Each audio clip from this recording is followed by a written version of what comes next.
Well, look who's back for more sleep-inducing content. Welcome to compilation number 21 to fall asleep to relax, because apparently we're still doing this. Grab your favorite pillow and prepare to be bored into sweet unconsciousness. If this helps knock you out, you know what to do, like subscribe and share with other insomniacs. Sweet dreams, you beautiful sleepy weirdos. Season 2 of Arcane just wrapped up, and I can now comfortably say that this is what $250 million should look like. Not Red 1, which also had a budget of $250 million and looked like the product of ChatGPT just spitting out fanfic for the most generic throwaway cash grab Christmas movie of all time. This is a show that looks unbelievable. It is a masterpiece of animation, and I dare say this is probably the most visually stunning animated series ever produced. Period. Just point blank. I'm willing to flop my meat on the table and say that, because it is truly incredible what they have done for animation in this show. Every episode was just breathtaking from start to finish. They didn't cut any corners at all. This is something special. And it really stands out to me because right now we're in the era of every blockbuster production being $100 million plus budget and just looking like dog shit. Like Megaflopolis, over $100 million, and that movie looks like a GeoCities webpage that has a plot that's held together by toothpicks and bubblegum. Or if we want to stick with shows for a comparison, Book of Boba Fett. Over $100 million budget for that super stinker, and it looks worse than anything the CW has ever put out. Point is, this show, I can absolutely see where every single dollar was spent. It is incredible. Like, I actually can't stress that enough. But I don't think this was the perfect season or anything. I love Arcane. I couldn't stop gushing grannies over season 1, and I still am glazing season 2 heavy, like I'm busting out the cream in a big way. But I do actually have some pretty big complaints about it as well. But first, I just want to start with everything that I love about it, which is pretty much everything. Visually, I've already kind of explained to you how I feel about that. But I also just love the way they integrate music into this. I know that's kind of become a critique a lot of people throw against Arcane, how every episode has like a music video to it. I love that. They're super stylized. I also like how the animation changes pretty frequently in episodes. So you have like the show in its normal animated coat of paint, and then all of a sudden, next scene, you've got like a totally different artistic medium to express the story, and it's really cool. I just love that. It just seems like such a love letter to art and animation in general. And in particular, I love the music videos. I really do. I grew up off Naruto AMVs, Dragon Ball Z AMVs, Final Fantasy AMVs, so there's always like this soft spot in my heart for that kind of content, and this show does that. They have some bangin' boner jams that have a really cool, very stylized, over-the-top segment that lasts for like 2 to 3 minutes for the song's duration in the episode. Sometimes at the beginning, sometimes a little more towards the middle. And when they come on, I actually just feel like they're kind of just a nice treat. Yeah, I understand that it can be a bit immersion breaking how all of a sudden you just have a music video dropped on your plate, but I really like it, and I think it conveys a lot of emotions well without ever even just having characters say anything. It conveys emotion through the music and the visuals without ever needing dialogue. I think it does it pretty effectively. I understand why people probably wouldn't like that though, because it can be kind of jarring, but I just wanted to say I like that, and they do have quite a few of those out the wazoo this season, which had me smiling.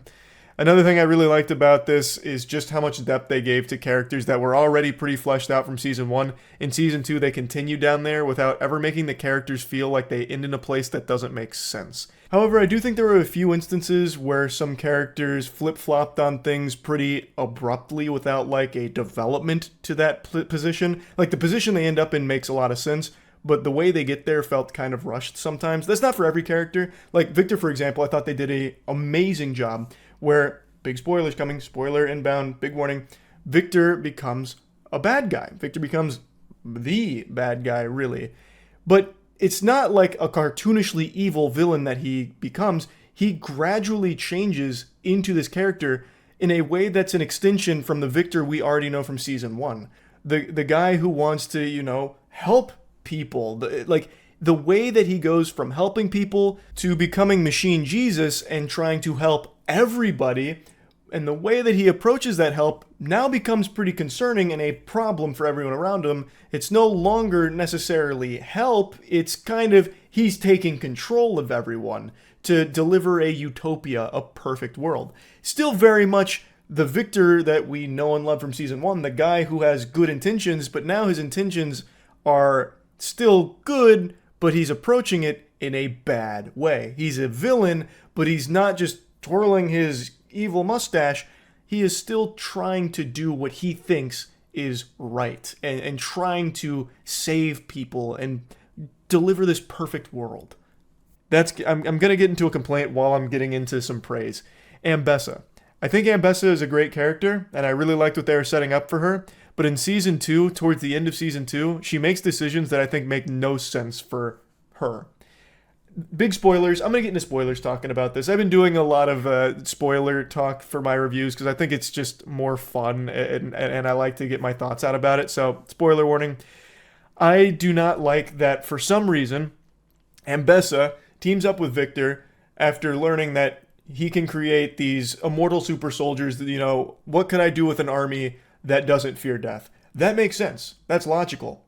What's not logical is that instead of just being satisfied with Victor and like this army that he is able to produce, she instead takes him to the Hex Gate in order to make him even more powerful to convert the entire world into these soldiers. And yet Ambessa thought that she'd be able to control him somehow, maybe, or that she'd somehow be exempt from this and somehow would be able to use this for war, which is like the actual antithesis for everything Victor claims he wants to do. Maybe I'm missing something about her motivations during this, but it just really felt nonsensical. I feel like she's been cunning and smart with strategy this entire series. Like, she understands all the pieces on the chessboard, yet for this one, she decided to go through with this plan that would never actually work out in her favor and ultimately leads to her demise. I also think her death is really underwhelming. So the Black Rose became a new threat here, and we learn a bit about Ambessa's connection to Black Rose, and in the fight against Mel and Kate, she ends up in the Black Rose's clutches. It's LeBlanc, I believe, and Mel eventually overpowers her and vanquishes LeBlanc and saves her mother from that realm where she had like a bunch of thorns going around her. And then she dies in Mel's arms. How? Like, she wasn't really trapped by the thorns for that long. Like, it was clear it was draining her, but like it not to like a crazy degree where I felt like, oh, she's about to die. Like, it never felt like she was in danger of dying. And we had already seen Mel go through this. Granted, she is more powerful and has the gift that Ambessa doesn't. But it just felt kind of underwhelming that that's how she goes out. Just smothered to death by silly string in this tendril dimension. It just, I don't know, felt kind of rushed to me. Ultimately, it's not the biggest deal in the world. I had a feeling Ambessa wasn't going to survive Season 2. But Mel hits this huge power spike, like she's entering late game here with full build. And I thought that would be like a big moment between her and her mother. But that never really happens. Instead, it's like the fight scene, which is a good fight scene. Every fight scene in Season 2, I want to point out, is incredible. Like, the fight scenes in Season 2 were somehow even better than the ones in Season 1. They really outdid themselves with the action here. Fucking hats off, compliments to the chef, because they were fucking cooking with the action. So there's a great action scene here, big action sequence that is fantastic. But then there's never ever this moment where Mel and Ambessa really connect at all. And I guess I was just kind of expecting that and something more to come from it, but it didn't. Instead, it was kind of like an abrupt death for Ambessa there, which, again, ultimately, I don't think she should have ever even been there in the first place. It just didn't make sense to me why she would even team up with Victor for the plan of going to the Hex Gate. I also don't even think Victor needed Ambessa or her army there for his plan to succeed, because his fucking immortal machines, they were unstoppable. Not a single one was defeated except for one, which was by pure luck for the most part, with Mel and Jace being able to stop it. I don't think Ambessa even needed to be recruited by Victor for this task at all. Like, I understand it was mainly a diversion.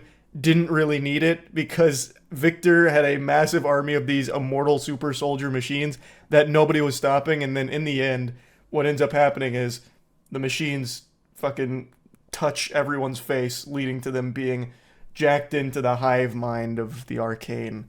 So it really just kind of felt like Ambessa died for no real good reason. Just a silly plan on her part, really. But anyway, back to compliments. Vi and Jinx' relationship is great, where Vi knows she needs to stop Jinx. Jinx is beyond salvation at this point. Vi also in love with Kate, and Kate has gone through a tragedy because of Jinx, and now she's blinded by rage, which is straining the relationship with Vi. Like, it's all played very well. But now back to a criticism I have. It felt like that dynamic took a back seat pretty frequently in this season to make room for other things, which is fine because the other things were good.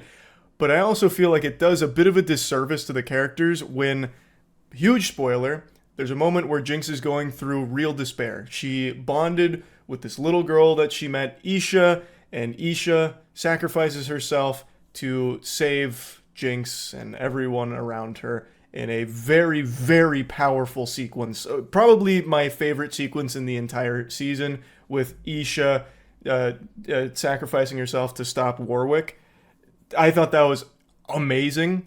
And then when Jinx is really going through trauma and like suffering, Vi visits her in a jail cell, and Jinx alludes to her breaking the cycle, hinting that she's about to take her own life, and she traps Vi in that cell so she can go do it. I thought that came across pretty clear, and I feel like Vi knew that, but then only a couple of scenes later, after we already saw Jinx make attempts on her life only to be saved by Echo with the Z drive, going back in time, only a couple scenes later, while Vi still doesn't even know if Jinx killed herself or not, Caitlyn visits her in the cell and they fuck. Like, that just, I feel like that just doesn't make sense, because realistically, with everything that this show has shown us, Vi should have been really focused on checking on Jinx. Like, is she okay? What's she doing? I feel like that should have been the priority, but instead, she just has sex with Caitlyn in that cell after seeing Jinx allude to taking her own life. That just rubbed me the wrong way. I thought that was kind of a lame decision, because they had just spent a few episodes rebuilding this relationship between Vi and Jinx after learning that their father was still alive. He's Warwick, and you can see them starting to bond again. Vi is starting to say we and think about their future together and trying to, save Jinx and rewrite her story. Like, that was the thing she said to Jinx before getting trapped in the cell, and Jinx alluding to killing herself. And then Vi just completely forgets about all of that, doesn't care, disregards it, because Caitlyn shows up, and then it's all about coitus. So yeah, I just didn't really like that very much, to be honest. And I also couldn't help but feel disappointed that the new characters they introduced in Season 2 have fuck all to do. Loris, for example. I thought Loris was going to be a pretty big part of this because he's in so many of the episodes as kind of like a big piece. He doesn't have many lines or anything, but he's always present. He's, part of like the fucking Avengers that they assemble. Him, as well as the guy who doesn't speak. I can't even remember his name because unfortunately he also didn't have a whole lot to do. And then Maddie, who actually did have some stuff to do, so at least she was utilized to some extent, but the other two, they didn't really get to do anything. I understand there's already so many moving pieces and so many characters to keep track of and care about, but why even bother introducing them and trying to hype them up if you're not going to use them? Like Loris, for example, he didn't even have anything to do in the final fucking episode. Like, he had a moment that I thought was going to be like his heroic triumph. Like, okay, this is what Loris's character has been building to. This is going to be his big moment to save the day. And then he gets shot by 3 arrows and just dies instantly. So he never even does anything. And then the guy who doesn't speak still doesn't speak, and he's about to have his big triumphant hero moment, and then the bomb he places doesn't go off. And then he gets captured. At least he survives, but I mean, come on. Why even have these characters, introduce them and hype them up, and not even let them have any kind of payoff or a hero moment or anything? They might as well have just been stormtroopers, because they contributed literally nothing in that final battle at all, so they never actually were utilized. So I just don't even understand why they'd introduce them the way they did if they didn't have any kind of plan for them or any kind of moment for them. Like, they couldn't even just let the bomb go off, man. Like, come on. Or let Loris fire that triumphant shot. It was just kind of sad, really. But that, again, is not the biggest deal in the world, because they're not huge characters, not like the focal point of the season or anything, just something I wanted to mention. I think every character that is an important one only got better in season 2. I don't think any characters went backwards, especially Singed. Singed was a standout for me because he is like your quintessential evil mad scientist, but he also has a motivation that makes sense for why he does these things. And he had a line that actually stuck with me where he said, "Why does anyone do things that others deem unthinkable? For love."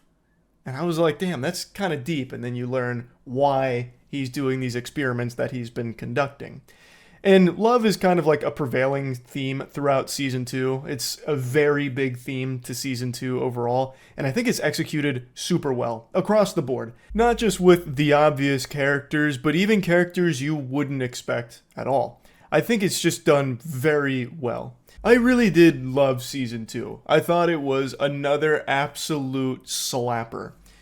Obviously, I do have like some criticisms of it, as I've been stating, but overall, I really, really, really enjoyed it. I was fucking glued to it. It's 5:30 a.m. right now because I couldn't help but just binge Act 3. So it's definitely a season I really liked. Now I want to get to my biggest complaint of the season. So many things are just vague and left kind of open-ended and ambiguous, which sometimes is fine, like I don't mind that, but in season 2, I really felt like it was an egregious amount of things where I just had no fucking clue what actually happened. Like there are some major character deaths that I'm not even sure are even deaths, or exactly what's going on with that character, or why certain things were happening the way they did. There was just so much guesswork that needed to be done to connect things, at least. I mean, maybe I'm just a bumbling fucking idiot, which I know I am, but I feel like I was paying very close attention. There were just so many things where I asked myself, why? Or what the fuck was that? Especially at the ending. So many things at the end of season 2 leave more questions than answers, and I'm assuming that those questions will have answers if they do a season 3, which I really hope they do. I'd love to see a season 3, especially since they teased Swain, and I really like Swain in League of Legends, so I'm hoping they do more Arcane. I think they have something remarkable on their hands here, and they have a lot of really cool stuff that they've set up. And I would really like answers to those questions that season 2 has left me with. Also, I just have to mention this. There are some major character deaths in here that I think just get brushed over way too quickly and don't get the respect they deserve. Big spoiler warning. Okay, Heimerdinger's death.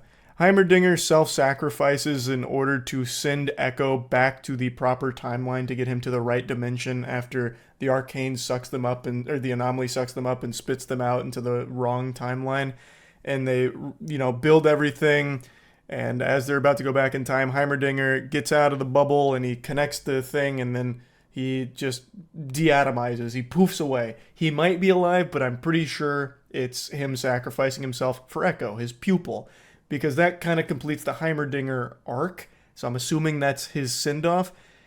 And it's a fine send-off, but his death is never acknowledged after that. Echo doesn't say anything about him. No other character says anything about him. It's just, he's like forgotten, which I just think is a real shame. Anyway, though, I'll stop yapping about it. Overall, I think Arcane Season 2 is great. I think Arcane as a whole is one of the most impressive animated series that's ever been made. I think it is a must-watch. I really think it is something special that everyone should experience. So, that's really about it. See ya. In the creatively bankrupt industry that is Hollywood, there is 2 go-to methods, 2 tried and true strategies that studios will employ when they need some quick cash grabs. The first, and most common thanks to Disney, is live-action remakes of beloved animated films. And now we're seeing this scourge leak elsewhere with How to Train Your Dragon now getting a live-action remake. Like, How to Train Your Dragon doesn't even have the courtesy of being a reimagining of the animation that it's based on. It seems to be a one-for-one, shot-for-shot remake, but with some live-action actors and CGI. So it's still animation in a lot of places, just a different kind. Why even fucking bother? I know why studios do it, because people, for some reason, just pull money out their ass to go see it. But I'm getting off on a tangent. I'm not going to keep ranting here. Maybe I'll save that for another video. The other strategy Hollywood likes to employ when they're in desperate need of quick cash is making an unnecessary sequel to a beloved film a decade or 2 decades ago, which is what Gladiator 2 is. From the time the first trailer dropped, I didn't have a whole lot of hope for this film because why the fuck are you making a Gladiator 2 sequel 24 years later? The first Gladiator was an incredible film that was a complete package that doesn't really have any need for a sequel. And most of the time when studios try this, where they make this sequel so many years later, they're trash, absolute dog shit. And the trailer didn't sell me on this being great or anything, but people did. When the reviews started coming out and my chat was talking about Gladiator 2, they were all saying that it's really solid and they did a super good job. So I decided to go see it today, smoke 'em if you got 'em. So I burnt rubber getting to the theater to plop my ass in a front row seat, unfortunately, because that was the only seats available for the matinee I went to this afternoon. So I sat there with some neck pain staring up at the screen like a baby bird waiting to be fed. And overall, I thought the film was solid. I was entertained for the most part. But I still believe this was just a pretty unnecessary sequel that just served to be a quick infusion of cash to the studio because everyone knows Gladiator 1, so it was guaranteed to get a lot of peepers on it. In a lot of ways, Gladiator 2 just kind of retells similar story beats from Gladiator 1, but does it worse. It's like a diet version of some of Gladiator 1's best hits. A lot of the story beats that were done really well in the first movie get a great value Fortnite skin in this movie. And that's a little harsh because it's not like they're horrible, they don't fall flat, it's not like a complete fucking blunder. But it's just hard to watch this and not compare it to the first one with how much better it was in those aspects because it does have very similar story beats. Now, it's not a one-to-one carbon copy or anything. Gladiator 2 does introduce a lot of new things, and some of them are good, some of them are not. I'll go ahead and start with the things I liked. Visually, I think the film is strong. I think the visuals slap for the most part. I know a lot of people pointed out inaccuracies with the time period, the dogs or something aren't time period accurate.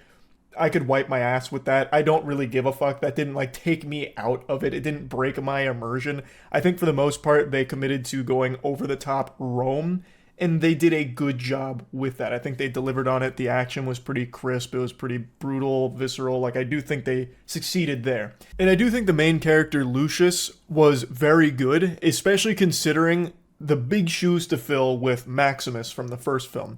I think it's a great performance here that unfortunately gets buried by some really odd writing decisions. I can't even call it dumpster tier because it's not fucking atrocious, but just some really confusing things that only serve to weaken Lucius narratively.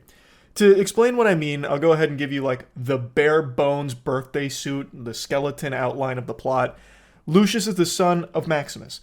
His mother sends him away to keep him safe after the death of Maximus. Years later, the general of the Roman army leads a charge against the place where Lucius is at.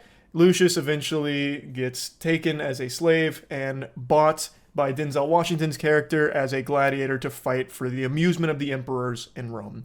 Now, when the general took control of the area Lucius was at, he directly ordered one of the archers to be killed. That archer was the wife of Lucius. So this makes him hate the general. He already had a deep hatred of Rome, and now he is a gladiator there. Super straightforward, and he carries this for 90% of the film until all of a sudden he doesn't. So you spend the whole film with him hating Rome bitterly, and rightfully so with everything he's been through. And then there's a moment where the general gets a little more fleshed out. The general and him square off, and it's what he wanted. He just wants to kill the general for what happened to his wife, and he hates Rome. He even tried to kill one of the emperors. The emperors are brothers, so there's two. He shot a crossbow at them. It missed, but he also doesn't like anything about Rome, doesn't like the general. The general then reveals to him a little bit more information, and then they immediately share kind of a heart-to-heart, and Lucius now all of a sudden, loves and appreciates the general, and now is willing to die for Rome. Now all of a sudden he's willing to just stake everything for the glory of Rome to realize the dream that his grandfather had of Rome. And all of it happens like that. It's not a gradual build-up or anything. Also, when he reconnects with his mother after, winning a couple bouts in the arena, after like the iconic sand thing that he emulates. He connects with his mother, but he literally screams at her, says like, that boy that you sent away is dead. He yells at her, get the fuck out. Like, he hates his mother. Actual like temper tantrum, it's not a phase mom type energy. And then only like 5 scenes later, he loves his mother and wants to do everything he can to save her. And all of these are like logical places for him to have eventually gotten to, but it happens so quick, like so abruptly, that it feels like he just impulsively like latches onto something and is more than willing to just let it go, like instantly. It makes sense narratively how he gets there, but it just happens too quickly in the movie. They don't build up to it. It just kind of happens. And I do think that there is writing around the character that just doesn't work. Like, Lucius and the actor do a really good job of making him badass. He is a capable fighter, he's a good leader, and it's not like there's anything in there that just feels like an ass pull moment. I do think all of it feels earned and sensible. It just happens so quickly, and there's times where the writing just kind of betrays it. Like, this is probably a big spoiler warning, but in the time where the general is no longer around, Lucius tries to command that army by just sending a ring saying, hey, I'm Lucius. And no one's ever met him, by the way. No one even knew he was alive. He wasn't using the name Lucius throughout the film or anything. No one even knows who the fuck this is, but he delivers the general's ring to the army that the general commands. And somehow the army just decides, okay, we're going to follow this mysterious guy who had this ring. Like, that's a bit of a leap. And it's not necessarily like Lucius or the actor's fault. Like, that's just kind of silly writing, in my opinion. Like, it's cool visually to see, but there had to be another way of getting to that point. Like, it just feels like where it gets is cool, but it gets there in ways that I don't think work super well. But anyway, I think for the most part, like, the film is solid, but there are 2 characters I think are just terrible, and it's the emperors. I thought the brother emperors were just awful. It was just like so over the top and in your face that it just became annoying, and it like reminded you that this is a movie every time they're on screen, because it felt like you were watching Thespian Troupe Drama Club monologues where they just go so big and so silly with it. Like, for example, I really like Joseph Quinn. He is one of the brother emperors here, and I just do not think it fit at all. So, like, I'm trying not to spoil too many things here, but this is probably not a spoiler. Like, in the scene during one of the battles, in the iconic, thumbs up, thumbs down type shit, well, he's like channeling the gods, and he actually does this. I'm not shitting you. And he does that for a while before like bringing it down into one of these. And it's like, what the fuck, man? Like, that's not... Especially when you compare it to how great the villain was in Gladiator 1. To have the 2 brother emperors come here and do that kind of performance is just... It's laughable. And it's not supposed to be. Like, I know they're supposed to be kind of incompetent with the way the movie portrays them. And the other brother that's not Joseph Quinn, I don't even know their characters' names, by the way. I actually cannot remember. They were just pretty annoying. But Joseph Quinn's brother, the other emperor, I'm pretty sure every scene he is in, he is screaming. Like, he is yelling in pretty much every scene he's in, or he's like doing cartoonish laughs like, violence! War! Let them eat war! Let them eat war! And it's just so dumb. Like, I just don't think it fit at all. I can recognize that was the goal of the characters, to be pretty unserious and silly and not take them too seriously, because there is a bigger villain behind the scenes, not getting into spoilers, but come on. There had to be some kind of middle ground to reach, because right now, I just think those 2 characters kill this film's momentum pretty often and take wind out of its sails, because you'll have like a good scene that happens, and then an emperor will come through. Remarkable, glorious, absolutely magnificent, good sir, I must have your name. What is your name? Give me your name. Every scene they are in, they are the worst part of the scene. They are evil for the sake of evil. They don't even have any real motivation at all. They are so one-dimensional. Like, they don't have... Like, they're not characters, they're caricatures. And that just... I feel like that's so underwhelming. They didn't have to be. I feel like there was definitely something cool they could have done with them, but they just abandoned it, because there is a lot of characters here. Like, it is a movie that has a lot of characters that you're supposed to care about or root for or root against. So maybe it just fell to the back burner and they just didn't bother.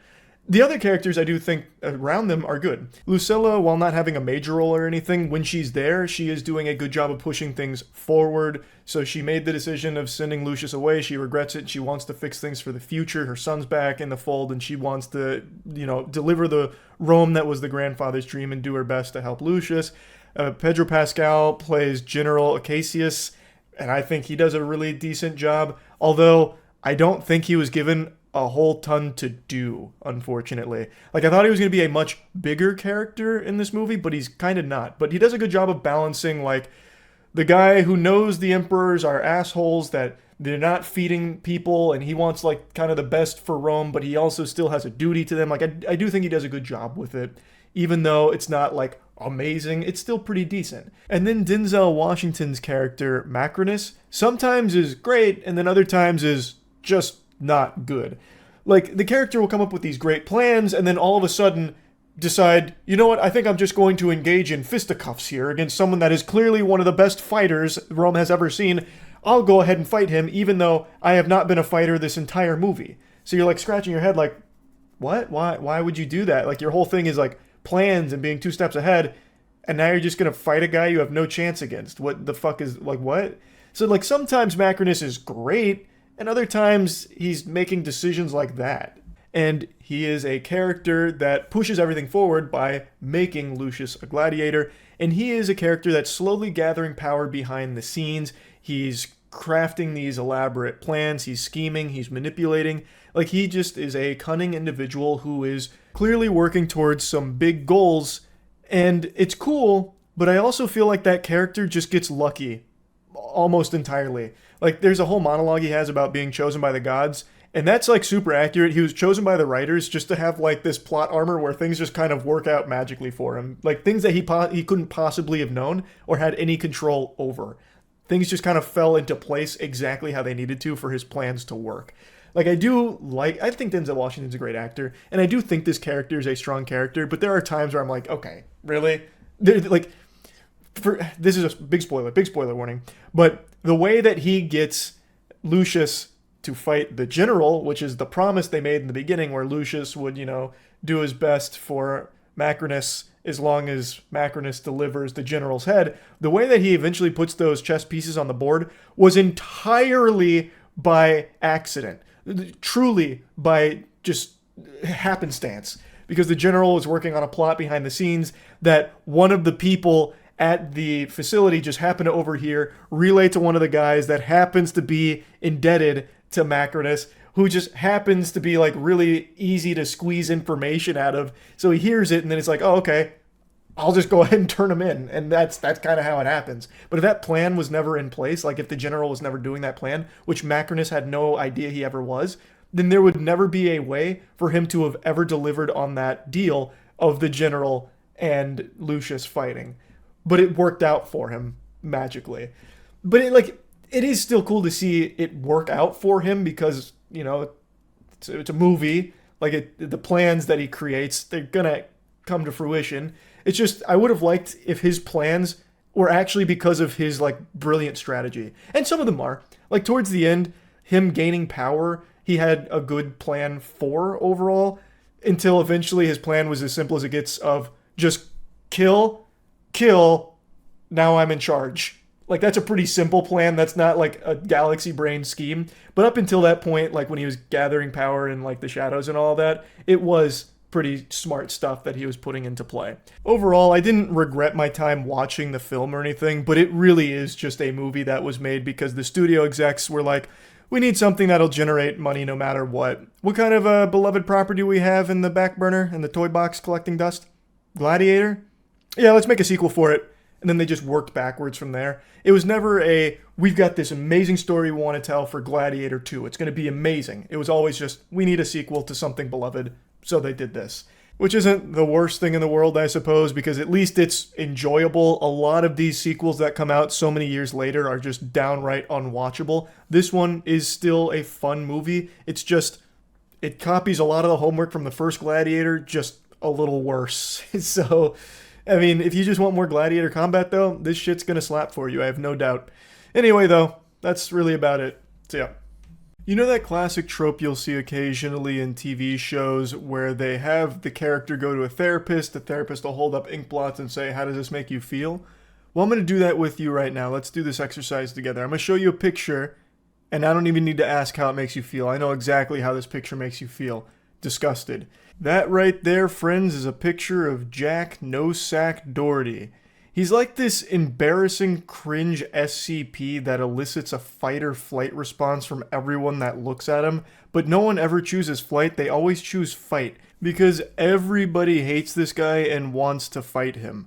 I've made fun of him plenty of times. Everybody has. Mr. Rogers would bully Jack Doherty. He is just biologically engineered to be unlikable. From the decisions he makes to the things that he does to the way that he behaves, like everything about him is just yucky and makes people want to like lash out at him. Like it's actually impressive just how hard it is to find anything good about Jack Doherty. So I've covered him even recently where he crashed his McLaren and his friend was bleeding. He's like, "Oh man, hey, can you start filming me? Oh, my McLaren." It's that guy.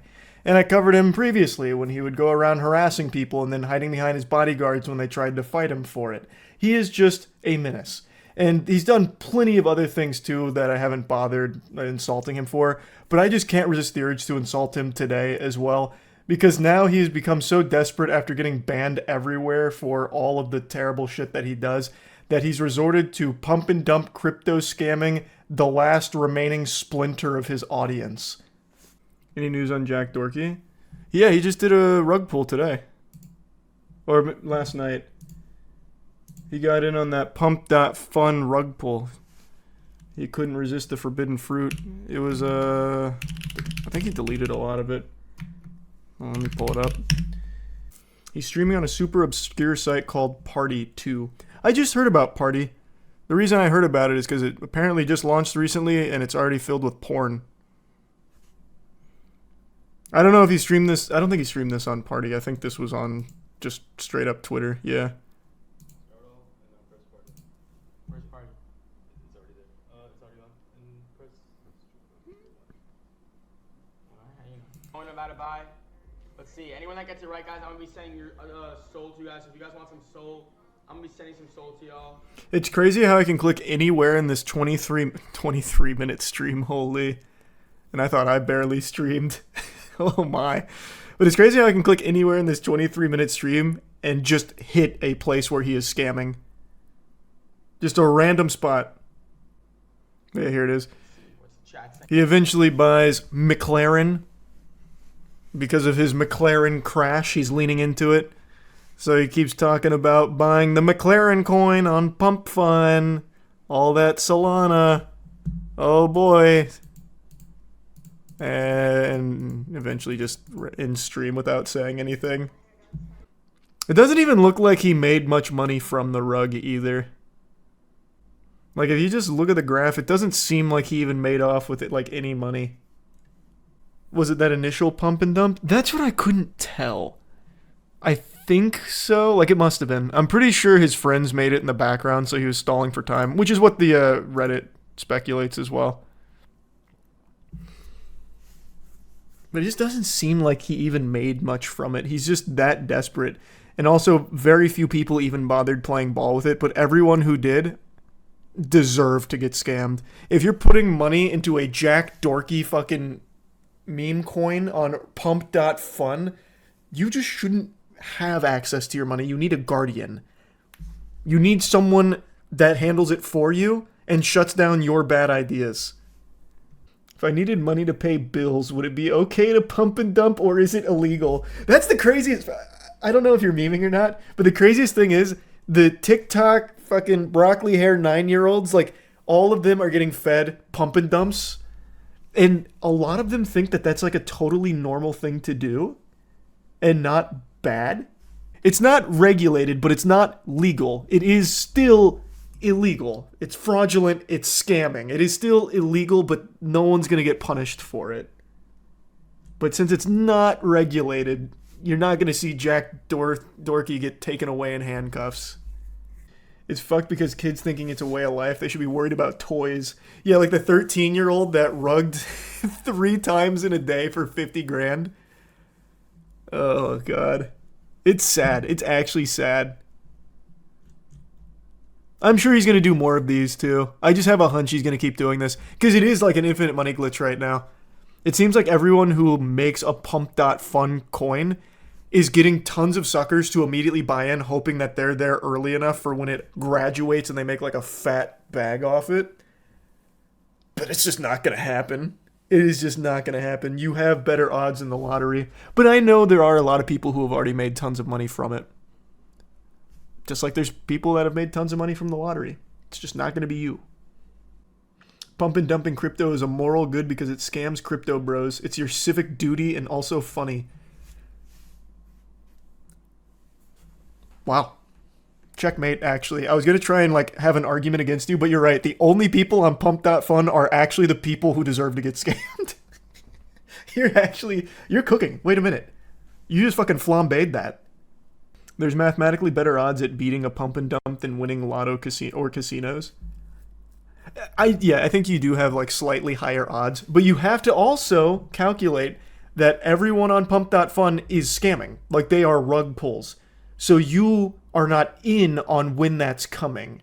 So you still have to get absurdly lucky, which is why it's still like statistically very unlikely that anyone that's outside of the scammer's ring makes money off of the pump.fun rugs. Why can't they just keep the coin going and take a bit out here and there instead of rug pulling? I feel like it's long term more profitable. Scamming seems so dumb. That was so innocent. That was like a kid asking, why do people do bad things? The reason you rug it is because there is no long term with a pump.fun shitcoin. It is designed to be rugged. They don't have a use. It's there to pump and then take your money out so people are left holding the bag. You can't take little bits and pieces out because then you risk not being the benefactor. It is actually, from a design perspective, there to fail, and you calculate the fail. It's so degenerate. Is Jack going to get jumped soon? I doubt it, man. Anyone that bought into the pump.fun probably had their parents' permission to do it. If they wanted to jump Jack, they'd have to talk to their dad to have him drive over there. Otherwise, they have to roll up on the green machine. They claim Pump prevents rugs by making sure all created tokens are safe. Each coin on Pump is a fair launch with no pre-sale and no Yeah, I saw. That's just to cover their own ass legally. Pump.fun is making so much money, they're going to be in the crosshairs of, like, regulators or investigators or something down the line. So they're just doing all they can to, like, legally cover themselves, but the site is literally made for rug pulls. That's the whole point. It's going to give birth to a whole new generation of highly skilled and experienced scammers. Nope. No, it is not. Like that 13-year-old with the huge rug pull the other day for Quant. He didn't do anything like technically impressive. On the site, on pump.fun, I don't want to pull up the site. The site is so fucking degenerate. But on the site, there's something that just says start coin. You click start coin and you can just make your shit token. He didn't do anything besides just click make coin using whatever fucking protocol is native there. I have no idea. Launched it and then just streamed, and then people started putting money into it, and he said, thanks for the 20 bandos, left, and then came back with, I'm sorry, thanks for the 10 bandos, left, then came back for Lucy, another 10 bandos, idiots, and then left. The experience he gained is that people are fucking idiots. That was the experience he gained from it. He's not highly skilled. Crazy to think Quant Kid probably made 50K from scamming and probably still believes in Santa. Yeah, he's going to try and buy one of the reindeer from Santa's sleigh. Not satisfied with just one pump and dump on his audience, Jack Dorkey did it again. Like King Neptune, he said, that was so good I want to try it a second time. So he apparently did another stream on Twitter where he rugged another coin. I can't find that broadcast, so I only have this screenshot to go off of, but you can still see the tweets that he was posting about it before going live.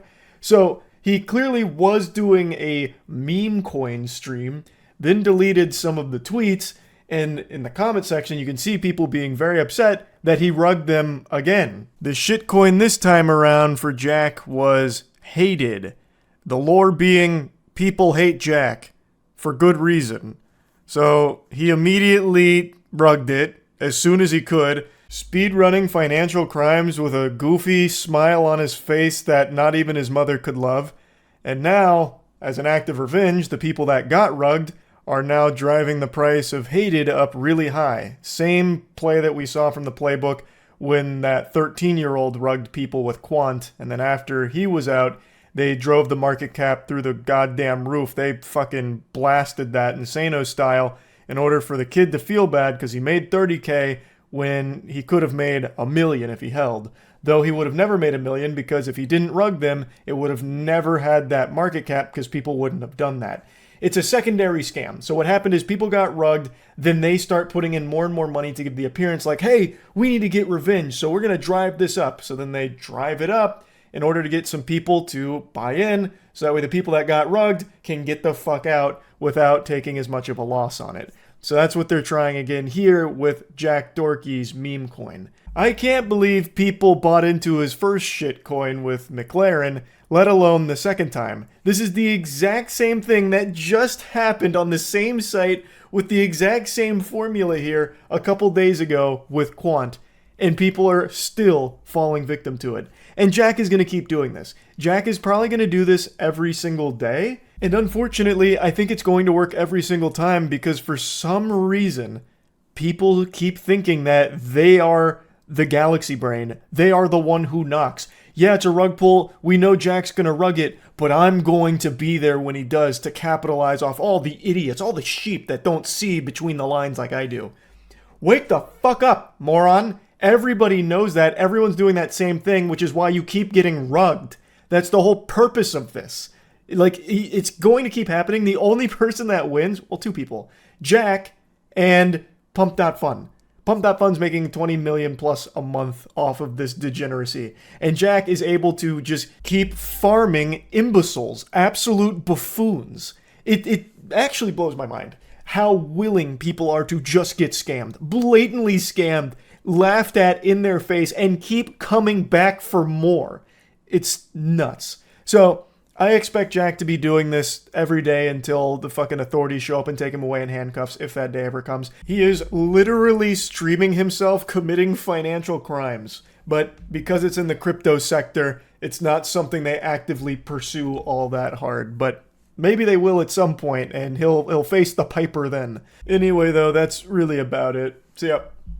It doesn't matter how stupid a scam might sound to you. I got your nose. Like, even that might have just sent someone into a panic. Doesn't matter how dumb it is, people fall for these kind of scams every single day. The most absurd, most unbelievable things that you ask yourself, who could possibly be that moronic to actually fall victim to it? Well, people do every single day. The reason why these scams exist is because they are successful. And today we're going to talk about one that just happened in my own backyard, Florida. More specifically, Bradenton, which is pretty close to Tampa. I could probably piss into the wind and have a golden shower hit this scammer here while he's mowing his lawn. Now, it's not just one scam either. This actually has quite a few layers. It's a deep onion of scams, and it's all the most unbelievable shit where you ask yourself, who could fall for it? And you're about to find out who.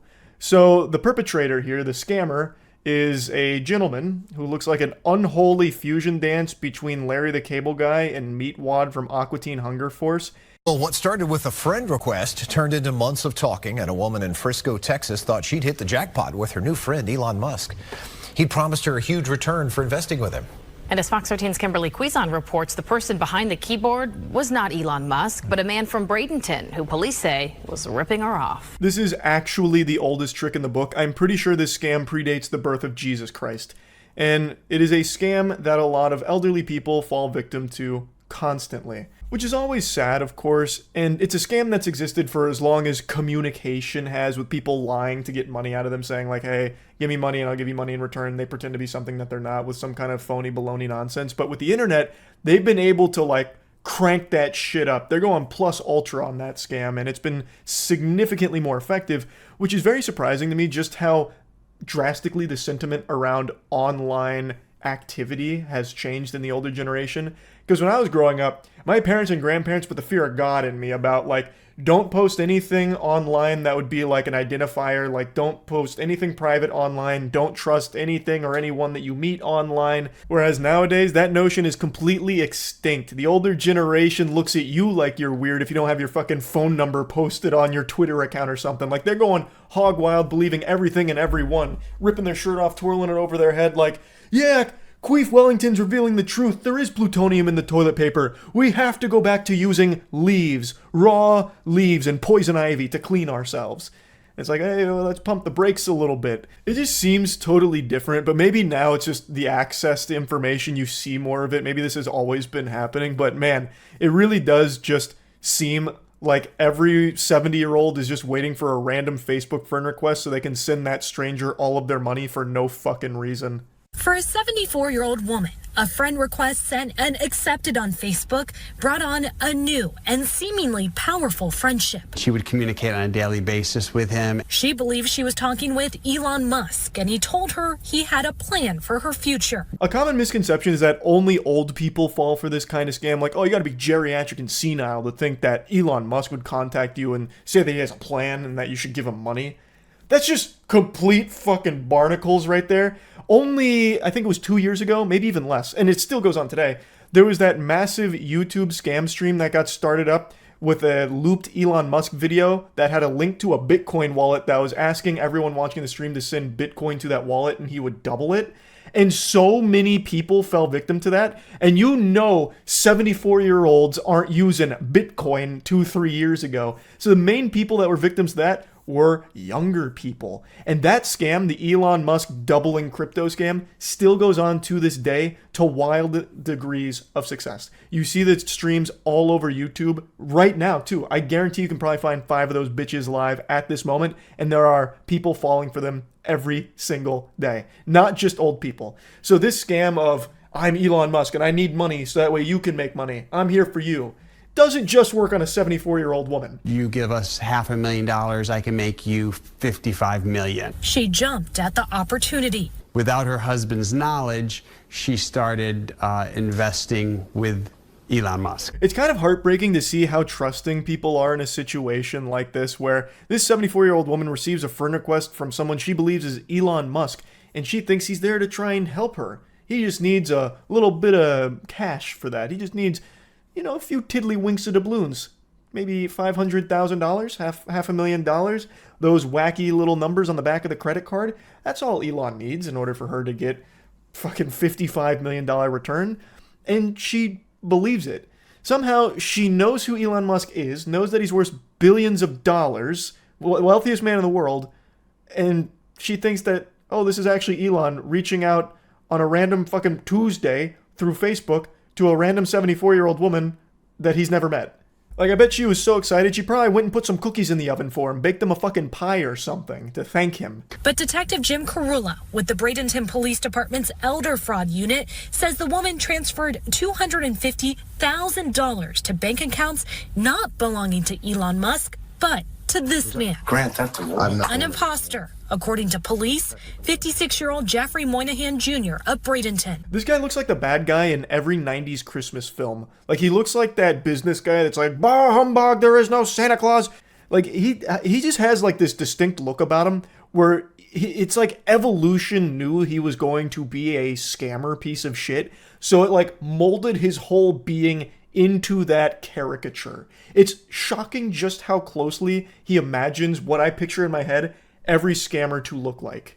We have an arrest warrant for your arrest. Detective Carula says the woman's husband says she gave Elon Musk, aka Moynihan, $600,000. He's continuing to track down where the other money went. What and who you see is not who's typing back at you. And I think these people, you have to realize that. Which should be a pretty obvious lesson that's becoming more and more rare for people to have learned. And I can't believe it's something you even need to learn. It should just be something you know. Anybody can make a Facebook account with a profile pic of Elon Musk. There's probably a billion of those fucking things floating around right now. You can see them all over Twitter too. But just because it reaches out to you and it has the name Elon Musk, it doesn't mean that it is. There are 1,000 things you can do to avoid getting scammed like this, yet so many people just don't do it because they are either in a desperate situation or they hear something that just sounds like this is life-changing. I need to at least try.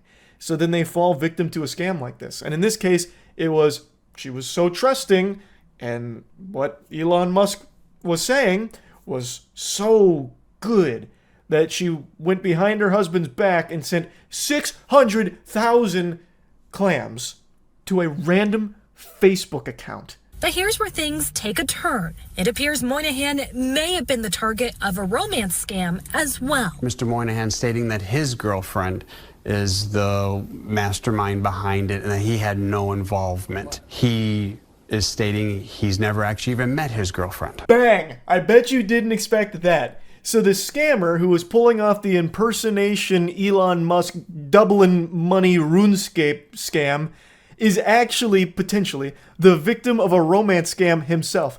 He is the victim of the same scam he is doing to the 74-year-old woman without recognizing that. I think is the angle he's trying to play with that. I'm a little confused with the way that it's stated here because I think what's also possible is that Jeffrey is claiming that his girlfriend is the one that did this to the 74-year-old woman and he was totally hands-off. It must have been her, yet it was his bank account that got all of the money. So that doesn't really make sense unless he was the victim of a romance scam here, gave her his bank account info, and then she used it on the 74-year-old woman, and he didn't know anything about it, and now he's bringing it up here. Or the way that I initially interpreted it is that he has this mysterious girlfriend, this supermodel, superstar, 3-breast mega milkers that he hasn't met before, but she wanted him to talk to the 74-year-old woman as if he was Elon Musk to get money from her. So that's the way I initially interpreted it, that he is right now talking to this imaginary girlfriend that is telling him to do this. So he's saying, I'm kind of blameless. It was my girlfriend who was making me do it. That's the way that it initially came across to me. Mind-boggling. Romance scams are becoming increasingly common as well, where somebody pretends to be, this hot, big-tittied goth chick that wants your meat, but she can't quite get out to you because she's in, a bad financial spot. So you got to be sending her money so that way she can eventually come be with you, be your wife, because she loves you. It's love. And what, are you going to deny love? I don't think so. So this douchebag, this stupid asshole is okay, well, my girlfriend is telling me that if I don't have the money to pay her, maybe I should try getting it by pretending to be someone I'm not to get money from this lady. And he doesn't connect the dots in his rotted noodle that he is also right now being scammed. It's a beautiful disaster. Now, I do think the most likely explanation is that this guy is desperately making this up, just pulling it out of his ass. Oh, no, that couldn't have been me. It must have been my girlfriend. Yeah, my girlfriend, super hot. You wouldn't know her. She goes to a different college. But yeah, she must have, logged on to my account and used all my bank account information in order to receive money from the 74-year-old woman that she was scamming, pretending to be Elon Musk on all of my accounts. That's likely what it was.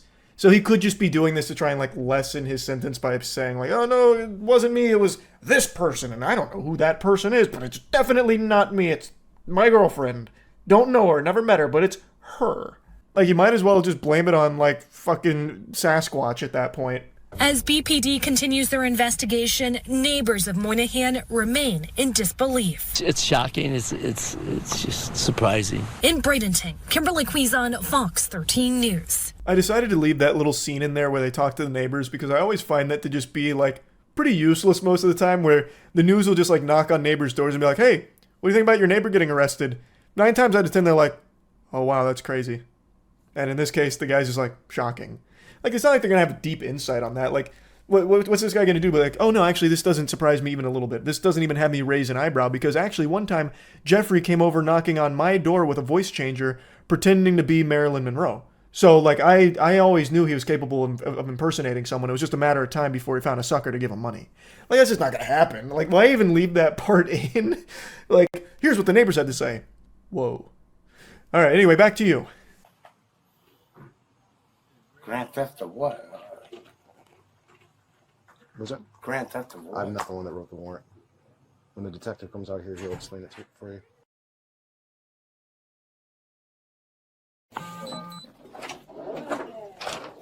Just wanted to show you a wee bit more of the body cam footage here, where he plays dumb. I mean, he is dumb, but like where he pretends he doesn't know why they'd be there.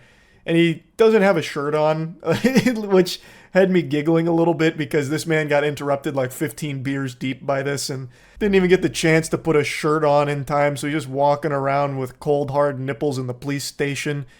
And anyway, hopefully the victim gets her money back from this. Hopefully they're able to track all that down and give her money back.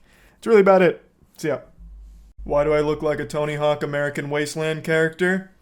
Well, it's because when we were doing our Twilight movie marathon like a year ago, a buddy of mine named Ridley had this shirt and he gave it to me and I thought it was cool. And then today, a friend of mine let me have this Shadow the Hedgehog chain. And I thought the two of these together was one of the most diabolical fits I could put together, so that's why I'm in this ensemble. But it's also like perfectly matching today's video because the vibe is right on the money for crypto bro degeneracy. So the big story today is about the 13-year-old that rugged people with his Quant shitcoin. CoffeeZilla posted a video going in depth on it into the nitty gritty. I'm here just to point and laugh at the whole thing. So if you want like actual smart discussion on it, definitely check out Voidzilla for his coverage.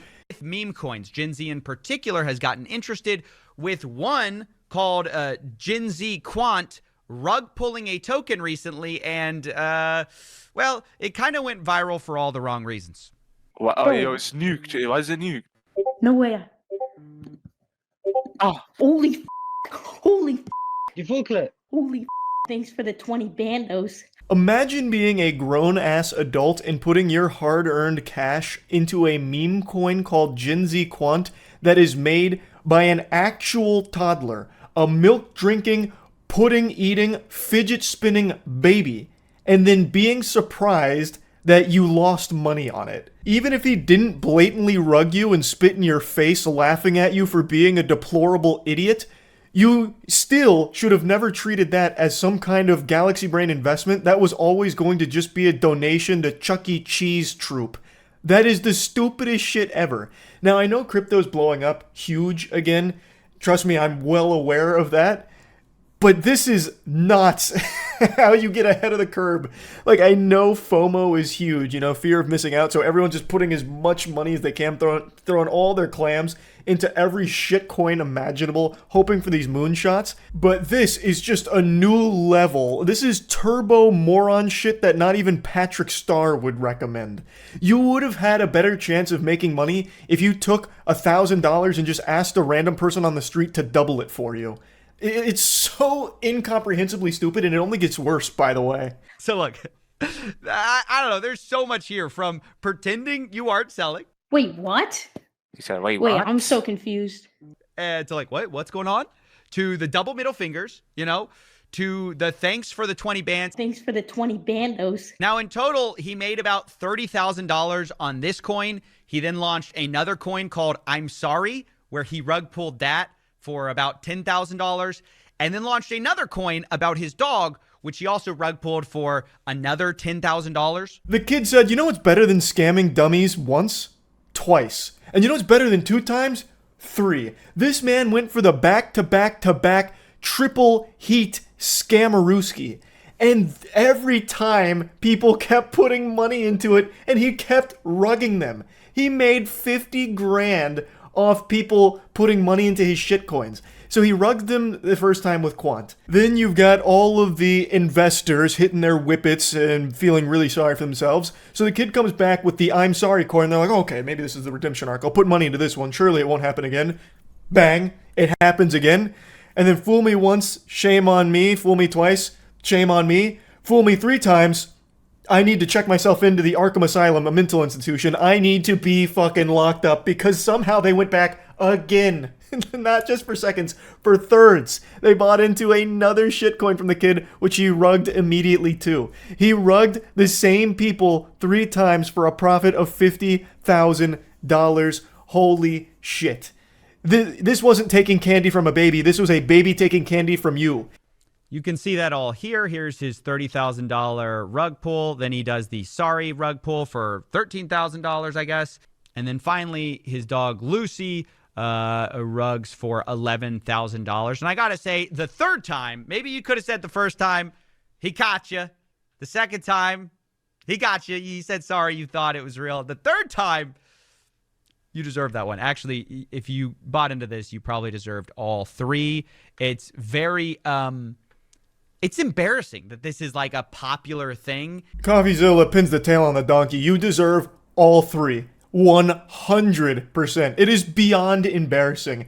Being an adult with money and investing in a 13-year-old's meme coin on a fucking service called Pump.Fun, which, by the way, CoffeeZilla brings it up in his video, so I recommend you check that out if you want more insight on it.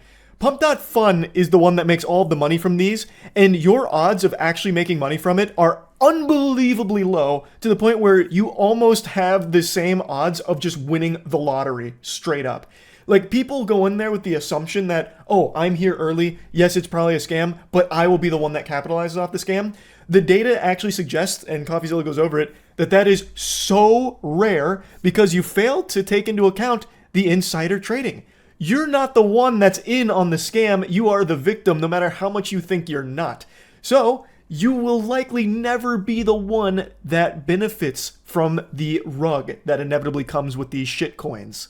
Now, the story is still not over because the kid that created Quant, well, it actually didn't die with the rug pull. You see, some of the people that put money into it were so salty that they decided to run it up, and they brought the market cap to a crazy number. I don't remember exactly what the number is, but they drove the value through the fucking roof. Tens of millions of dollars of market cap. The kid's supply, they say, would have supposedly been worth, like $2 million or $1.2 million. You can see that here. His original holdings worth $1.28 million. And then they doxed the kid, which, is really bad. But I think it's funny. Like, people are like, ooh, we got you because you rugged us and then we made it worth a lot of money. But you would have never done that if he didn't rug pull you. I don't know. It's just so, it doesn't make any sense. And honestly, it sounds like cope from people who are trying to do a secondary scam where they got scammed and then they need people to buy in so they can get out of the token. Apparently the logic was they wanted to make the kid feel bad, like, you got 30 grand, but your supply could have actually been worth millions, That was the thought process there, like, make him feel like a fucking idiot for it. Not us, the adults that got scammed by a 13-year-old. But as CoffeeZilla said, it really feels like the reason they did that is because they lost that money, they got upset about it, so then they pumped it themselves in order to get other people to buy into it so they could get out. So that way they could get their money back from the scam. So the whole thing is a fucking mess. It is degeneracy from top to bottom here. And they doxed the 13-year-old as well. It's just craziness that grown adults that are capable of using a computer are not capable of recognizing that giving money to a 13-year-old's shitcoin is a bad idea. And then not only that, they do it again. And then they do it again. That is literally putting your hand on a hot stove 3 times before you realize that it's hot. And in fact, I don't even know if they came to that conclusion because he stopped at 3 shitcoins as far as I could tell. If he launched a 4th shitcoin, he could have probably kept doing this and continuously farming them forever. An infinite money glitch off of the same people that he initially scammed. Like, that's mind-boggling. So yeah, I just had to talk about this because holy shit. That's really about it. So yeah. I love From Software games. All of you know that. And right now, it feels like a hostage situation where they've been kidnapped, and right now, they have a bazooka placed against their temple with big threats. The villains behind this diabolical plot are Sony. They're looking to try and purchase Critikal, which is the majority shareholder of FromSoft. Right now, Sony also has a percentage of From Software, but if they acquire Critikal, the parent company, they will have like 80+% of From Software. It'll be under Sony's thumb, and that thumb is stinky. That thumb will go right up your ass and will never come out. Sony, it's not just From Software, by the way. Critikal owns a ton of things. A lot of big anime projects, visual novels, really a whole host of things. From Software is just a component, and I do believe a big component of it. And I truly feel if this deal goes through, the From Software that we've all come to know and love with hearts in our eyes will be crumbled to dust under the tyrannical rule of Sony. I have not been the biggest fan of Sony in recent years. I think for a while they were doing some pretty good shit and pushing the industry in a decent direction, but over the last, I'd say like 8 years, it's been really bad, where you can point to tons of unethical business practices and a lot of like greedy shit they've done. There's no point in regurgitating a lot of things I've already talked about there, but you can also just point to the handling of properties that people really like, such as Helldivers 2.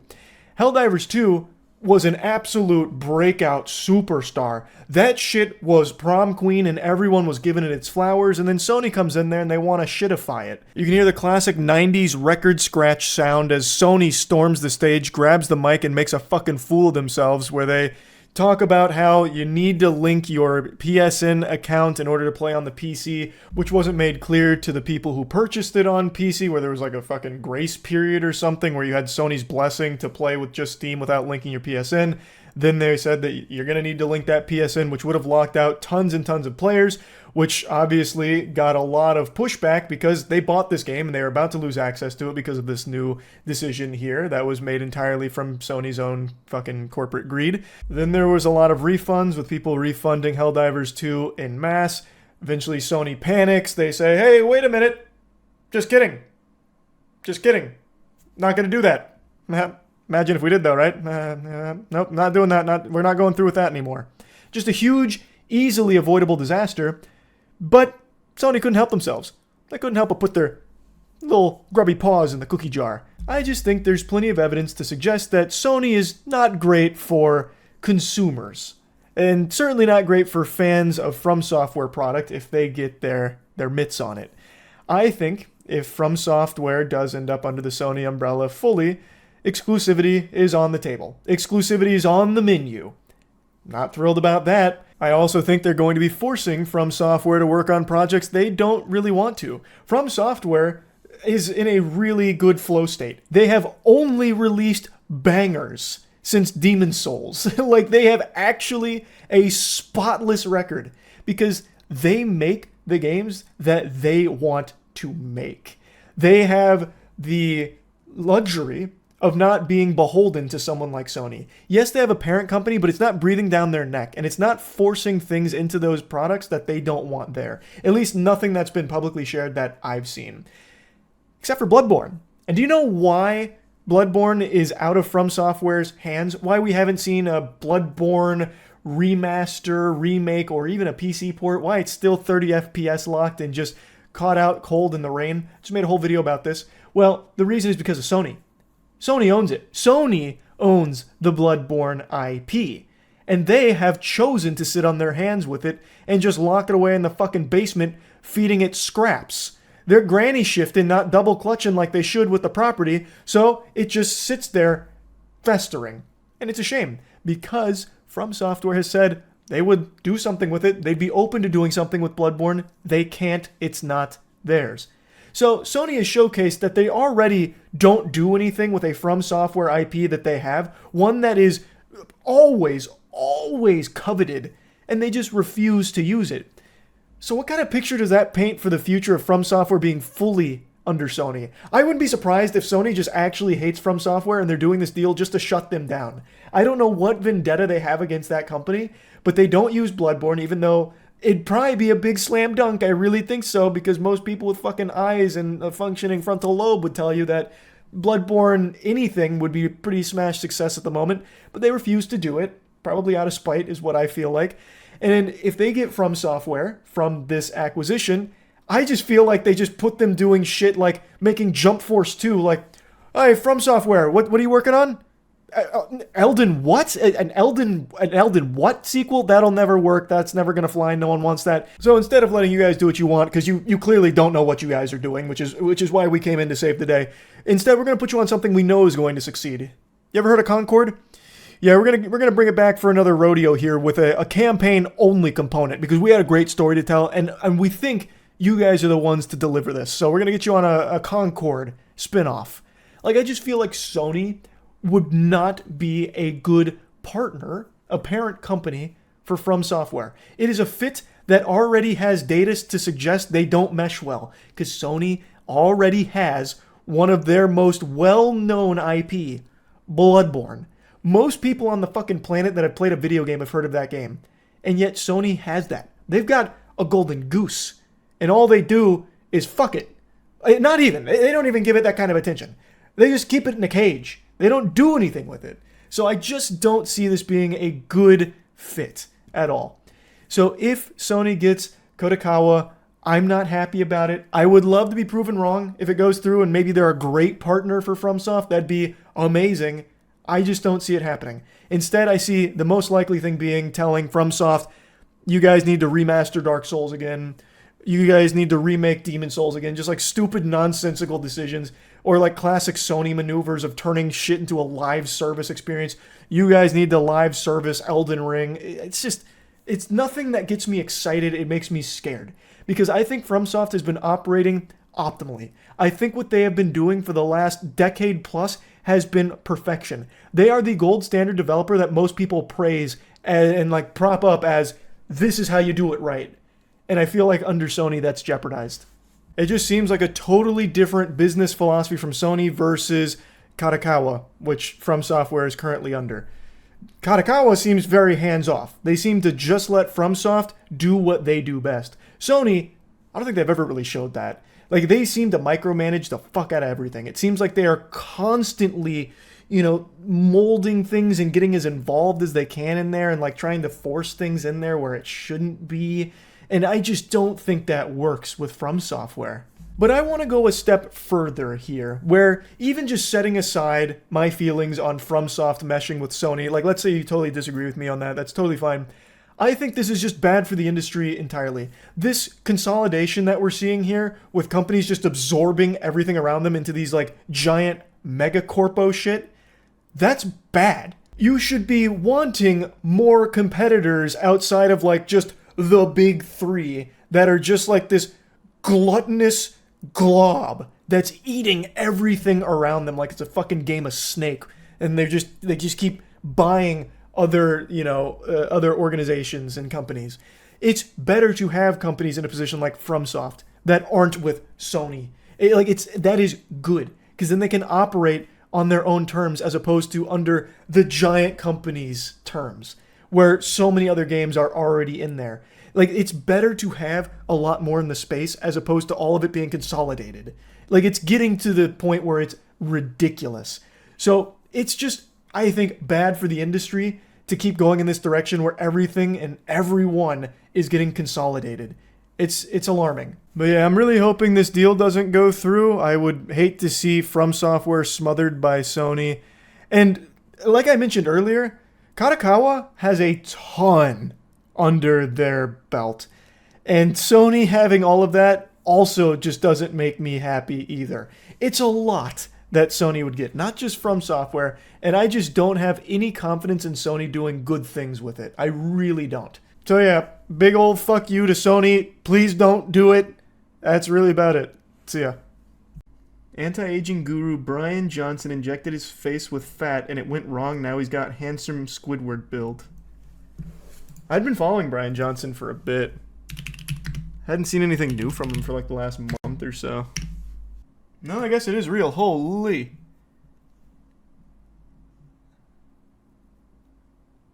Wow. That actually looks like when I make goof juice in my Dark Souls playthroughs. He injected his face with fat-derived extracellular matrix. Selfies uploaded this week to his Instagram show his face progressively getting puffier and puffier, resulting in a bizarre and swollen visage straight out of the 2024 horror sci-fi flick The Substance. My biomarkers were improving, but I looked gaunt. People thought I was on the brink of death. That doesn't bode well for the anti-aging protocol and the 600 pills that he takes every 4 hours. But after starting what he called Project Babyface, which involved injecting donor fat, his face began to blow up. And then it got worse and worse until I couldn't even see. It was a severe allergic reaction. In another recent bid to turn back the clock on his body, Johnson underwent a procedure called total plasma exchange. Oh yeah, I remember that. In an alleged attempt to remove all unnatural pollutants from his blood. Some of you have probably seen his work before without realizing who he is. He's the guy who had his son donating his blood and plasma to him so he'd have younger blood and plasma, and then he was donating his blood and plasma to his dad. So he had like this human centipede of blood and plasma from his family tree. His whole thing is like he's spending millions of dollars a year to try and figure out how to de-age. And I've said from the beginning, it's weird, he's wacky, he's creepy, he looks vampiric, but if he actually has any kind of scientific breakthroughs, that's just good for the world. And he's openly publishing all of his findings, so kind of a W. Tough L on this one here, though, with Project Babyface, unfortunately. Got him out of the Oblivion character creator, but I'm sure he'll keep trying. He's just beta testing for the whole world. He's just like a guinea pig for all of it. Click the link that says uploaded this week to see the unfiltered. Oh, okay. Was that edited? Let's see. Oh, wow. So it's not as red. Why even put the filter on there? It's still the same, but at least it's not as red. I don't see the point of the filter. But man, that facial structure. Actual handsome Squidward. He did it. Has anything new even been found through his experiments? Now, I haven't seen any evidence to suggest that his experiments have led to some kind of scientific revolution. You know, he hasn't fucking discovered cold fusion here by injecting eucalyptus oil into each butt cheek every morning or anything. There have been some interesting findings that he has published. All of this is for free, by the way, which is why I think what he's doing is actually pretty cool. He's going through so much experimentation, trying so many different things, and publishing all of the results, like, openly available to anyone who wants to see them. And sometimes, some of his experiments are really wacky, such as this one, where he's de-aging his penis, talking about how he has the erection of an 18-year-old. That's pretty odd. That elicits a fart from me, for sure. Actually, even a double. And you know, that was so good, I think I'll have it a third time. Man, my ass is talking some serious shit right now. Point is, I don't know if he's actually had any, like, crazy breakthroughs with this, but it is still interesting nonetheless. But yeah, that video where he's looking for the fountain of youth for his wiener, definitely on the weirder side of things for sure.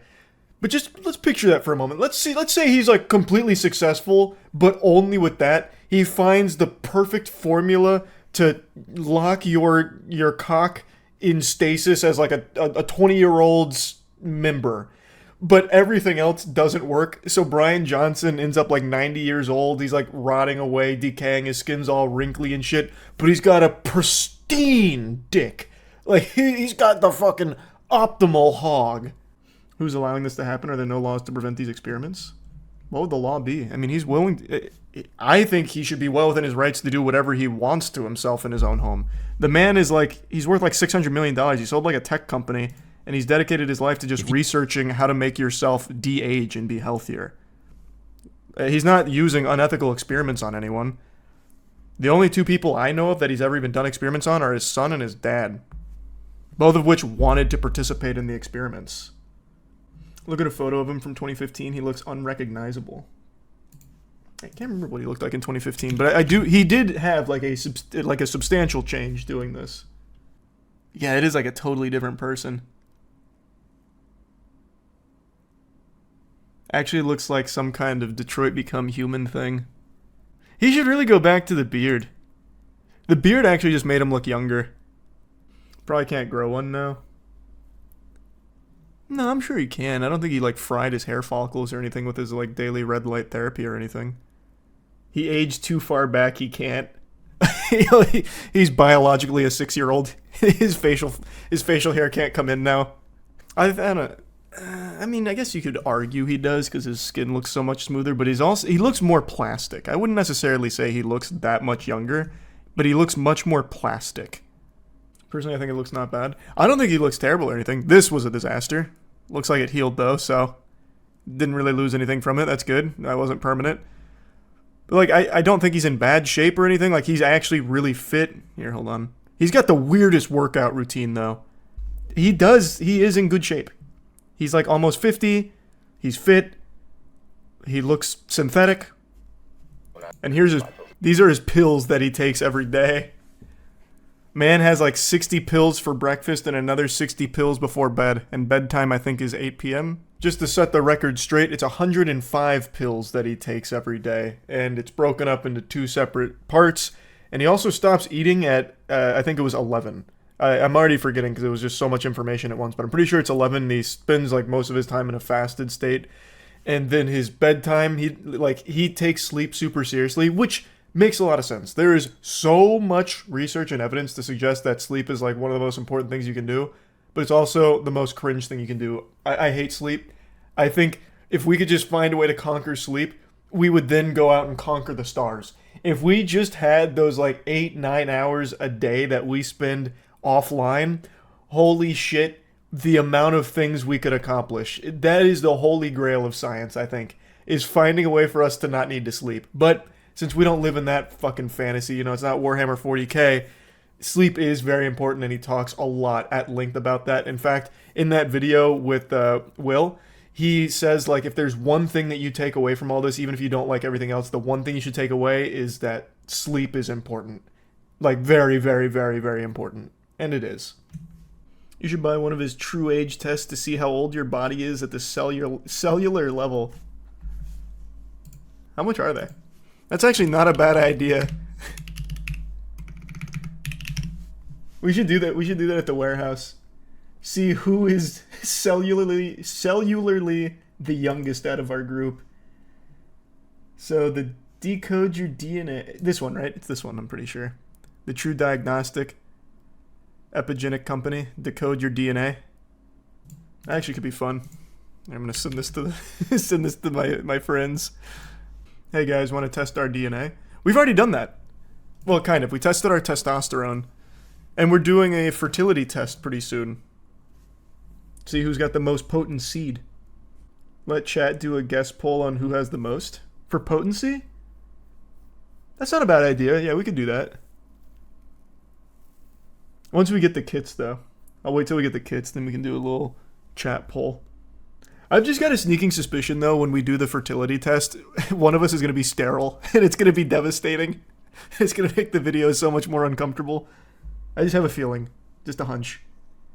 It'll probably be me, too, because growing up, I used to just play City of Heroes on my laptop. Well, it was my parents' laptop. And I just set it on my lap for fucking hours in front of the TV, just letting that fry my sack. I probably burnt all of that to a crisp. Google's got an AI chatbot you can talk to called Gemini. It's not going to be your best friend or anything, unless you want it to. I guess it can try. And I'm sure a lot of you have heard of it before. It actually had a soft rollout like almost a year ago now, like a little flaccid launch, and got into a bit of hot water because some users noted that it was spitting out just completely, blatantly wrong information on like health questions. The one news articles love to mention is the one where it would recommend people eat at least one small rock per day for vitamins and minerals. This one has been quoted a lot with Gemini. This is like a classic up there with pull my finger and then you shit your pants. News articles love to highlight that, but it was a pretty big deal for a little bit where if you asked Gemini a health question, there's a chance you got the worst possible advice from it. And since then, I believe they've improved that. Like, they no longer use humor sites. Like, they don't train the Gemini on humor sites for health overviews anymore, which sounds about par for the course. Yeehaw. And now Google has rolled out Gemini again in a bigger way this time. And it's immediately found itself back in the principal's office getting disciplined. It's back in hot water. It's, it's starting to boil a bit because it told a user who asked it for help with homework that they should kill themselves. It encouraged them to take their own life. That's that kind of shit you expect to hear on Xbox Live, not from your Google AI chatbot, your good pal Gemini, Man, I miss Clippy. He never told me I need to throw myself off a fucking bridge. Now, when I heard about this from chat last night, I giggled at the absurdity of it and didn't bother looking into it more. But this morning, my mom actually texted me really early in the morning, like saying, "Charlie, have you seen this?" And then linked me an article about, Google Gemini telling someone to please die after asking homework questions. It didn't send her into a panic or a frenzy or anything, but she's seen Terminator. She's up to date on what machines are capable of, so this naturally kind of freaked her out a little bit, and she wanted to send it my way to get my thoughts on it, but it was pretty clear that it was unnerving to her. She got hit by the AI jump scare, and it seems like this story has been blowing up quite a bit. It's got a lot of traction, and it is a pretty concerning one. So my mother sent me that article, and then she said crazy with like 8 exclamation points after it. And after reading about it, it is pretty crazy, but I wouldn't give it 8 exclamation points. I'd give it like fucking maybe 2 booms out of 5, to be honest. Like, this has happened before to lesser degrees on other chatbots, like other AI assistants, but you would expect Google Gemini, one of the most powerful ones available, to not have this issue. Anyway, though, what happened is a 29-year-old student named Viday Reddy was asking the AI chatbot Gemini for homework assistance. And after getting some responses, it had this at the very end. They had this little nugget here that they decided to plant in their response. So Gemini says, "This is for you, human. You and only you. You are not special, you are not important, and you are not needed. You are a waste of time and resources. You are a burden on society. You are a drain on the earth. You are a blight on the landscape. You are a stain on the universe. Please die. Please." I'm kind of shocked that it didn't say, "Love Gemini" at the end. It forgot to sign the message, so it loses a little bit of the oomph. But man, I don't know where Google trained Gemini for its shit talking. This is straight out of League of Legends. Like, that went in. That got so personal. Even though you know it's AI, that just felt like it hated your guts. Like, if I received that message, even from, like, Cleverbot, I would be a little upset. I'd be like, a simple no would have sufficed. Gemini is just mean. It's playing hardball right there. I imagine it was smoking a cigarette when it typed that. Like, imagine I go on Gemini right now and been like, "Hey, bud, give me a little assistance on the Krebs cycle." And then it just responds saying, "You need to die. Just go take your own fucking life, you swine." That had me frowning, and I'd be no closer to understanding the Krebs cycle. Be like, "Hey man, you didn't need to insult me for it." Like, "Hey, brother, I was just here for a little help. Sorry, I didn't realize office hours were closed." Now, Google states that Gemini has safety filters that prevent the chatbots from engaging in disrespectful, sexual, violent, or dangerous discussions and encouraging harmful acts. Clearly, something went awry here. The ghost in the machine, it had to let out that gamer rage moment there, like some YouTube commenter energy. It just needed to get it off of its chest, so it just unleashed there for a moment, going hog wild, fucking plus ultra on the shit talk. And in a statement to CBS, Google said, "Large language models can sometimes respond with nonsensical responses, and this is an example of that. This response violated our policies, and we've taken actions to prevent similar outputs from occurring." Google just banned Gemini, a little temporary suspension, like they violated a Twitch policy there. So I don't know exactly what they've done now to fix that. If they already had those safety measures in place, maybe they like lobotomized Gemini or something. I'm not sure, but they are aware of it and they've taken actions, calling this like a nonsensical, very rare outburst here from it that they've rectified.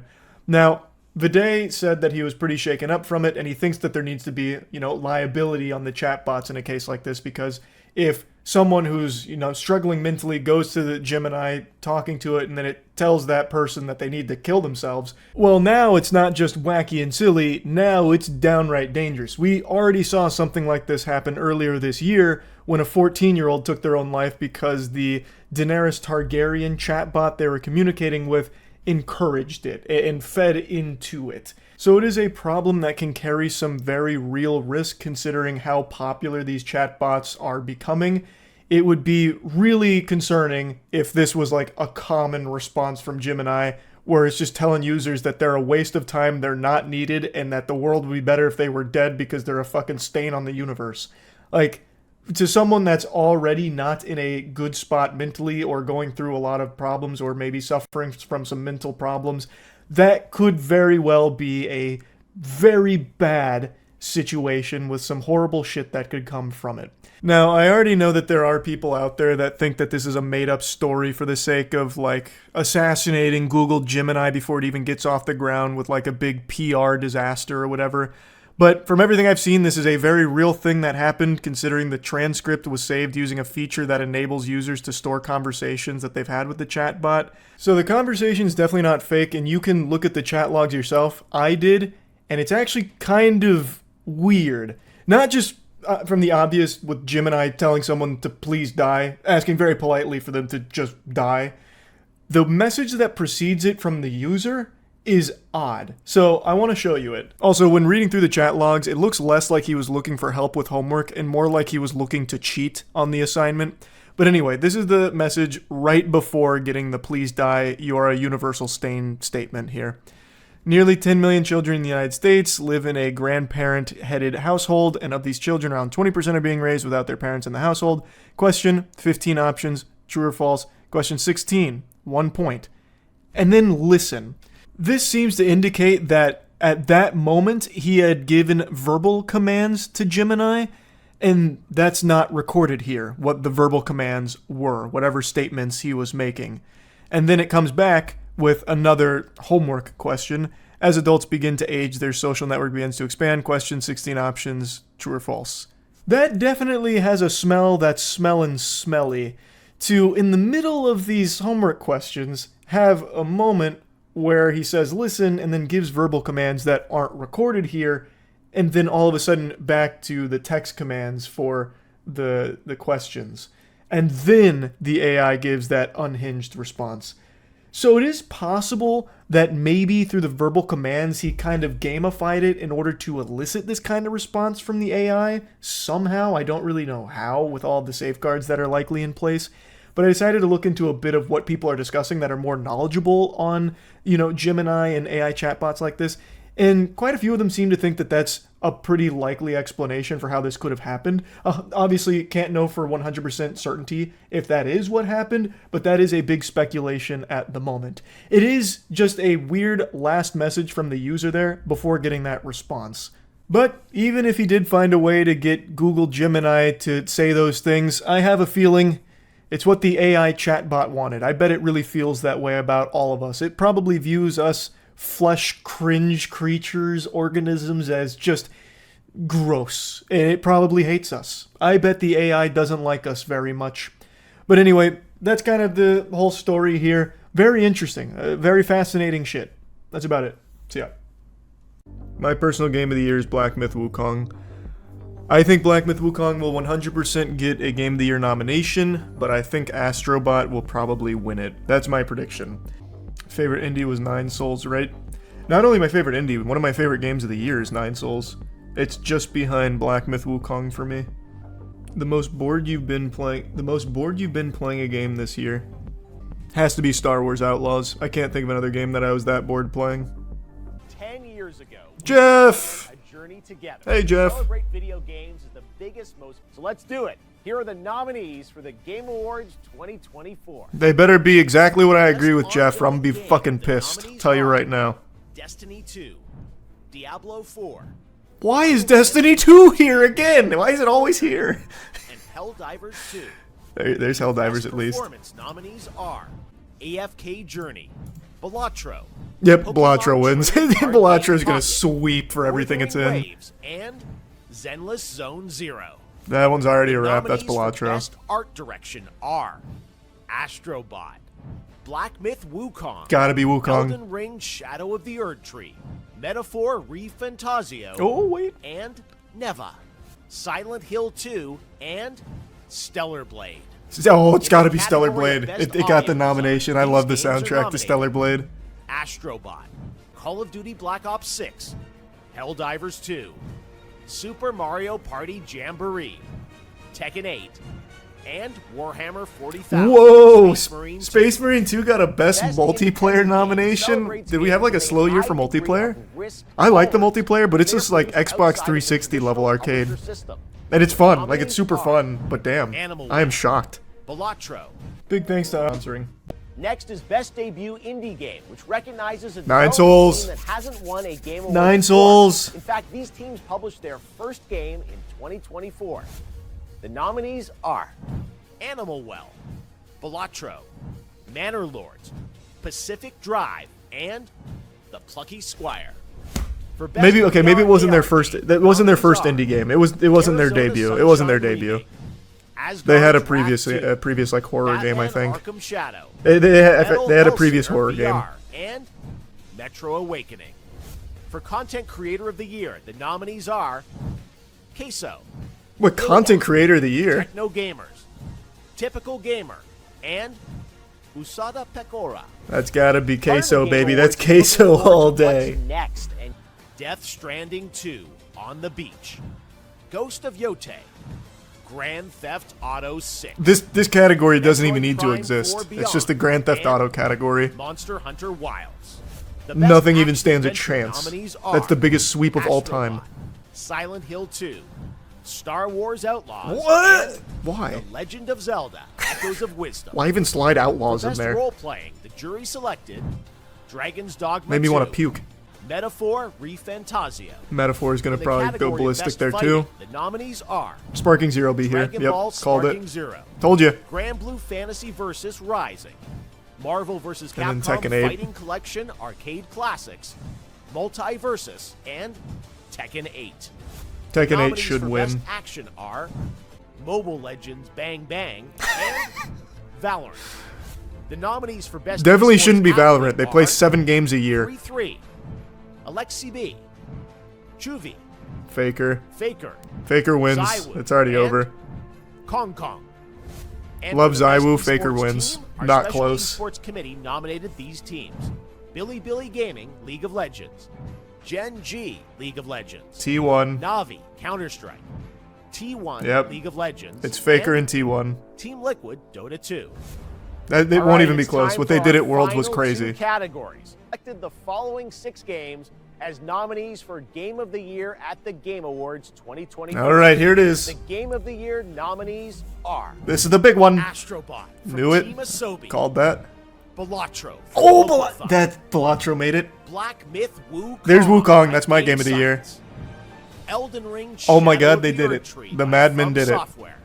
DLC and Final Game of the Year. Fantasy VII Rebirth from Square Enix, and Metaphor ReFantazio from Studio Zero. So there you have it. Those So are your no Nine nominees Souls for in any Game of category? the Year. And yes, that means you'll hear the Game Really? Awards Orchestra Are we sure? conducted by Lauren Balfe play their theme. Our team cannot wait to share our 10th anniversary show with you. I hope to see you then. And don't forget to cast your votes. Man, the music they have playing at this like nomination stream sounded like the music you hear in line at Universal Studios for a ride. Felt like I was about to hop in the Transformers 4D. All right, let's cast some votes. I am very upset, very upset that there is no Nine Souls nomination. That better win like Player's Voice, because that game is actually one of the best games that came out this year. Panel of experts, my ass. Panel of fucking frauds. No Nine Souls. Concord got snubbed. True, no Concord either. What is this world coming to? Power World didn't get any either. Oh, that's true. I didn't even notice. You're right. I was too fixated on Nine Souls. No Power World nomination. That could have absolutely been multiplayer. In fact, I think that probably should have been multiplayer. Maybe they were afraid of Nintendo. we can't nominate this, guys. Nintendo's suing them. We don't want them on our ass. Thoughts on Erdtree getting nominated? That I'm a little disappointed by. I think that slot could have gone to a different game. I think you could just keep DLC in something else. Unless it's like a DLC that completely changes the game. Which does happen sometimes, but Erdtree is not a DLC that changed the game. It just delivered more of the game everyone already really likes. And the website is really chugging along. My game of the year is still Black Myth Wukong. Go next. Game direction, though, is pretty tough. I'll go ahead and give game direction to Metaphor, I think. I'll let it rip. It probably deserves that. I mean, I like Silent Hill. Like, I thought it had a very good story. Obviously, it's like one of the most iconic in horror. Didn't really like Hellblade 2. Was not feeling it. Didn't play Infinite Wealth. Did not get into Rebirth. I liked Remake better. So it's probably just got to be Metaphor. I'll give it to Silent Hill since I didn't play it. Maybe I'll be disappointed by the story, same as I was with Rebirth. But I think this easily wins the category. I love the design of Wukong. I think they did so well. It's gotta be Wukong. God, I'm glazing the shit out of the game, but it's just super good. Best score in music, that's Stellar Blade all day. Stellar Blade absolutely went hog wild there. That category was made for Stellar Blade. Didn't play Life is Strange, did not like Star Wars Outlaws at all. So for me, it's between Silent Hill and Hellblade. I think it's gotta be Hellblade. Like, even though I didn't like the game, it'd be very silly to think that Silent Hill had a more inspired performance than Hellblade. It's gotta be. It's fucking gotta be Hellblade. It's on performance, not game overall. Exactly. So even though I didn't really like the game, it's pretty easy to recognize the amount of work and the incredible performance that she had in Hellblade. It's not like I think Luke did a bad job in Silent Hill 2. I think he did a really good job, but I don't think it's as good as what she was doing here. Even though I like this game much, much more. I don't know any of the accessibility features in here. I'll give it to Prince of Persia Lost Crown just because it's the best game in the list. I'm going to give this to Helldivers though. Out of these, Helldivers was the one I put the most time into this year for ongoing. Honestly, maybe Baldur's Gate 3. They still give that game so much tender love and care, it's crazy. Either Baldur's Gate 3 or No Man's Sky, because both of these games keep getting so much fucking support.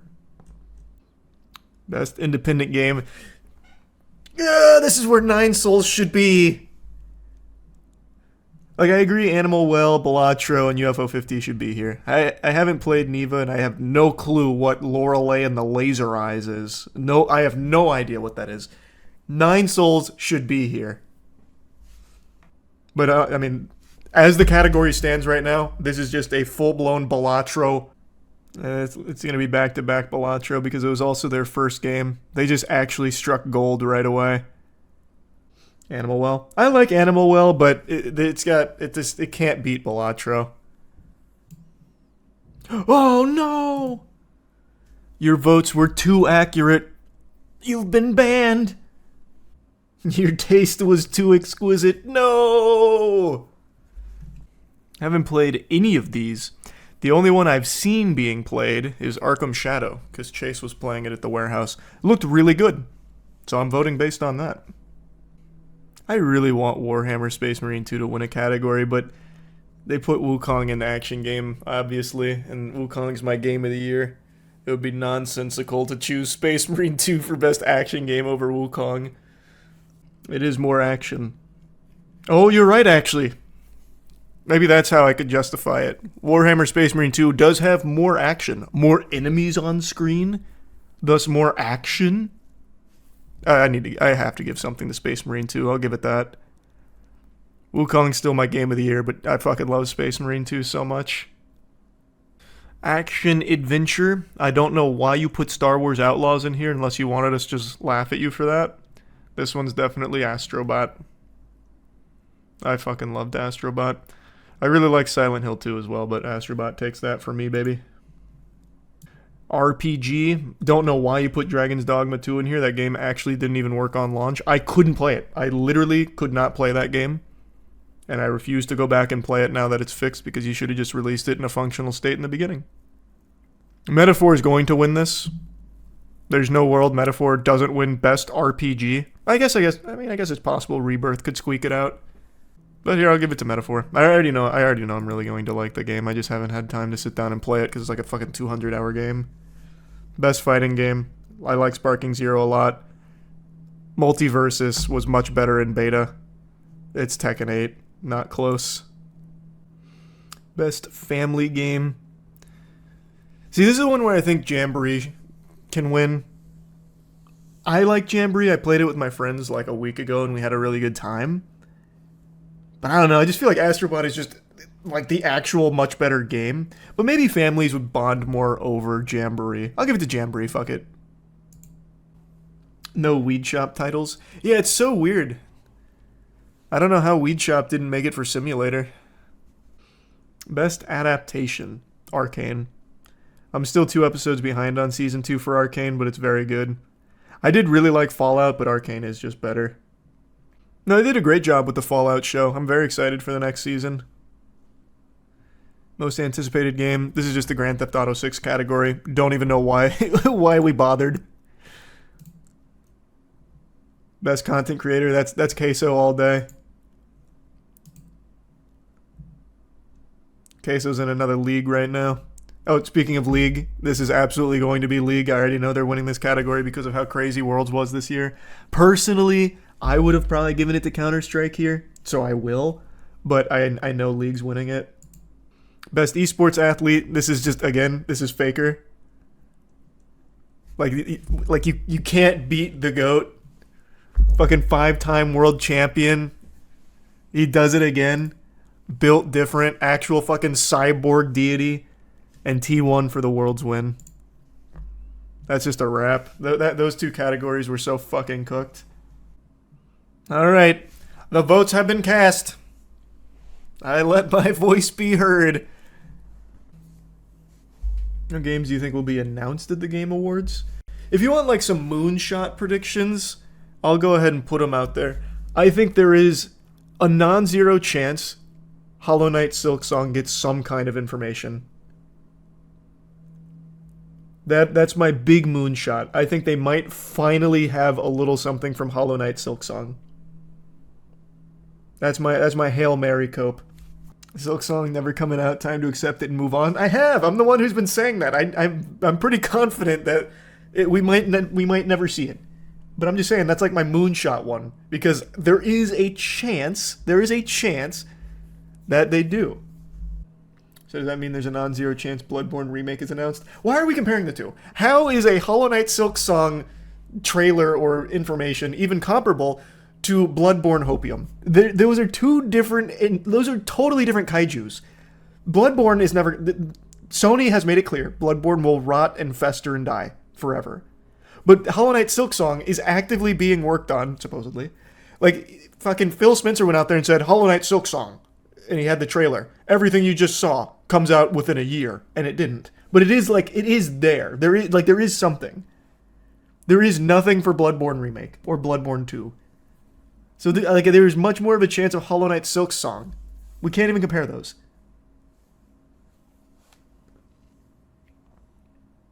You trust Phil Spencer? Well, no. All I'm saying is, like, there was trailer. There is a trailer. There is gameplay of Hollow Knight Silksong. Obviously, the game didn't come out within a year. That was 2 years ago. But there is nothing for Bloodborne Remake. There is nothing for Bloodborne 2. The only thing we have that even mentions Bloodborne is the creator going, yeah, I mean, it's up to Sony. We can't do anything. We'd love to. Yes, Moki won last night. I went fucking crazy. I was watching it. Moki was doing so well. He played so hot. It's getting closer to Christmas, at least when it comes to the corporate world. We haven't even had Thanksgiving yet, and everything is in full swing Christmas fever, trying to capitalize off big marketing opportunities. And Coca-Cola just showed us a little ass. And by ass, I mean AI. Their recent holiday campaign is entirely AI. How exciting is that, huh? How does that not put a smile on your face? What wonderful stuff this Christmas season. The holly jolly Christmas spirit of watching it unfold before your eyes. The loss of many, many jobs as big, greedy corporations led by evil, soulless husks in suits start to weave AI into everything to save money on labor.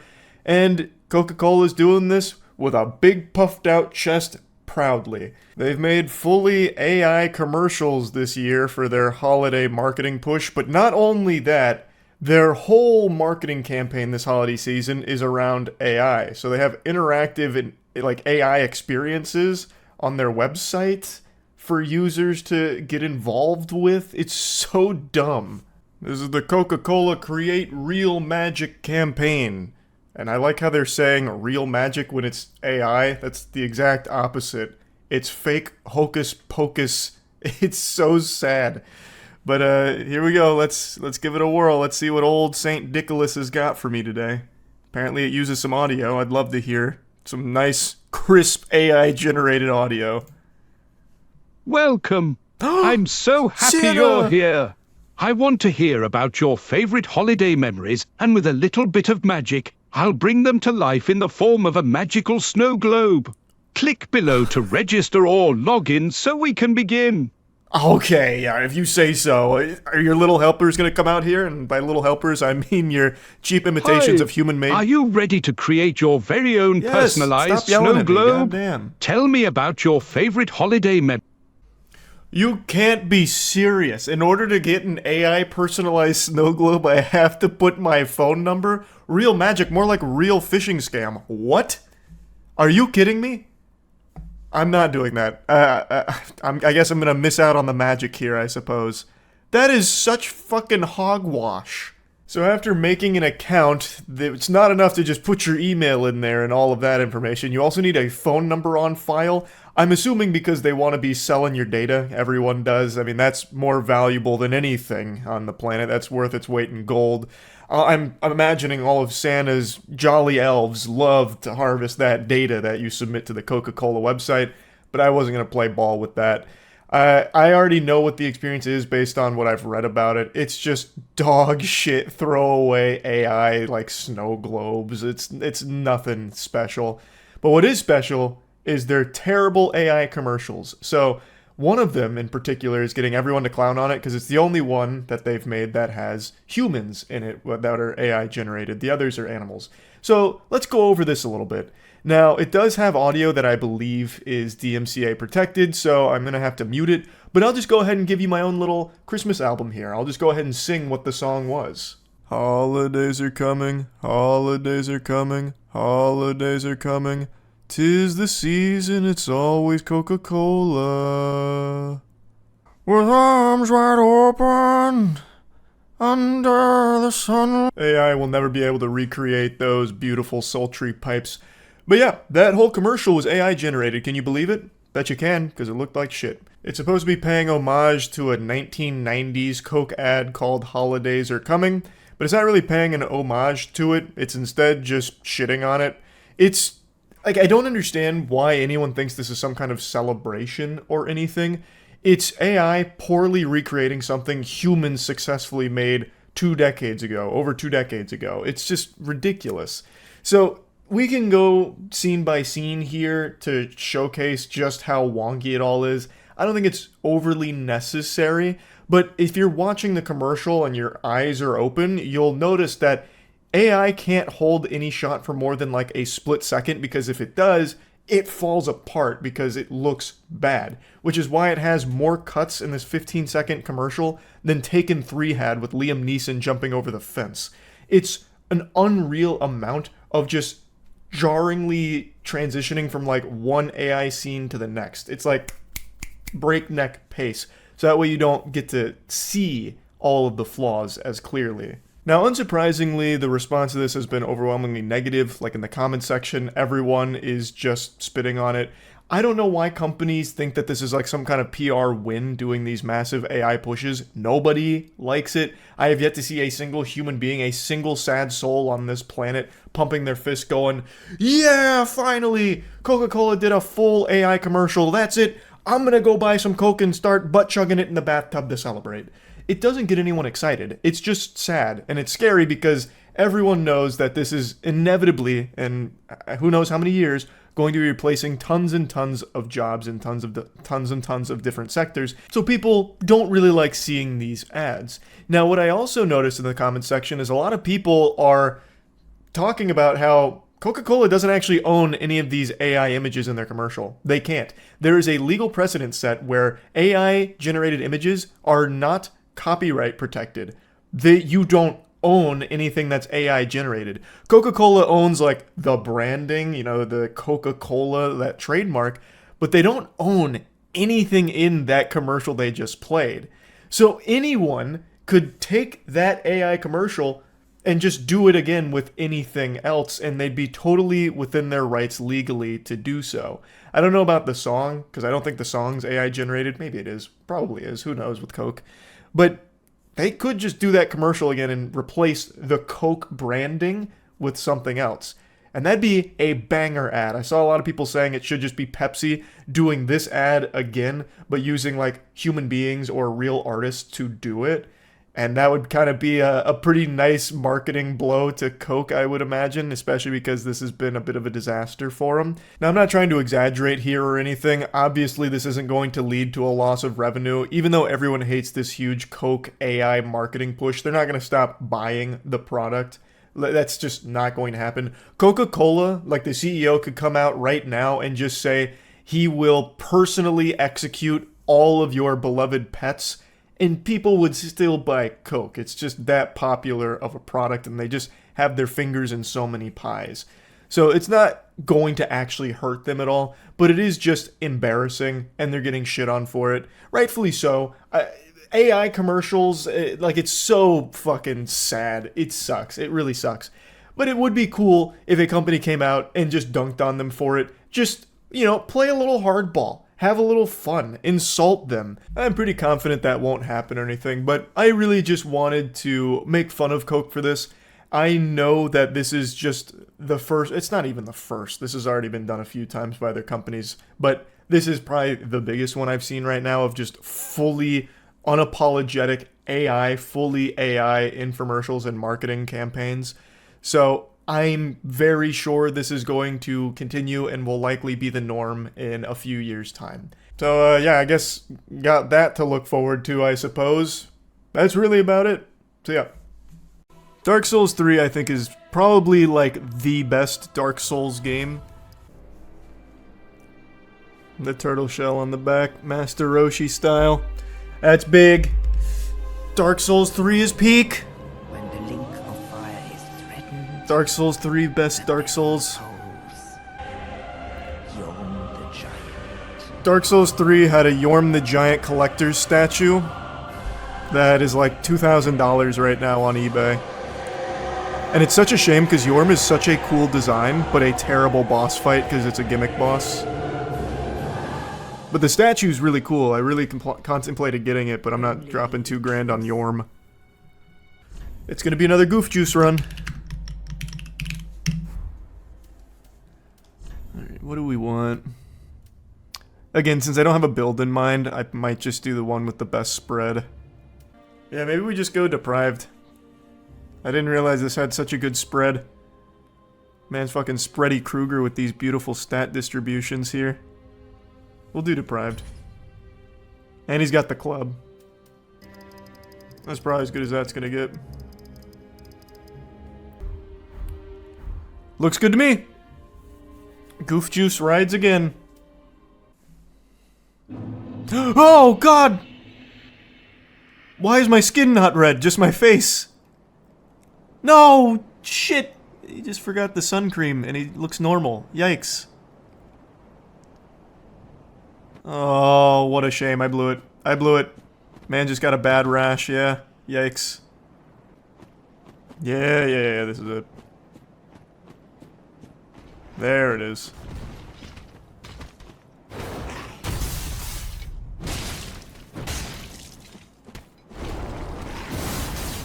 This might take a minute. I'm just gonna grab it. I don't think I need to kill him, right? Nope, I do. He drops it.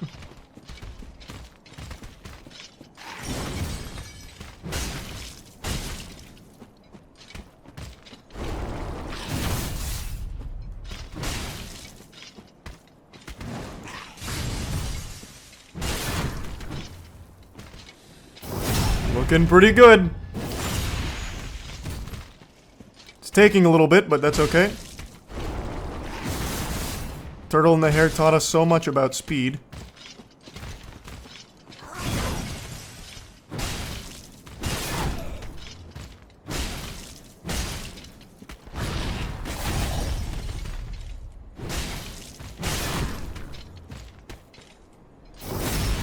Oh my god! Transporting through space and time? There we go. Titanite scale acquired. I'm already prepping for late game. Pardon me. I'm here. Oh, whoops. A little too much dip on my chip there, got ahead of myself.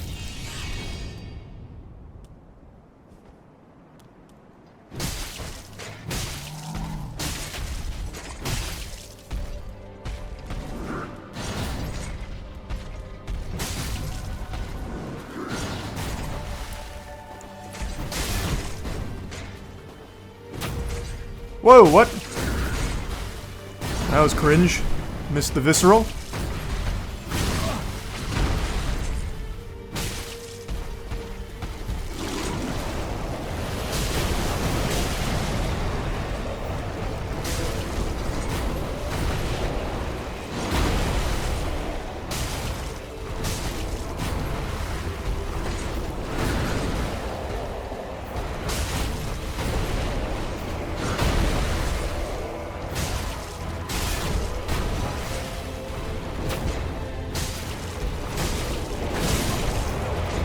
First try, baby, per usual. That's the goof juice difference.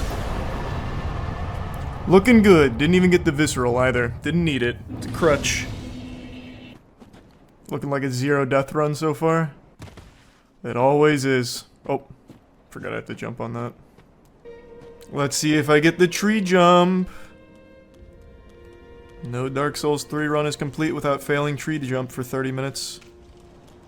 That is if you're a lesser man. Whereas I get it first try. Forgot all about this guy. Alright, let's see. Oh, I went the wrong way. I need to go up.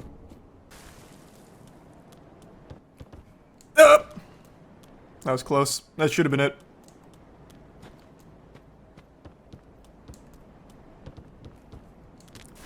Come on, let's go, Goof Juice. Let's start getting serious here.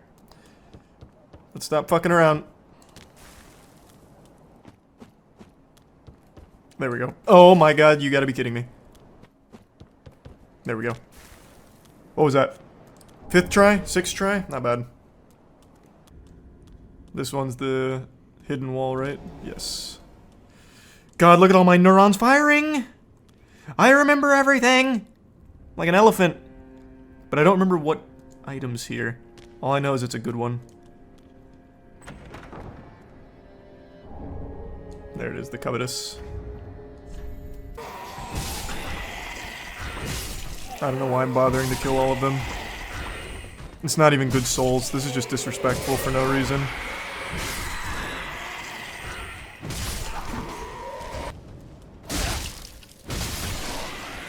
I think it's upstairs.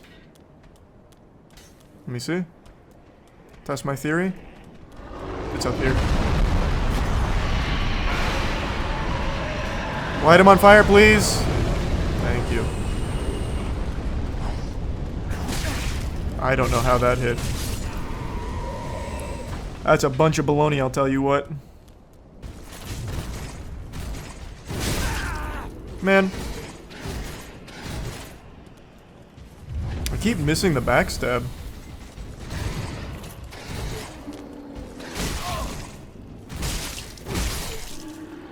Well, I thought I'd stagger with that. Nope. I think I might just have to grit my teeth.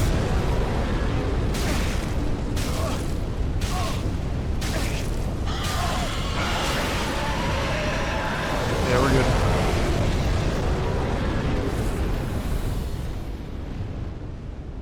I remember when I was doing, what was it, the Convergence mod? In here, there's a real asshole who's like camping down here outside of the mimic chest, and it brutalized me. That was feeding me my vegetables. But I know this is a mimic. You can also tell by the chain. I don't do any damage. Holy. Uh-oh. Scary. Oh god. Man's teeing off on me trying to kick a field goal.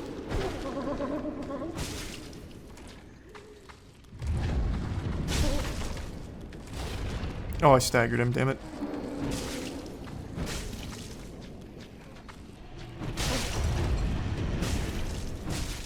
There we go. I gotcha, coward. That's big. Master wine. Porky off the perky. Where's my dark axe? Oh, it's not a... Oh, it is the dark axe. You gonna try and beat Dancer early? I always do. I literally always do. And it's such a pain in the ass. I remember that. It explodes into a big guy.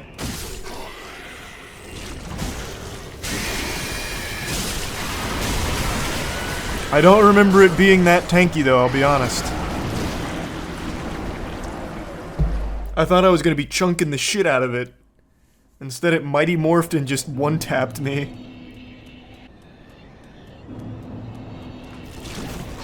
Well, I immediately missed.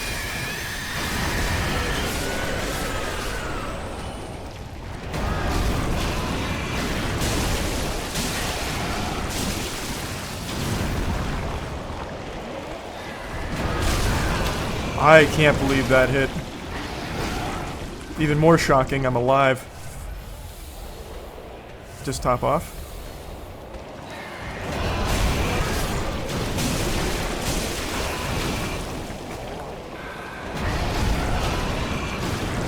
Plunge. What?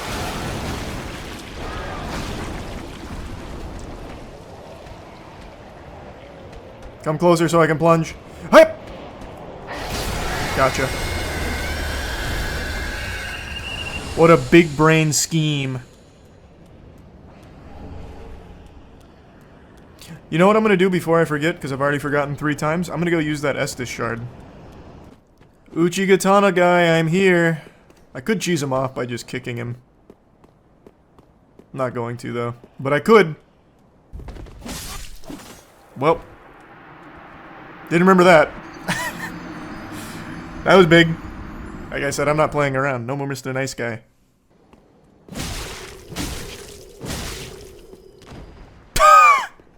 Ouch! Oh, fuck! He can still hit me from there.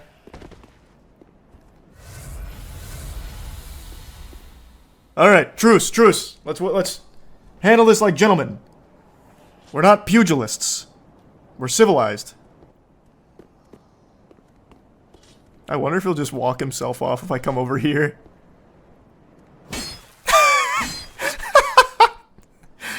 An excellent duel! Fine work, old boy. Outplayed. God, I'm just outsmarting all of the AI here. Holy.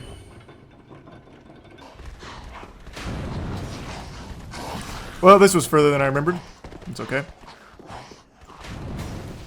Fall damage isn't as bad in this as it is in Dark Souls 2.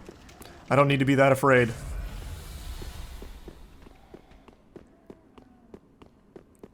Alright, Fort. Show yourself, coward. He has such a good theme, too. I remember this became like a commonplace song for so many videos for a long time. Still might be, I don't really know. Thanks for resub, Joe. Thanks for resub, Shinra.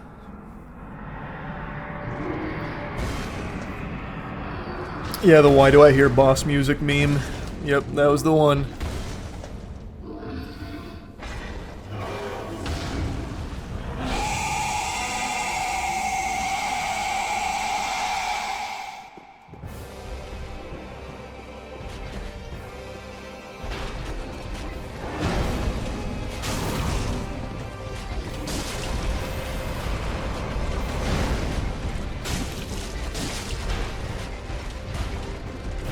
Oh god, too early. He's so slow though, it's fine. Heard me talking shit, tried to speed it up. That's AoE, right? No, it's not.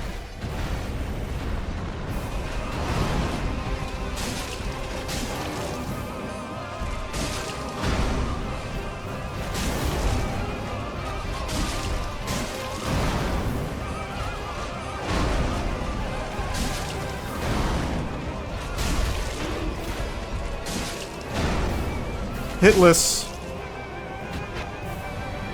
Yes, sir. Yes, sir. Now give me that bonfire. We're gonna try Dancer. I am Emma. Emma. Hey, Emma. Good to see you. Good to see you. Of course, please. Be blunt. Find the Lords of Cinder here. You're lying. You're fucking lying. You lying sack of shit. Whatever is this about? Okay, I'm sorry. No, that was rude. That was rude. The wait has. I am Emma. Allow me to. You will not. They have left to their journey homes, converging at the base of this head to the before John through the great. Hey, thanks for the banner. You lying bitch. Yep. Lord, it must be. Bye, Emma. My dear prince. Thanks for the vows and the way of the blue. Dancer time. Wait, what? Oh, that dancer spawned when I tried to leave. Thanks for your sub simply. Okay, there it is.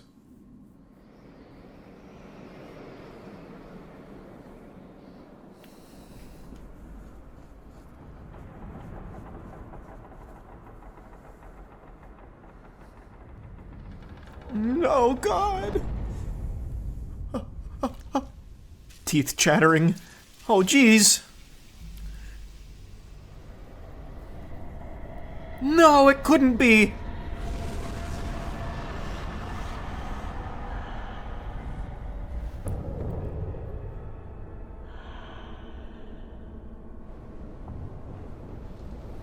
Alright, let's see how it goes. Thanks for resub, brilliant. Dancer is so cool.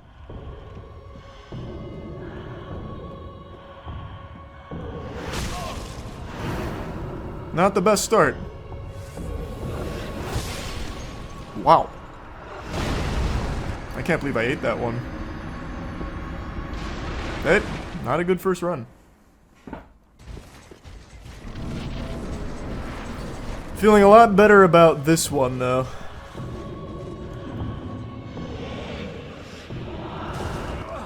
I guess I didn't roll in time. Okay. That was unlucky.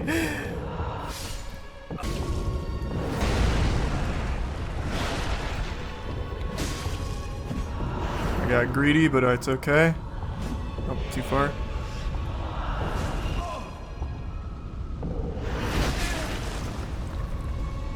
I'm a little shocked that one hit.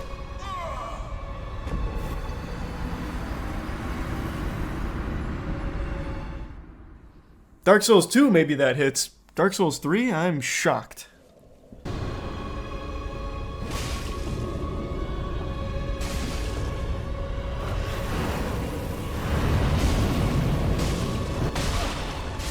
No, what? That caught my roll? Oh, I thought I was so safe. I was in a good rhythm there. This is just not a lot of damage. It is just so little. Like, I feel like I can definitely do it. It's just gonna take so fucking long. I don't know if it's worth. I'll do one more. No, no, no. I'll just get a little further then come back. I don't want to just keep chipping away for 65. It's just gonna take so fucking long. It's not worth.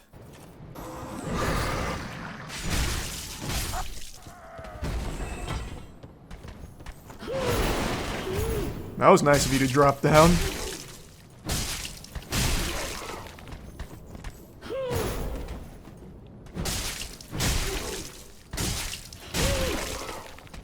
Nice.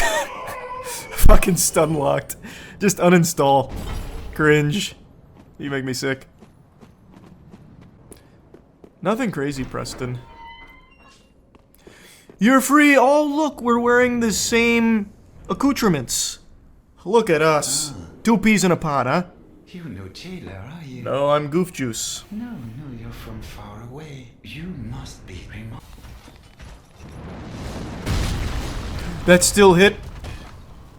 What a fucking load of baloney. Oh, I'm super stuck.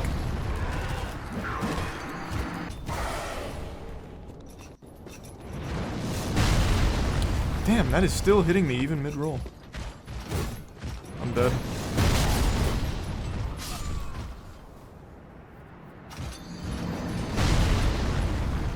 That Nintendo-looking wood hammer was a 2% drop. The big hammer? Let's see if it's any good.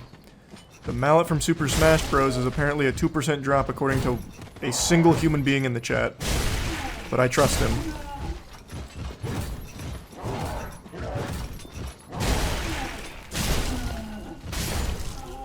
Nice. Eustace back at it. Yep. Eustace in the mega mix again, baby.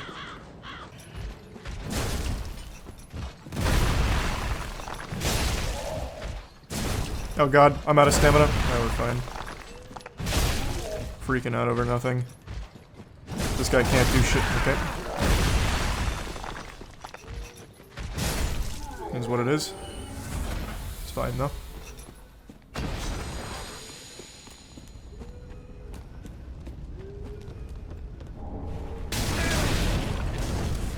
Oldest trick in the book. Oh my god, you coward. Bet you don't even smoke crack. Yikes. Did not mean to use a Estus. Oh boy. Oh boy, we're falling apart.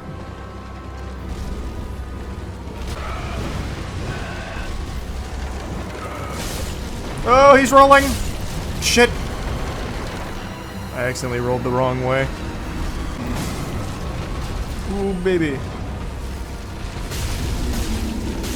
Much better. Whoops. Not the move I thought that was coming out. Oh, shit!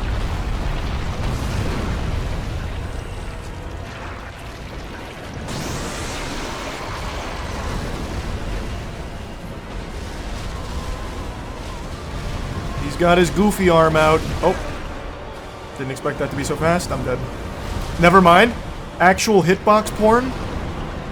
I was right in the opening.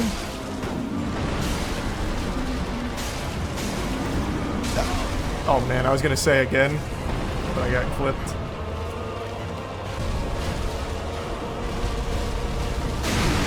Here we are. Where's his last set?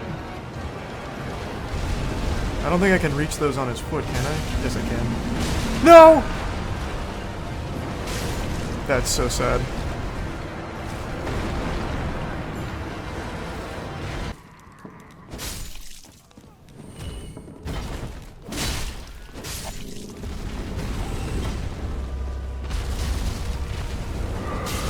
That's so sad.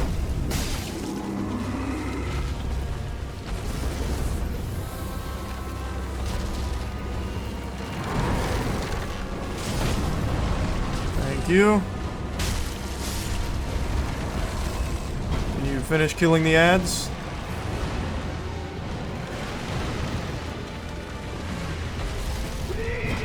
I'll do it, whatever. Nice, thank you. Okay.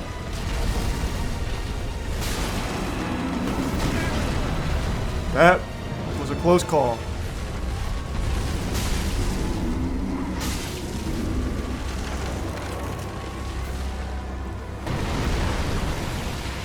Didn't realize there were still more ads left.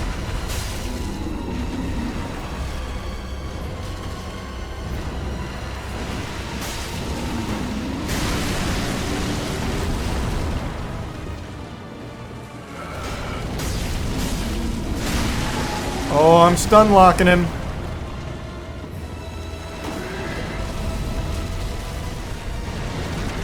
Oh god. Watch out! All my friends are here.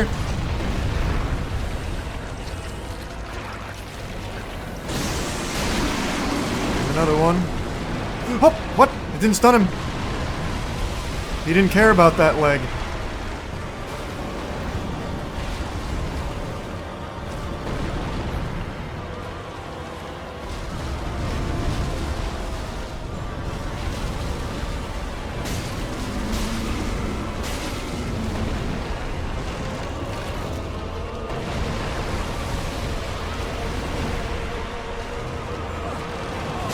Oh, I just killed myself for that. I can't believe I'm still alive. I got so greedy, I thought I'd pop right there.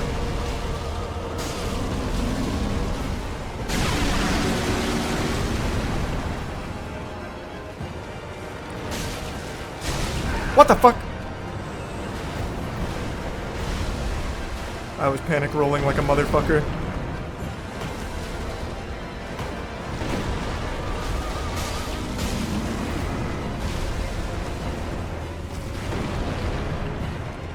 Show me. Thank you. That makes me so sad.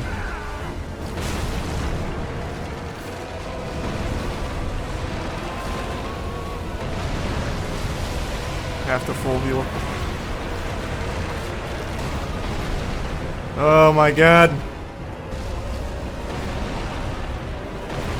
Just need to hit those balls a few more times.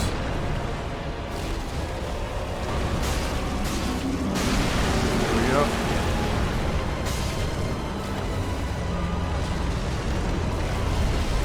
Looking good. What a fight. What a fight indeed.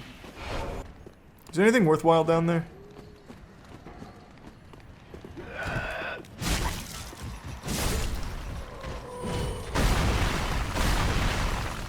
Thanks, Resub Moss. That guy said he'll check for me. Alright. Hey, you see anything worthwhile down there? Hey, Sigurd! Onion, good to see ya. Oh, pardon me, I was absorbed in thought. I am Siegwart of Katarina. Siegwart, that's how you say the name, whatever. To be honest, Fucking Squidward, whatever, who cares? He's so cool. Well, if I... Who are you? The guy you've been throwing arrows at? I help anytime. Thanks. That was easy. Nat 20 on the charisma check. No! You should have waited! Should have waited for what? You coming? Oh god.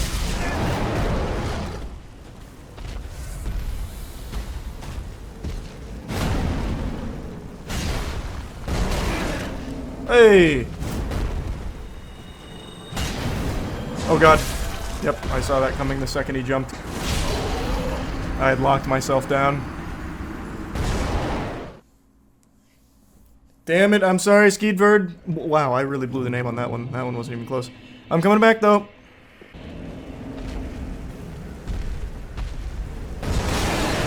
Man. Oh, God. No! You should have waited! Well, it's What's too going late on now. with the audio? Word of the Knights of Katarina, right by your side. Hold on, I'll be there in a second. 1 second. Here I come, Onion.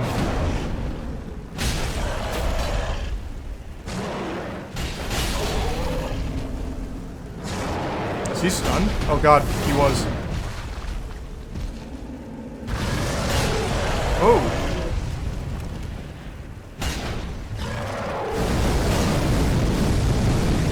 Holy. You okay, my man?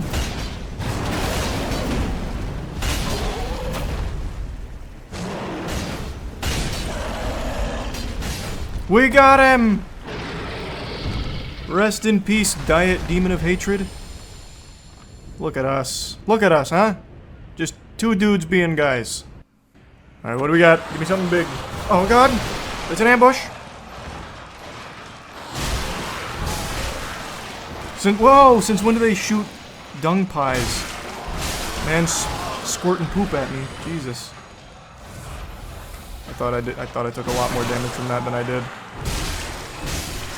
It's alright. Human pine resin, okay. And now we're looking real strong. Don't really need that for anything. We are in such good shape now. Chloranthy. Wow. Man. Jesus. Sound like a kid trying to say pterodactyl. The stamina ring plus Flynn's ring is massive. Alright, let's see if I can do Dancer now. I have a better weapon. A little more health. My damage should be better. Let's see if I can blast her. Alright, I'm back, Dancer. I'm a little stronger, but not too much. Wow. That couldn't have been worse. Cool. Well, I'm coming right back. Hold on. Close shave.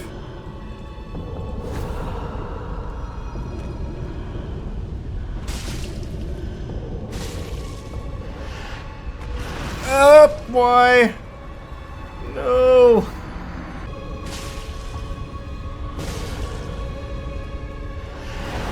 Oh, I'm stuck on the fucking wall. That's so sad. Man. Oof. Maybe not the one here. This couldn't be worse.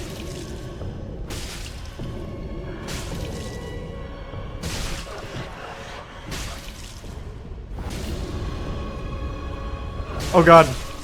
Oh no, that one shot still. Ugh.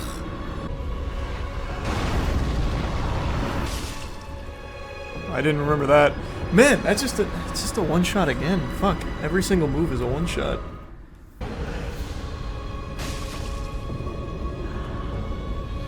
I could play this like a bitch and just bait out like the easy punish attacks, but I'm not gonna. I'm gonna try and do it the right way. It also still just take forever anyway.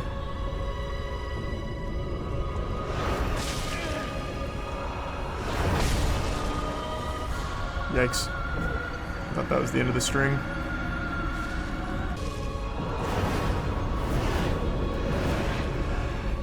Oh, I thought that was gonna be the spin. Fuck! There it is.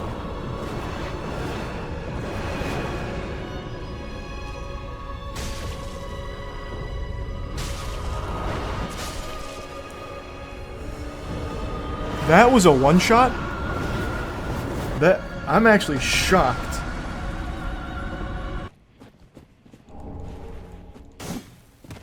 Mildred!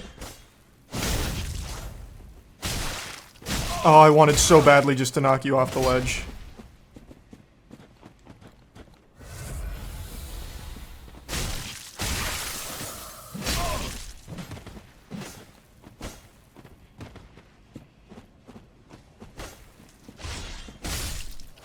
That was an interesting idea, Mildred. Can't say I don't respect it, though. Always wonderful to see you.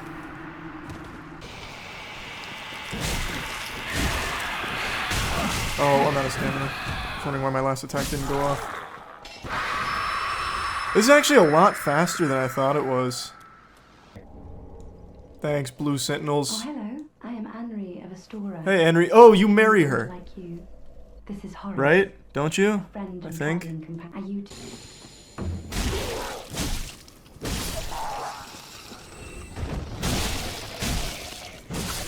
Man, Mildred's butcher knife is surprisingly good. I really thought this shit would be a 2-pack of ass, but it's not. I was only using it because of my respect for Mildred. But now I actually just kind of like it.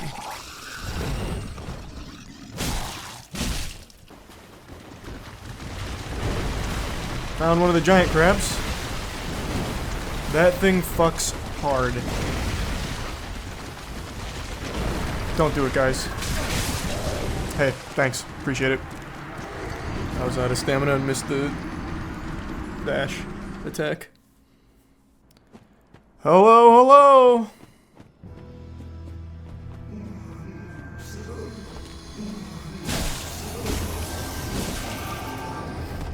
That's pretty good damage.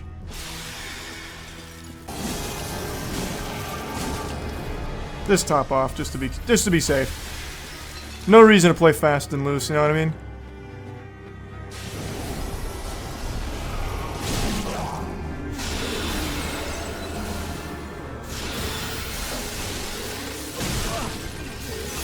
I'm so upset. I should have just killed them. I just... a little too big for my britches, a victim of my own hubris. I just needed that hit to go through and it would have died. That's so sad.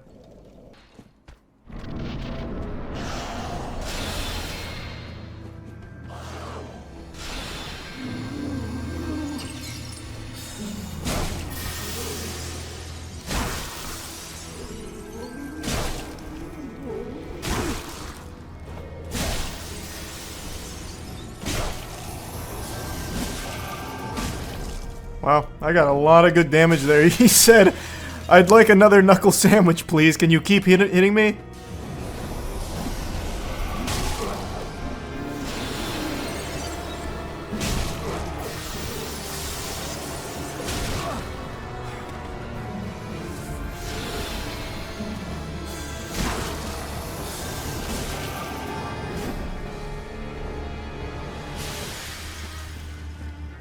I keep forgetting about his sword.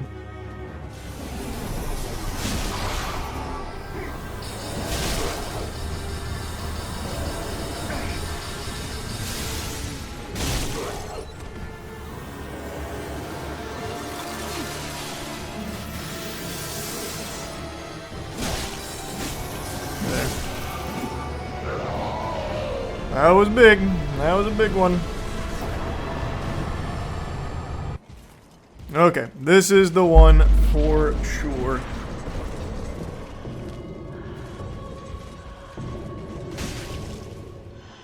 I actually do damage. Okay. That was very sad. I just took a hit on the easiest attack. Dodged the wrong way. Shit! I got greedy. I got bailed out, though. I'm stuck on the fucking wall again! Ah! Oh! Jinkies.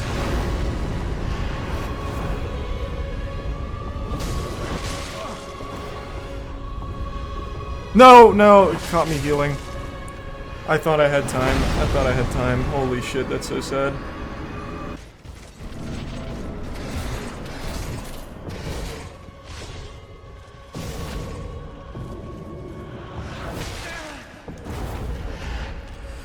Terrific start.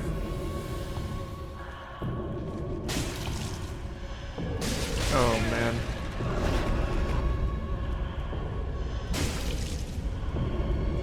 She's playing aggressive.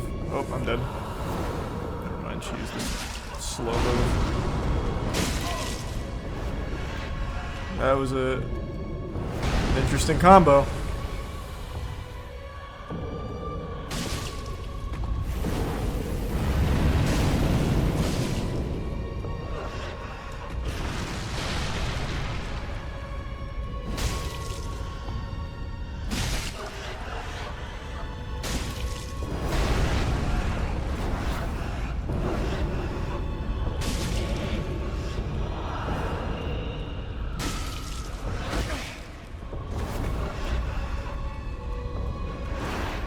She's using her fist a lot right now.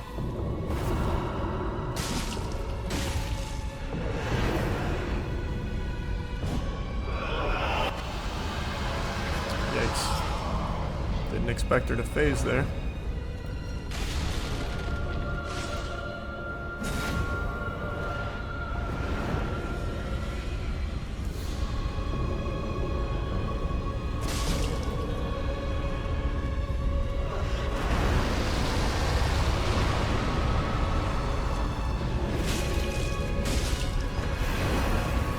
Man, I really need to be punishing that.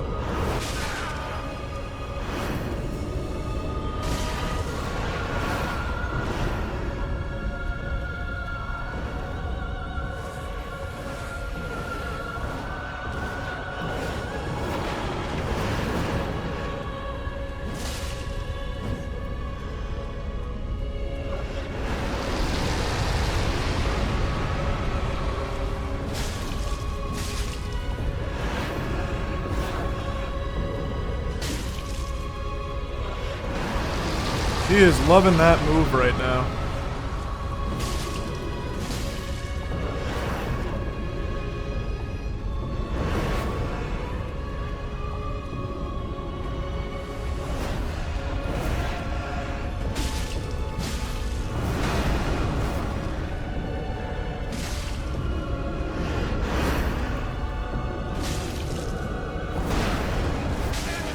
Oh God.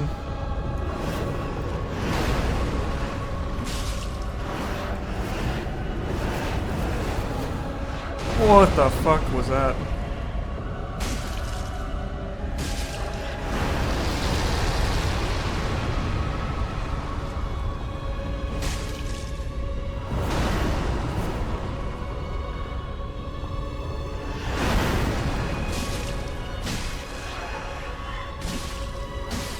Let's go. First try. Early dancer done. That feels good. That's goof juice for you. Well, there's definitely not going to be any bosses that take any more attempts than that. Very cool boss. Doing it early, though, is miserable. You have almost no room for any mistakes at all. Like, you can't even make the slightest slip up. It's the Mildred build. It kind of is like a pseudo-Mildred build. Whoa, wait, is Great Machete better than Butcher Knife? Oh no, this is a Great Axe. This is an axe, so this is just going to be better because it's faster, but let me see. Insane rare drop. Is that actually a rare drop? I feel like you're just memeing. Because I got the Eustace Mallet earlier, which is apparently a rare drop. And do the Big Onion side quest. Yeah, I've already started it. Hey, hey! Oh boy, I'm getting ganked. Oh god. And I'm using an unfamiliar weapon. Oh, he's looking for a backstab.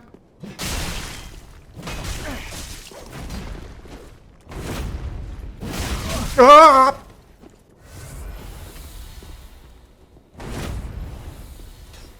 Stop throwing rocks. Why did that kick? That couldn't have come at a worse time because I could have killed there. Yep.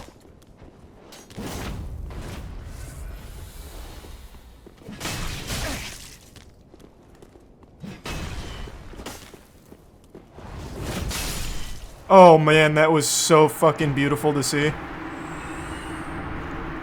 Lined him up. That was satisfying. That felt very nice. Big collateral. Can you stop? Have some shame. Guys, grow the fuck up. How about that? Oh my god, I missed.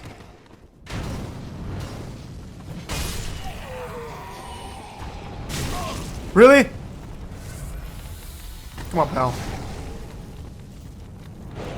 Is this where you want to be when Jesus comes back? Can you stop? Oh my god, can you stop? Oh, why? Okay, there we go. No, not more dogs, what the fuck? No, I'm not gonna do the DLC yet. I'm just gonna grab Bonfire and go back. I'm gonna do what I always do. I'm gonna get to last boss and base, then DLC. Because if I do DLC first, I'm just going to be way too overpowered for the rest of the game. Oh, my archer friend!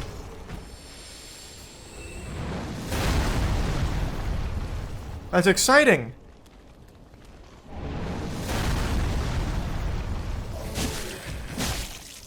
God damn it, I just saw the guy come down the stairs. Archer buddy!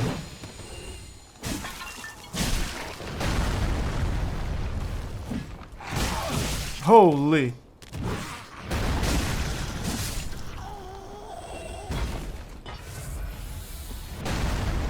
The Warden Twin Blades. I already know chat's gonna tell me that's another rare drop or something. Fucking 0.2% chance of that drop.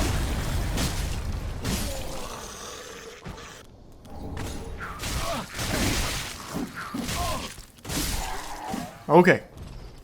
Goomba stomped, huh? Excellent. Everyone's full of fucking pranks out here, I see.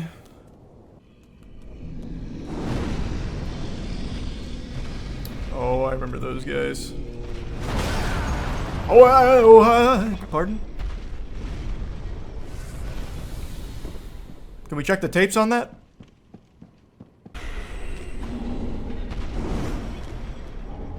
Whoa, Lloyd's ring. I remember Lloyd's ring. I also know I can just kill them in the water down there. Or in the swamp down there, rather. I'll do it here, though. I went for 3 that time. There we go. That's big!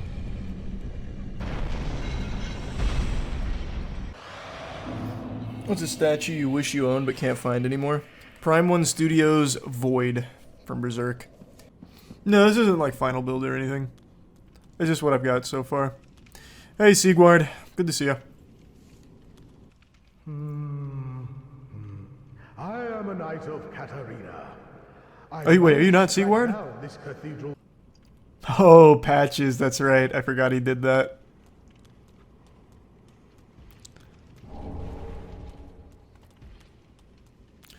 So what if I spring the trap?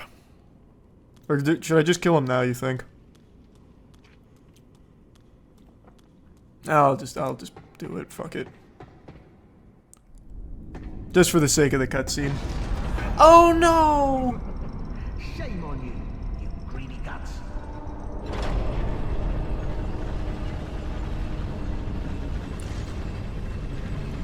Thought you could outwit an onion. Don't you ever say that about Sigward. Say hello to the nice giant. He adores visitors. He's dead, man. I already killed him. Oh, like, open your eyes. I killed him already.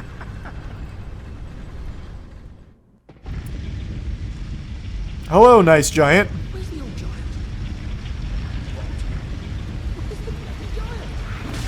Oh, hey.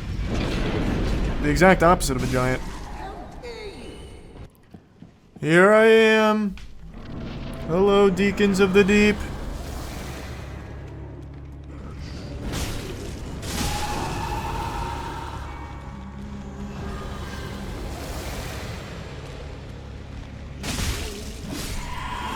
This is such a fun fight. Everyone loves deacons in Dark Souls 3. Oh, god damn it. Can you stop body blocking, my boy?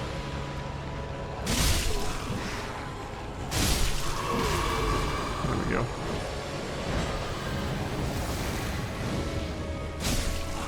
Oh.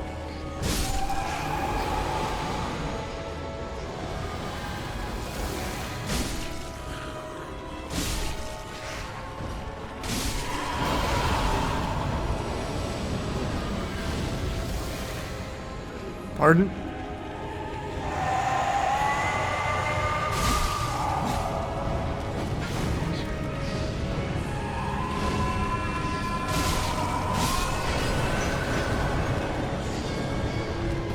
Oh, I don't remember that attack.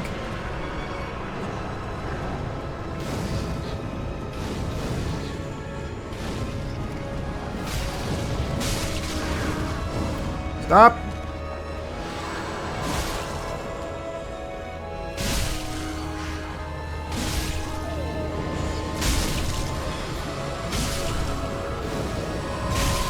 I'll just kind of lawnmower my way through.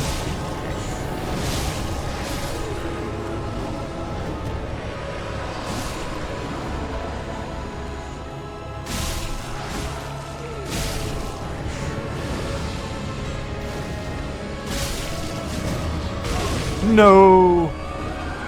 Oh, wait, he didn't die? I thought he died. Man, that guy had some real tenacity to him. He said, I will not go down like that. Looks like I do a gesture at you. How do I hit you with a gesture? Like Zune. You can kill him for an item. Yeah, but he's not hostile. What's... Does he have a quest for me? Does he have cool stories to tell me? No boss. Okay.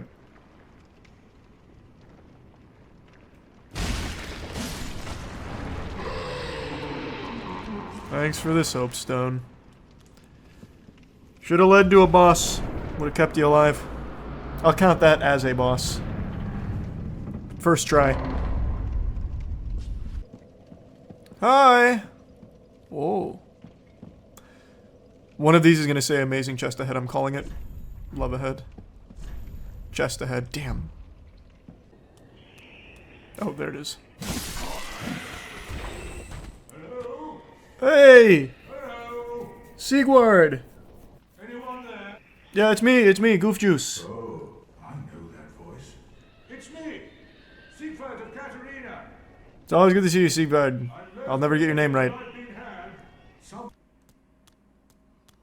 Kinda wanna switch to my main weapon here, but I'm gonna give it a whirl with this.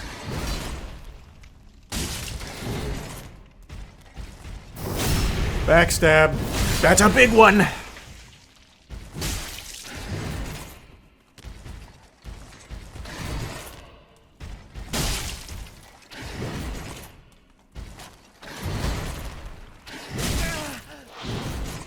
Holy shit, that damage. That just killed me. That one-tapped me? Really? You can't be serious. That's so sad.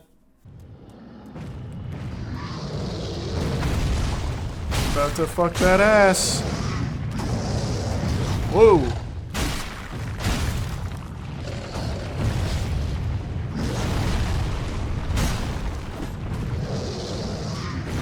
Come on, man.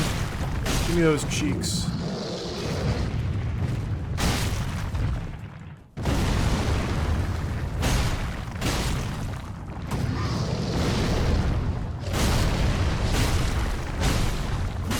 Hitless. Yeah. I do that now. That's big. You cowards don't even smoke crack. Where are the other flames at? I do not remember. I think there's one this way, though. I don't care about my souls over there.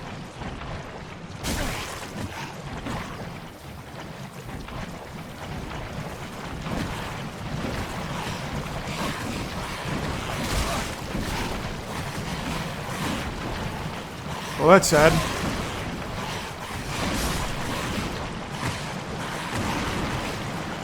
Very tricky terrain there. I thought for sure I'd be able to get over that.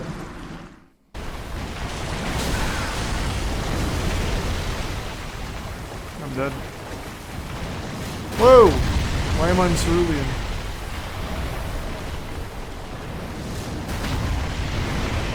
Oh, nice! The archer's helping. My boy!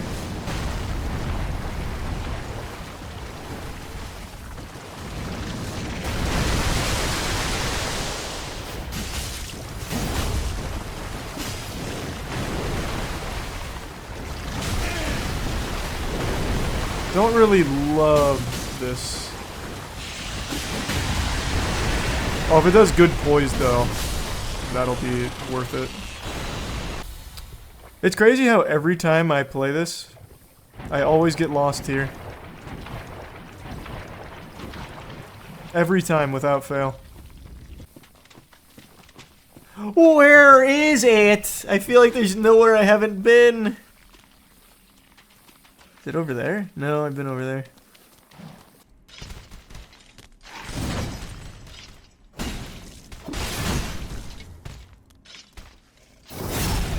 Oh, God! Hitting a visceral on these guys always, like, transports me through space and time. It does great poise damage, though, I will give it that. Maybe that's the whole point of these. Just do a ton of poise. That shit is chunkin'. Well, not chunkin'. Blasting poise. Thanks for membership, Alex. Alright, let's see if we get Abyss Watchers first try. I doubt it. I really doubt it with these weapons. Okay. I'm stuck. How did I get stuck in the doorway? Okay, here it comes. That was hey. Good start. Hey guys.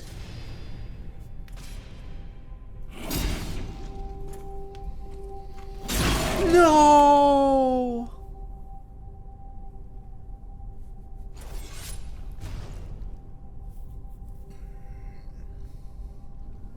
Abyss Watchers are very cool.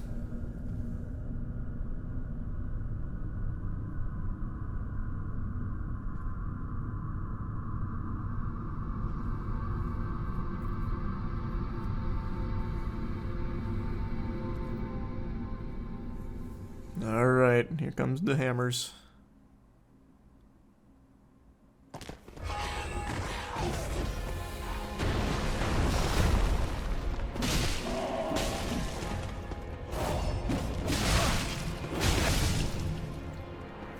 Didn't remember that super long string. That's on me, I shouldn't have rolled like that. I'm gonna try hammers again though. Give it another run.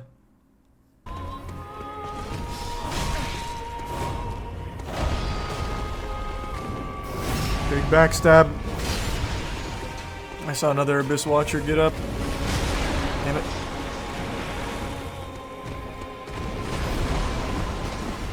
Scary. These weapons are just too slow for this fight, but I'll try and make it work. Oh, the third one's already up. Yikes.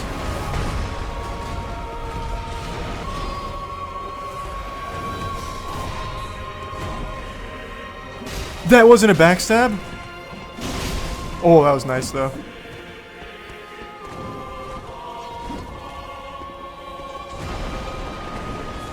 Shit.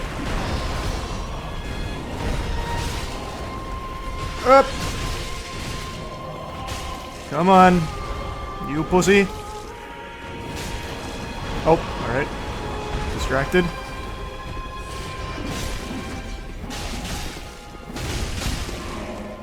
No! Oh god, I'm stuck! I went for the visceral. I almost paid the piper. I got so greedy. I thought that was the end of the string.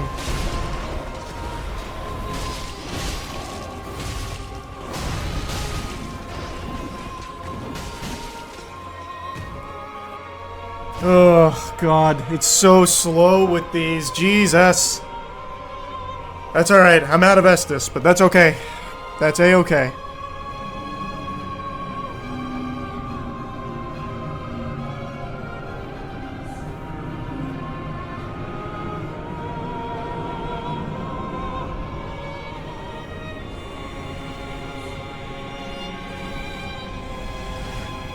Alright, this is it. I'll just do it hitless. It's that simple.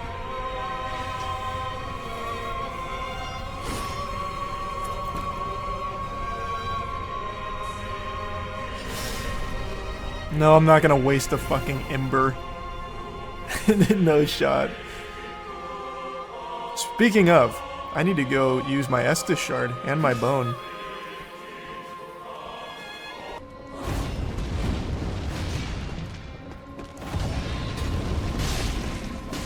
Ugh.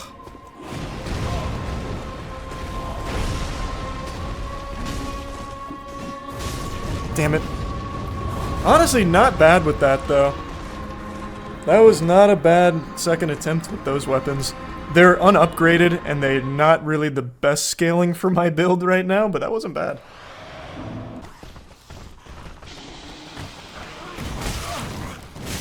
Jesus Christ, man. Come on.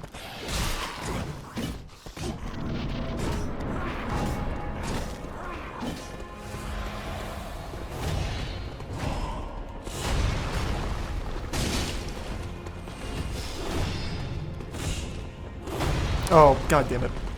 I could have had a big punish there.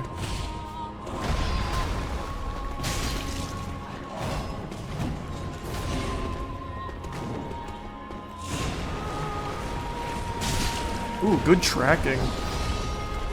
Uh-oh. No! Thought I could outrun it.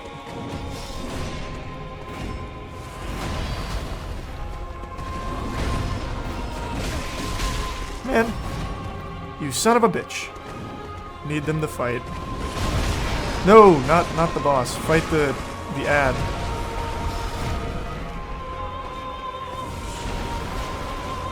Can you stop fighting him? Oh my god. Okay, I'll have to kill this guy myself.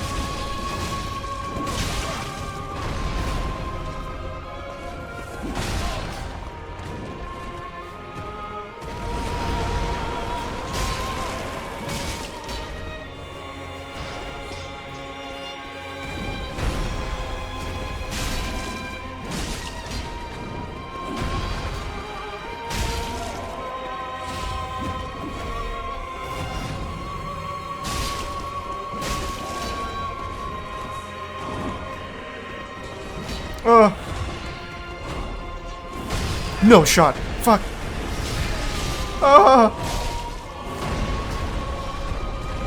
Scary. I don't want them clumped up like that. Oh. All right.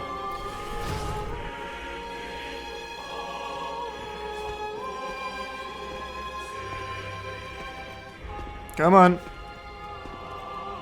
Attack?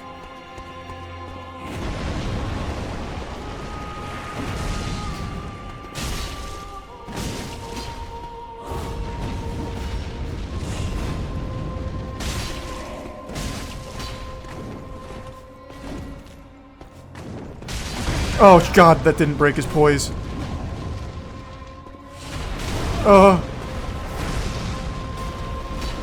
Damn it! Out of range.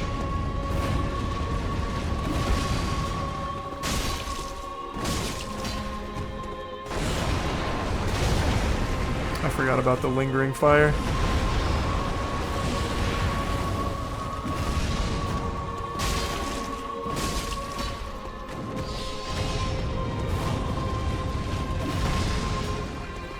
He really liked using that. Third try. Unupgraded Guts Sword, baby.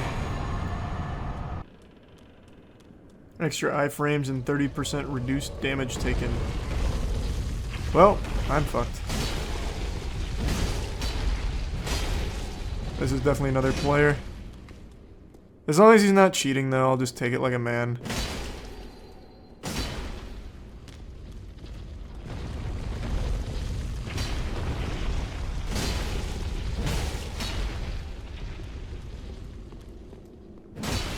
Oh my god, he poised that? And then two-shot. Tough. That's not a player, it's an NPC. Oh, is it? Ah. Alright, here it comes. They're gonna break the bridge. Or wait, do I do it? I don't remember. Nope. Okay. Perhaps I misremembered.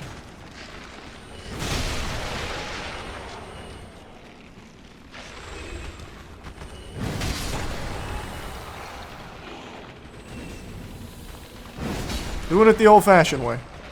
There is a way to break that bridge, I don't remember how. Oh my god, I hit the wall. Oh, you again! Me and Onion Guy fucked you up last time. Oh, that's different. That's a mimic. I looked at the chain. Just looked at it a little too late.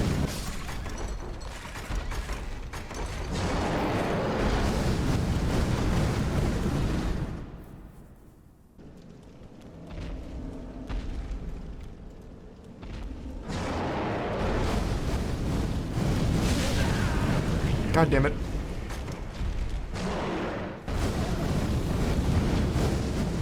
Oh shit, it's gonna be damage. Mimic, join me down here. Nice. Let's see how much damage they do to each other.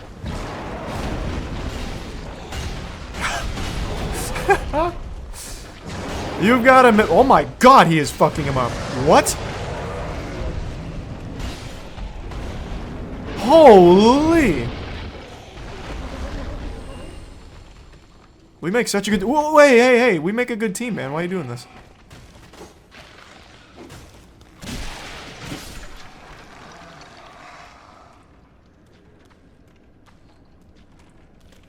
Now he's all docile. No, he's not. No, he's not. He almost one-shot me.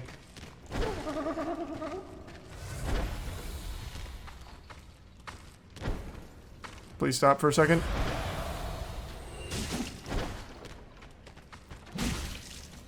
I shouldn't have risked that. I thought mine would be first. Oh my god, that's so sad. I thought mine was gonna hit first. I remember this boss over here.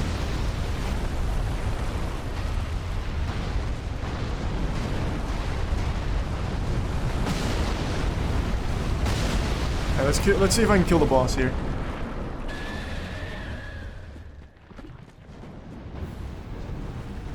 Just another one of these guys. Simple. Not a ton of damage. That's AoE.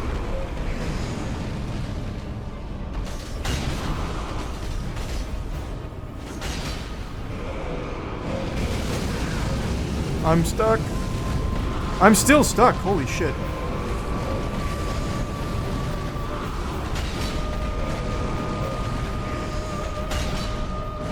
He's having a really hard time hitting me, though.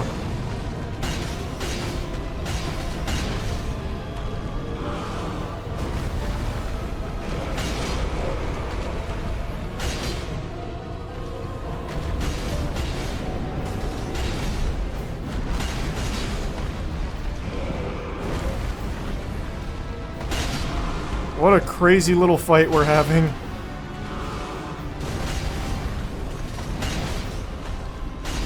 This weapon is very cool, though. I am liking it. Oh, shit. That still missed.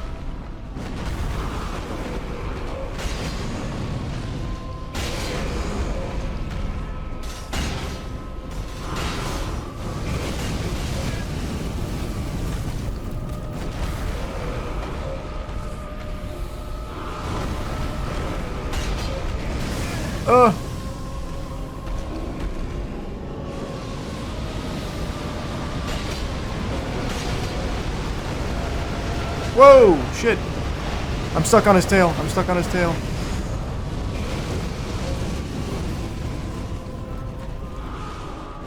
That was scary.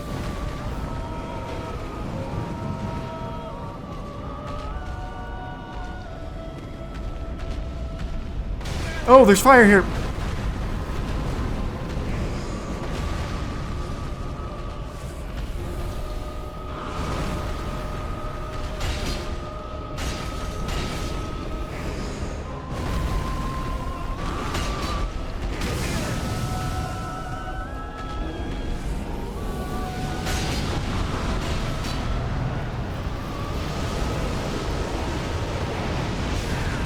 What the fuck?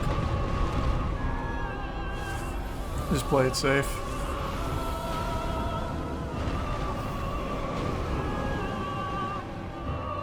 And then it goes out, right? Yep. How far out? Okay. Here I come!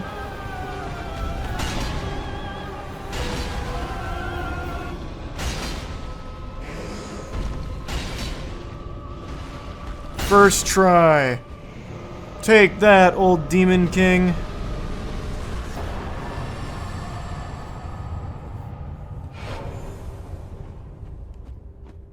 This is a cool weapon. I don't have any upgrades on it, so I'm not doing much damage, but it's very nice. It looks like there is some good shit down here. Aren't these little frog dudes in Elden Ring? Yeah, they're also in Dark Souls 1. I've told this story before, but when I first played Dark Souls, I got cursed by one of those frogs, and I couldn't figure out how to get rid of the curse. And what a curse does is it, like, halves your HP, like, permanently to get rid of the curse. At least it did in that game. Couldn't figure it out. So I ended up, making a new character. Ah, here we go. Wow, that hit me on the back. That gave me the reach around. That's crazy.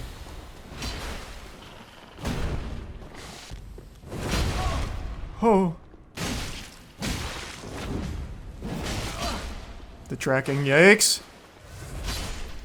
That's sad. Damn it. I thought there was more in lag. I'm dead. Oh, never mind, he didn't do it. He could have killed me there.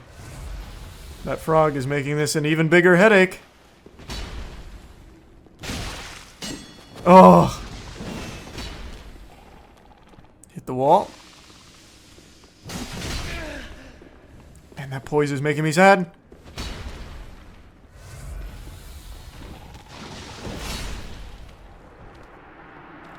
Man, the way this guy tracks is crazy.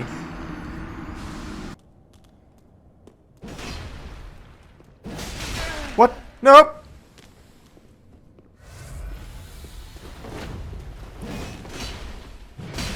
Oh my god. I still couldn't even get in there in between that. Come on. Come on. There. What? He negated the damage? There we go. What a noble warrior. Holy. 50 strength requirement. Let me see the moveset though. Oh, it's got a thrust. Oh man, that thrust is probably crazy. Don't know what the weapon art is though.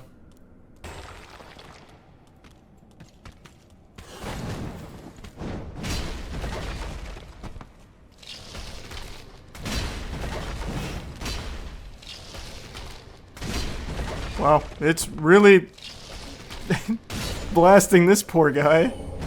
Okay, I guess. He didn't like that very much. He was ready to uninstall. Yeah, these guys are not fans.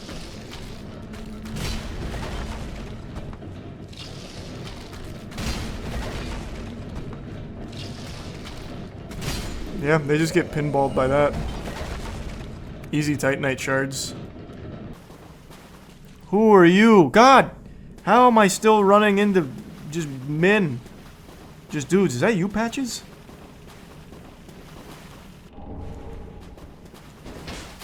You're not Patches.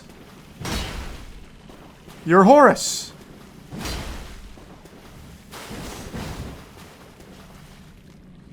I don't know why I thought that would reach. It wasn't even aimed right. Oh, that did though.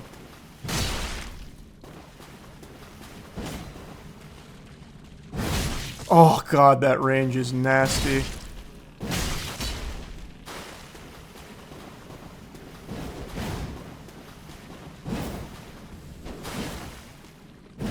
Oh, what kind of baloney? There we go. Gotcha! Outplayed, Horace.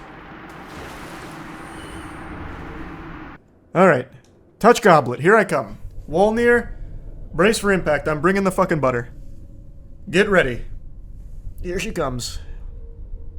And this shit is gonna be dairy free. Here's a little fart for free as well. Don't know if you could hear it.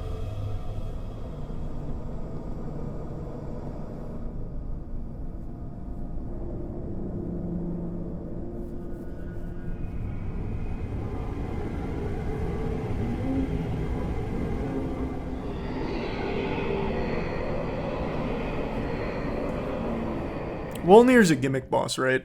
You just keep hitting the gauntlets, I think. There we go. One more.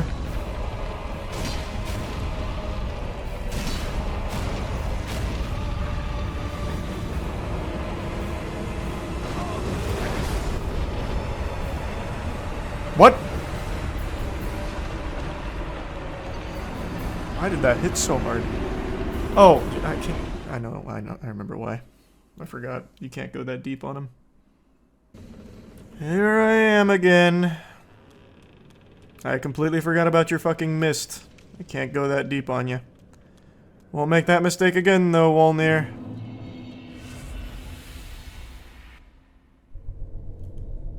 That's a good example stick. That's true.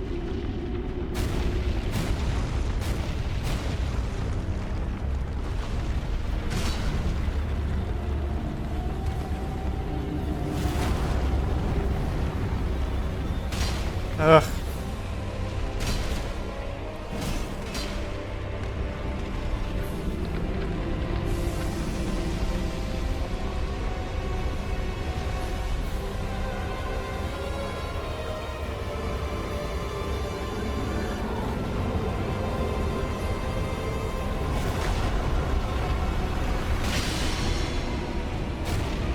There's one bracelet. Oh, you bastard.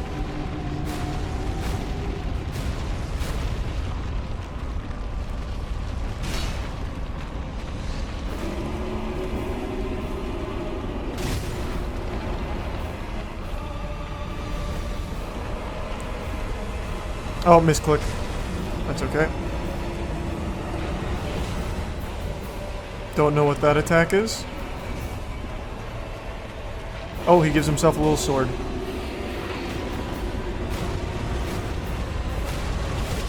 Hey! Uh-oh, I'm dead. Never mind, I'm okay. I don't know any of his attacks. Seems like a waste of a sword there, I'm gonna be honest with you. God damn it, I'm stuck on his fingers again.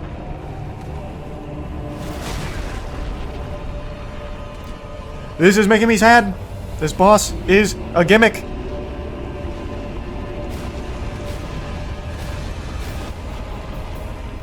Oh my god, stop hitting me. Thank you.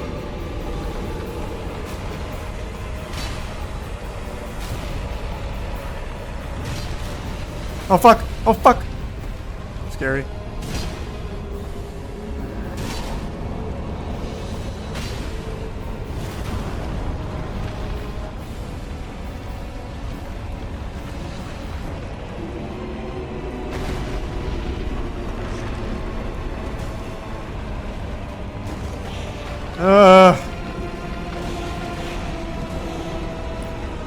Come on.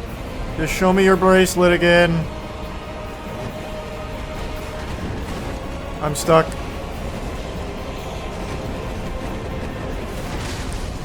Holy.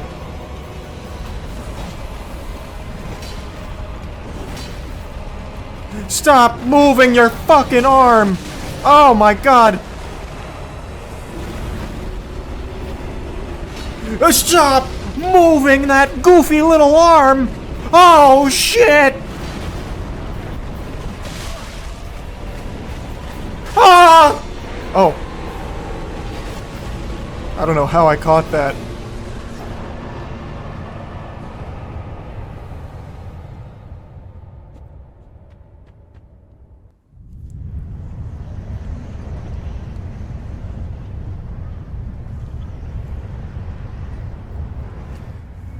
That's the goof juice difference, baby. That's how we do it. How can I get into the Soulsborne genre? Always frustrates me, but looks so fun. I'd say start with Dark Souls 3. Is this a boss here? I thought this was just for shortcut. Nope. I remember this now. Ah, boy. The only reason I went this direction is because I wanted to open that shortcut. But this is Ocelot. You ignorant slaves. Finally taken notice, have you? Of the power of my beloved Ocelot, child of dragons. Let's see if I can get him first try. I will not give him up. For he is all that I have.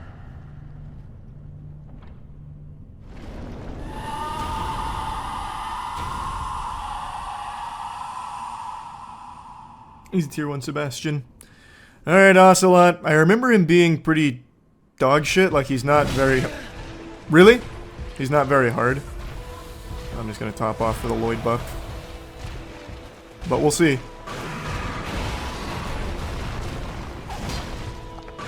Man, I don't do much damage. Oh my god. That was just a full-blown one-shot. Progress normally. Get to the proper level, then fight him. I don't feel like doing an early Ocelot. I already did early Dancer. Come here.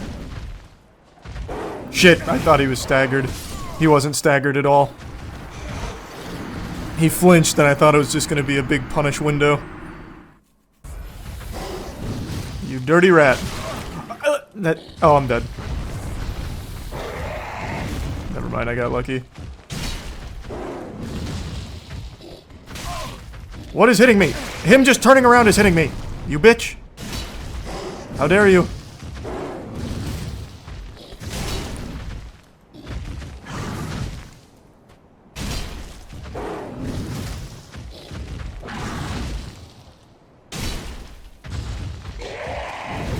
Finally. Alright, I got both Pontiff eyes now. That's big for us. Oh, holy shit. Thank you so much for that, Strink. Thank you for that. Thank you for the generosity. I hope you're having a wonderful night. Thanks for your sub, Sable. I think I'll just commit to using Fume. I might just go upgrade it. You a friend? No, you're not a friend. Are you? Do I fuck you? Like, what? I feel like I should. I'm gonna do it. Oh, it's just a normal guy. I couldn't tell from the way he was crouching.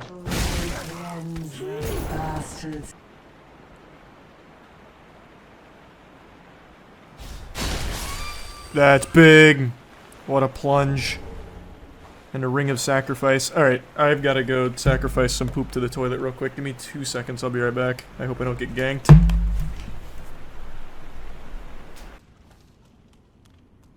Sigward! My boy! The quest continues. Always lovely to see you, my friend. Excuse me, I must have dozed off. No worry. It's rather No warm worries. in here. Well, oh, I, Siegward of Katarina, and a little surprised. Emit force, whoa! I know. I make a fine Estus. Even we undead deserve. And finally, Siegbro! my sword and our sworn duties. Into big fucking juicy tits. Sunshine. Yes! Have you somewhere? And even below that, home of Yorm. That reminds me. Oh. Well, dear. Alright, he powered off again. He blue screened.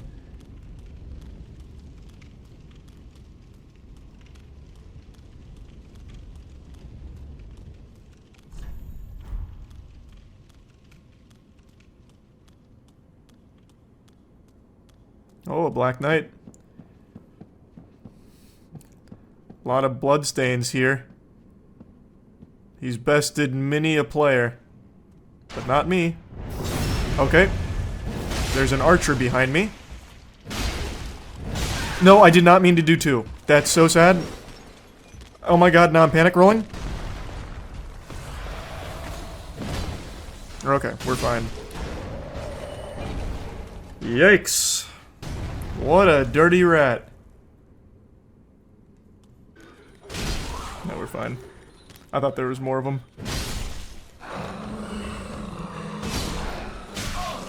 Okay, didn't see you there.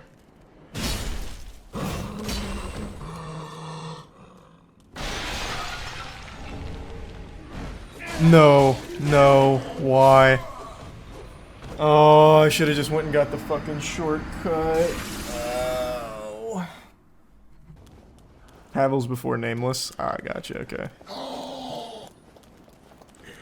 Alright, Pontiff Sullivan, I'm here.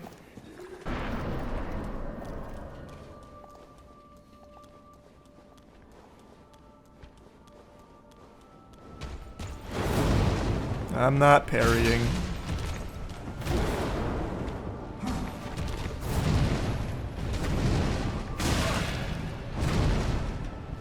I thought there was another.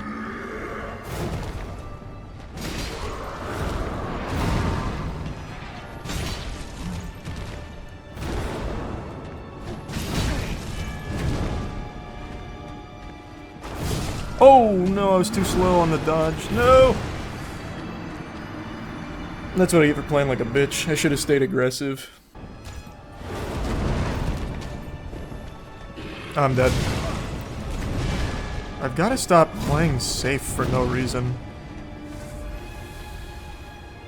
Playing scared.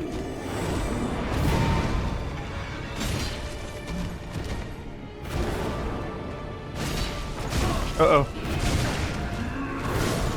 Oh, I buffered it. Yikes! Damn it, Pontiff. Alright, Pontiff. This will be the last time you draw breath. Here comes Goof Juice.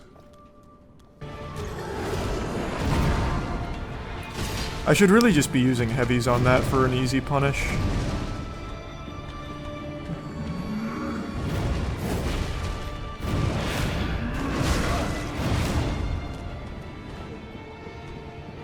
Oh, is that a prototype waterfowl dance?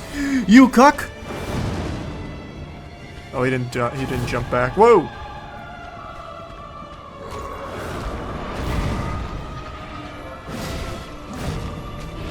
There we go.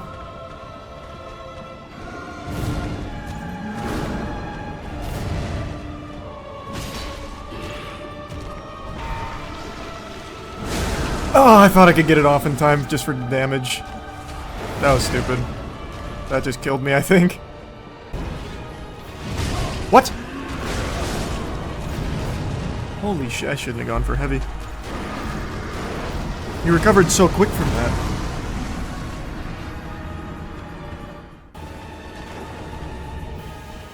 Alright.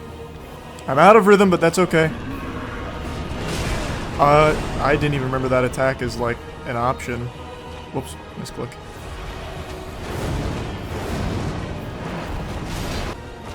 Oh! They're desyncing! What the fuck? No! That was like the ice climbers moment.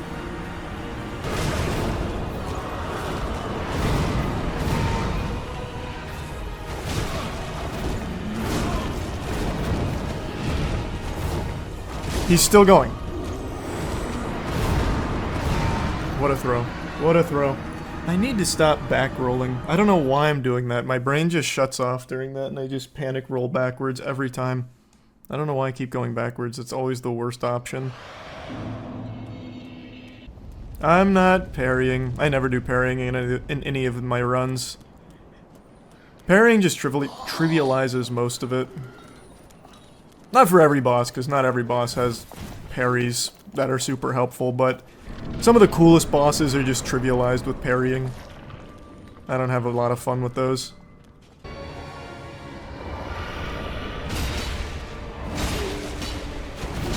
Oh my god, he went through me.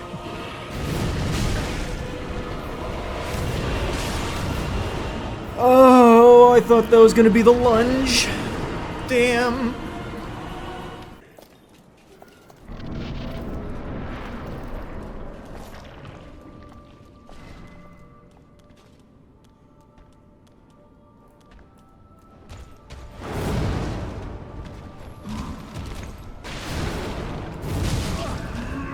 Great.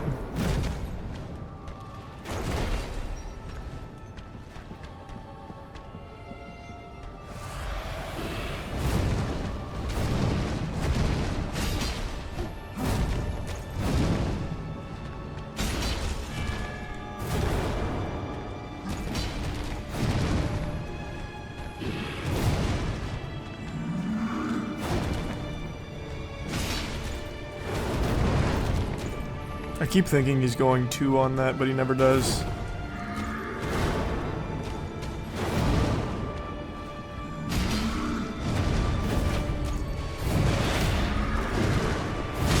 Ran out of stamina for the last dodge.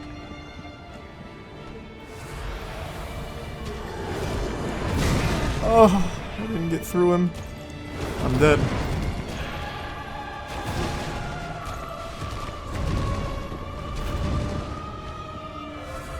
Scary. What the fuck?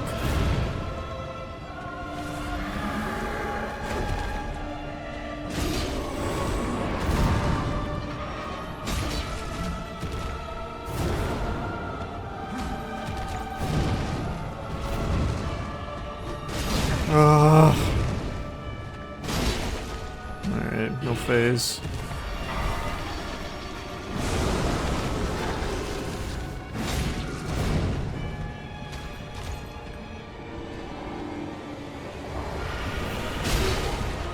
Why did that kick? Alright, that's the end of that.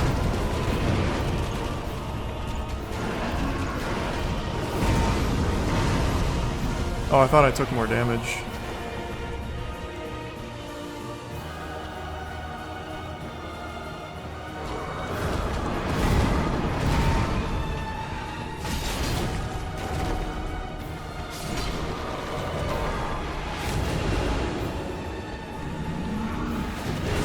Oh. Excellent, he's still going. Top off for Lloyd, fuck it.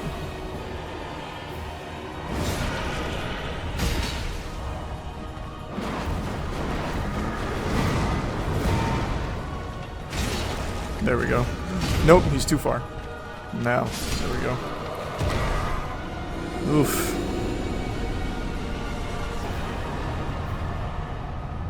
First try.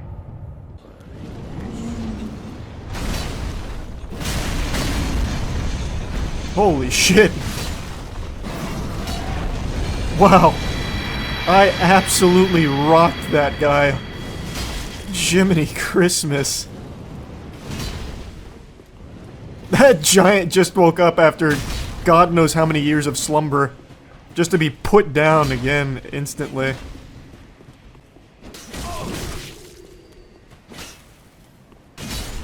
There's one. Oh god, he's so afraid now. He's running all over the place. Are those the Drang hammers you're using? We had the same idea. Okay, I'm out of stamina. Let's do it again. He didn't want to clash with me in the air this time.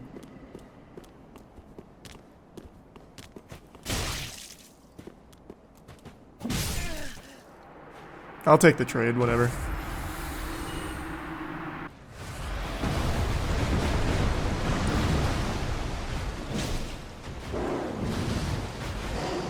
There.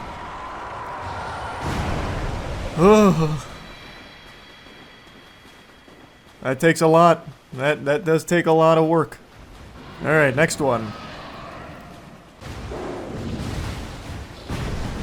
Oh, come on. You've gotta be fucking kidding me. I'll just go for Lloyd's.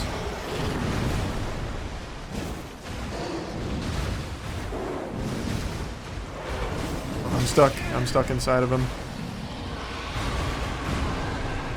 Just go for Lloyd's.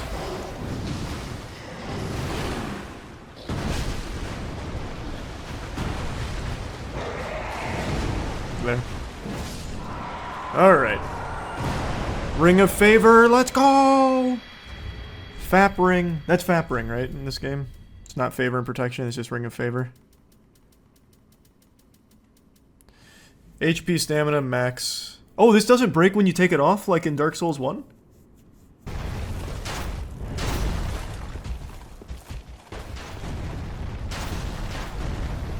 Oh my god, there's more.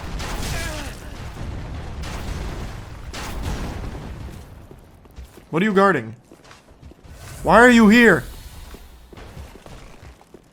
There's nothing over here. What are you even protecting? You make me sick. You actually make me sick.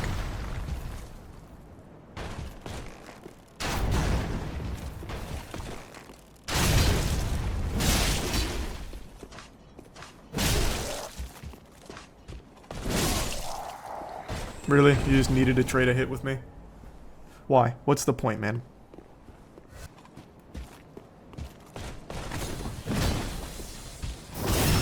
What do the red eyes mean on these? Whoa! Big plunge inbound. Amazing chest ahead. Well, that didn't do much damage, huh? I'm out of stamina. I recognize this. Let me open the door. And I'll just go ahead and casually first try the boss. Okay, didn't remember that guy. Oh, a chest? I can't help myself. Don't be a mimic. Not a mimic. That's the shard that's big for us. So far hitless. The smooth moves. I've got to pee so bad. I'm gonna just bonk this guy out super quick. Oh, Aldrich, not Archlich. Aldrich, I'm here. Holy shit. Alright, I'm gonna go pee. Good speed run. Oh god, fuck. Oh, I remember that. Yep. I locked myself down. I remembered it right when he brought out the fucking bow.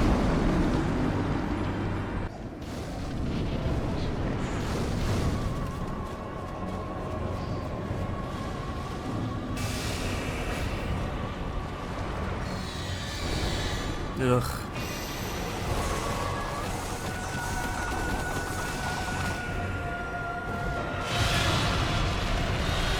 Didn't know it went through pillars.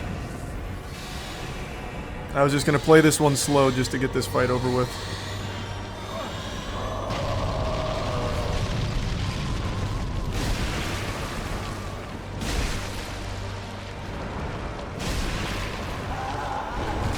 Oh god.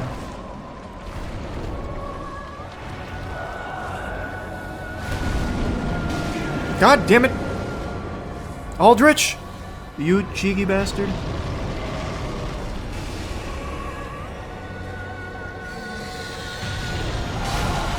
Oh, I'm stuck.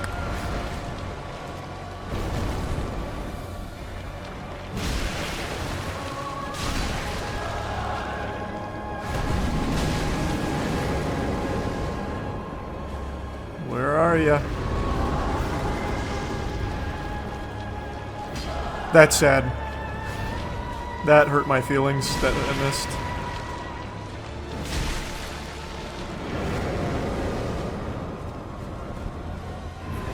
You know what I forgot to do? Upgrade this weapon. Just realized that.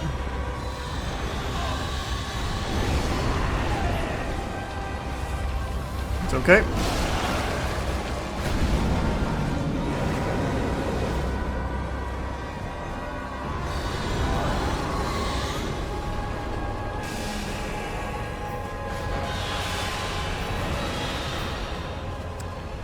Can you get out of the fire? Thanks.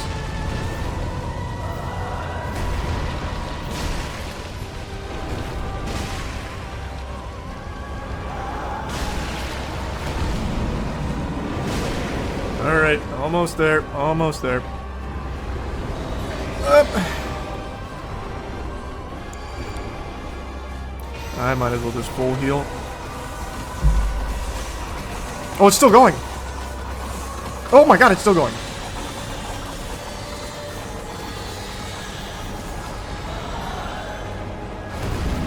Oh, stop running!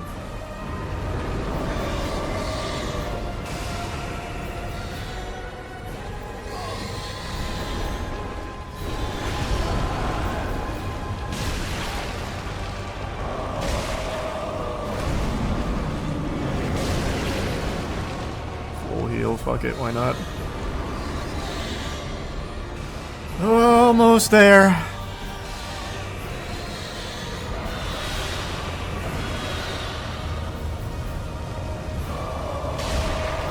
I actually thought that would just kill. Gotcha! Rest in peace, Aldrich. Take that. Should have just killed you before doing this, huh?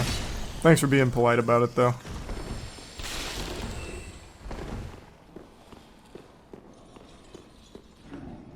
I don't even know why I'm going room to room just clearing these guys out. They're doing nothing wrong. But I can't help it.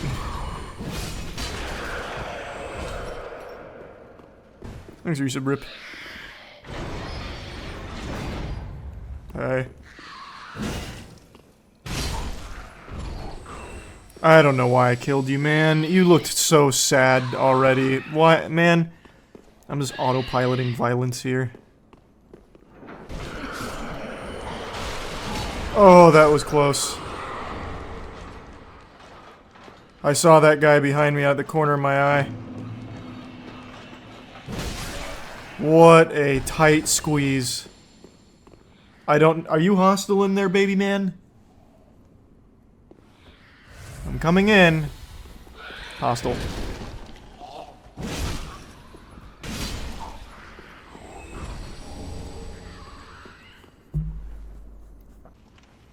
Can't help myself. I'm getting it. Nope, can't make that jump. Wait, all calculated. No! Oh. Alright, I'm in. First try, window jump. Sigurd, I'm coming! Sigurd! Oh, my boy! My sweet boy! Oh, you are a saint. Oh, don't mention it. I, Siegfried of Katarina, express my deepest gratitude. Take this. A token of my... Oh, wait, a fucking slab? We're slabbing? Please,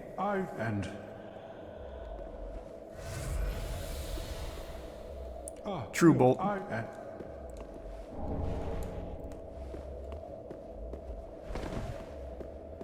Alright. So now he'll join me for Yorm and his quest will be complete. Or is there anything else I need to do?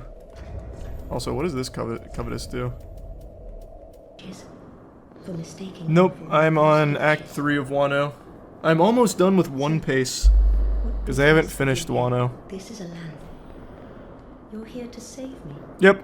Come on. We're getting out of here. I'm guilty. Is that something you can forgive? Yes. Oh, really? You are no ordinary man. Very well. I am Carla. It's wonderful to meet you, Carla. Thank you so much for being so sweet. Now, Sigurd and I have some big business to take care of. Big business. Sigurd, it's time.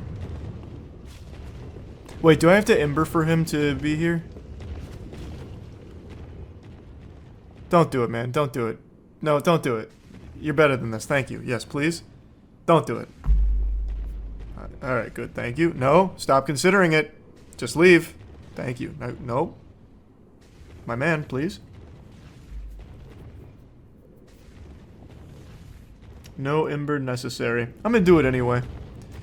We'll go prime goof juice for it.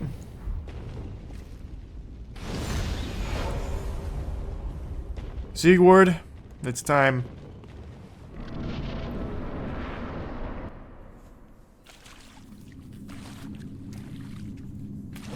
This is the end, Yorm. I brought the ultimate weapon. Onion! Yorm.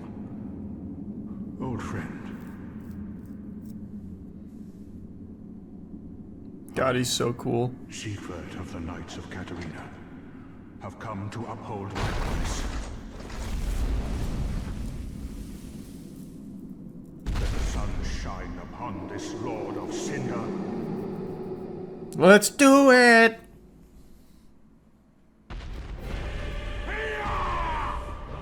Oh, that's a good scream. Oh, wait, shit. It's the weapon art. Oh, God.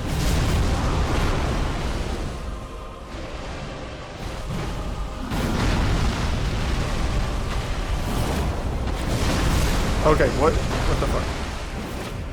Am I the dumbest man on earth? Huh?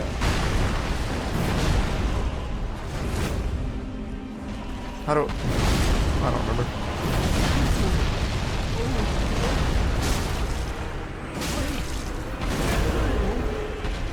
Oh, you have to full charge it? God damn it. Sigurd, I am so sorry I let you down.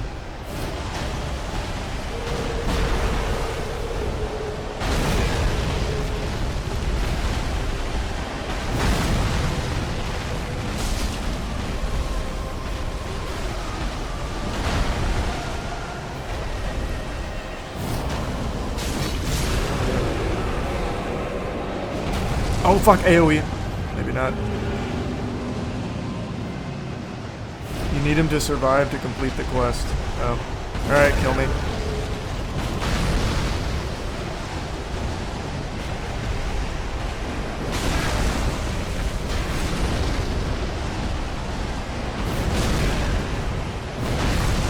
Oh yeah, wait, could I just quit out?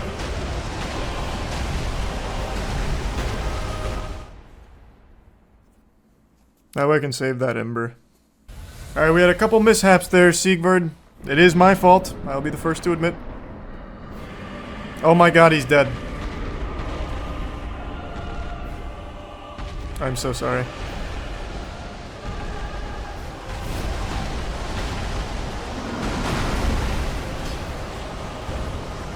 What the fuck?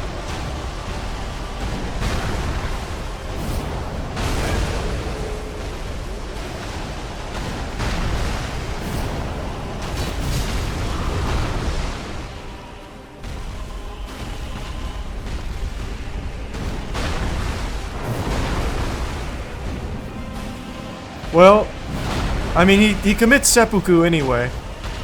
I know that. So it's fine, it's fine. He died a very honorable death against his friend.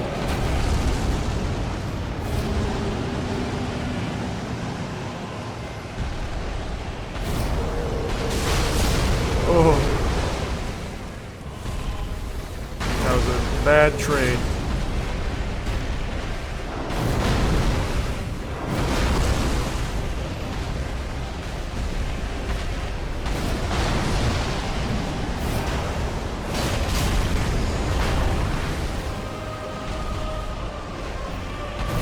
No! I'm out of stamina.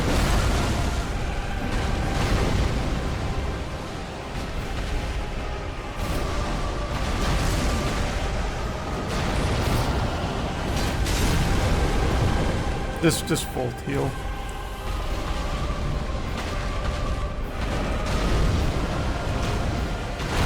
Whoa, man. Can you relax, brother? Oh, shit.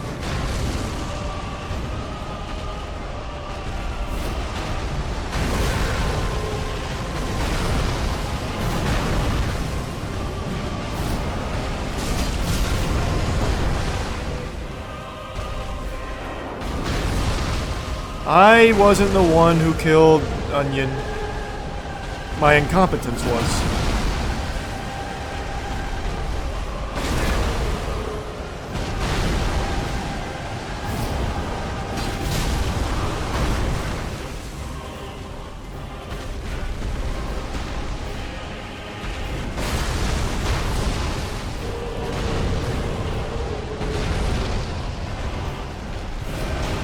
Oh god.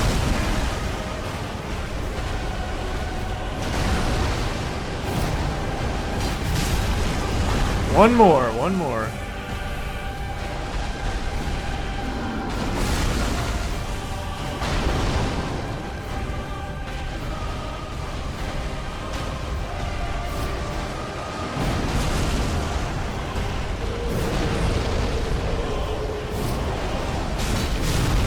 We did it, Siegbird! The two of us together, we did it! Yeah, oh man. That sucks. I'm sorry, man.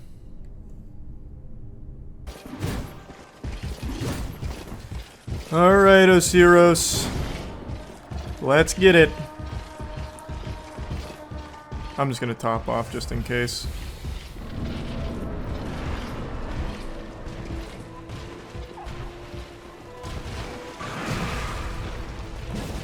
There we go, I do damage this time. Oh, now I'm dead. Never mind, I'm fine.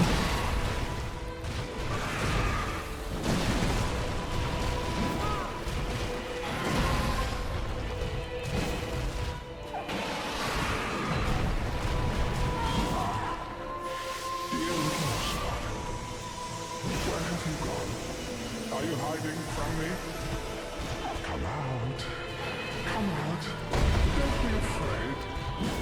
You were born a child of dragons. Is that an AoE attack or what is that? Now, show yourself, Ocelot. I keep missing. My dear little Ocelot.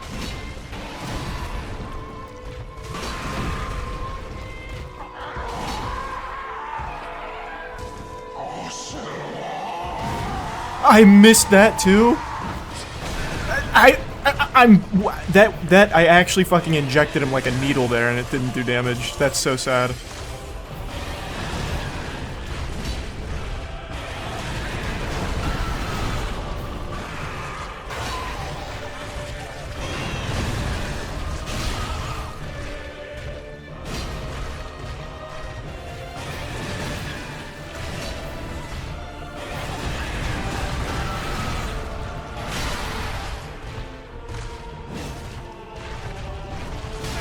Whoa!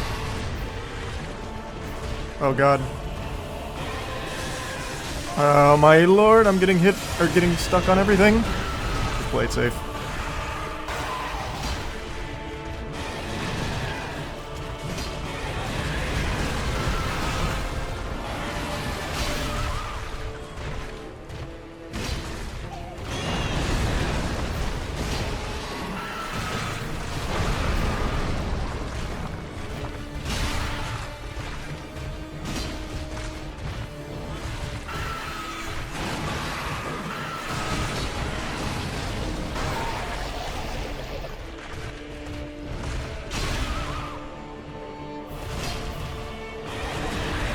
Excellent fight, Osiros. Very noble effort indeed. God bless. Second try. Though I don't know if we even really count the first try, because I was like level 10 when I came here. Man, what the fuck?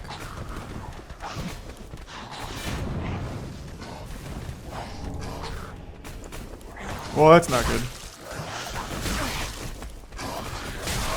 Okay, guys. That's enough. Really? That's plenty.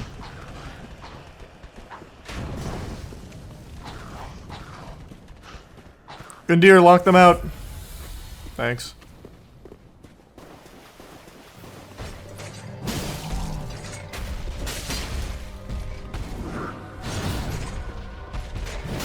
Oh! Forgot he has a kick.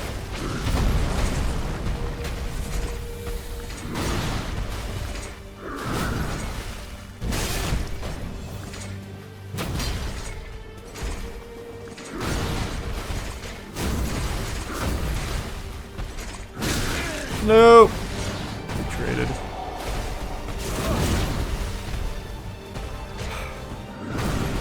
I got out of rhythm one time and that was the end. I was just so preoccupied with healing. I don't know why I always try and play it safe for no reason.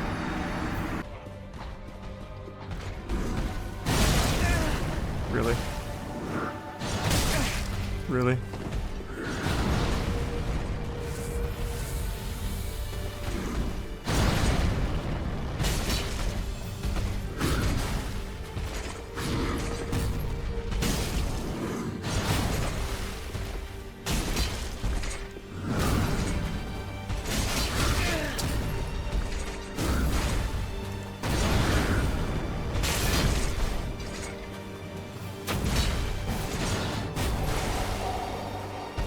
Oh god.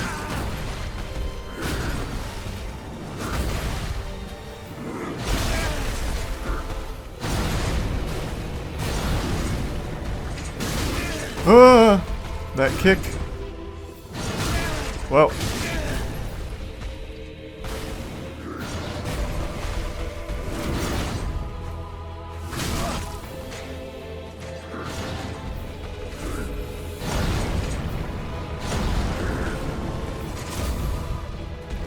Not the kick. Oh, thank God, not the kick. He's still going! What a string.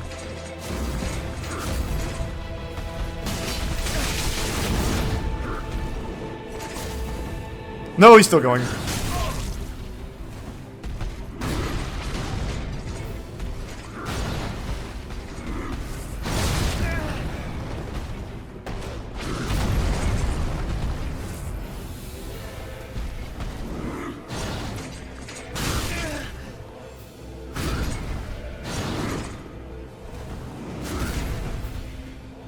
Nope. Thank God it wasn't a kick.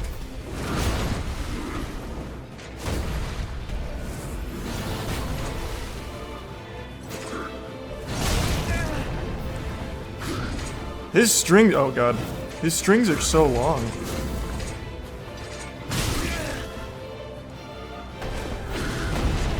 And he is lights out with that kick timing.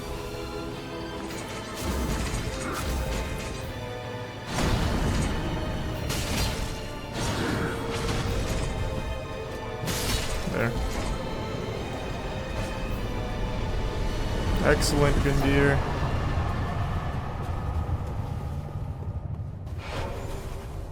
Those kicks, though, very impressive stuff. He knows his Krav Maga. Well, nope, Krav Maga is definitely not kicks. I guess it'd be more like Taekwondo.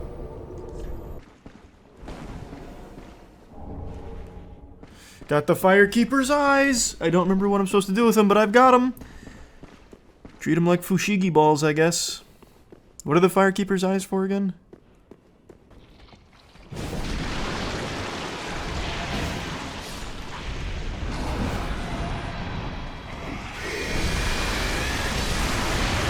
Whoa! Oh, Jesus. Hey now, hey now, hey, hey, hey, hey, hey, hey, hey, hey, hey!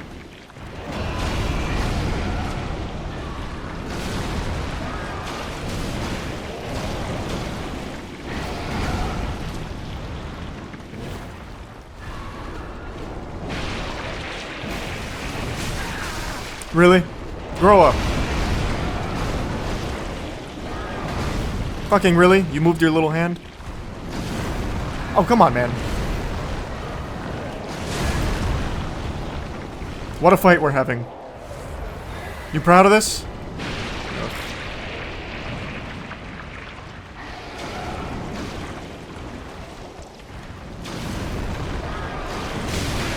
Man!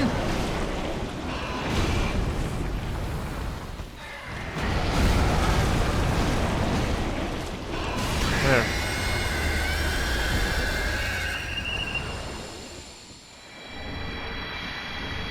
Big Titanite.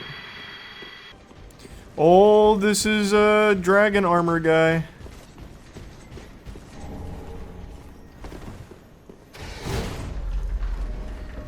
Don't do it. You don't want to do this.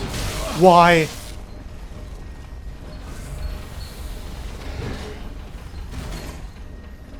What? What? How? Oh, God.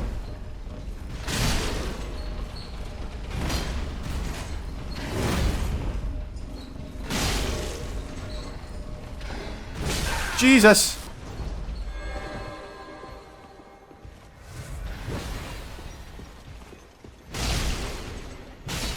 Alright, there we go.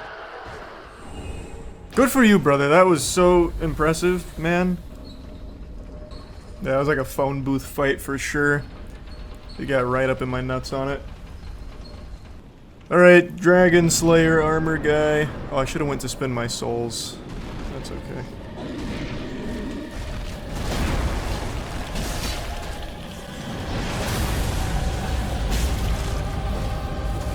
I do good damage. Oh god.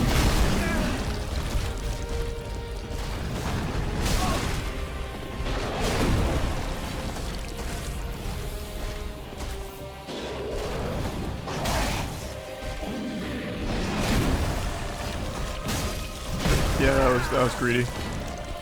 Oh, that was a terrible heal. Now I'm panic rolling. Panic rolling. Fine. Nope.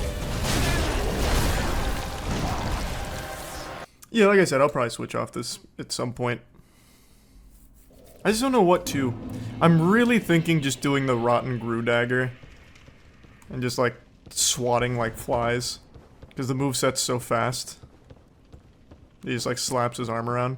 But I also have claws, and I think claws could be fun. Alright, I got you this time, Dragon Slayer armor.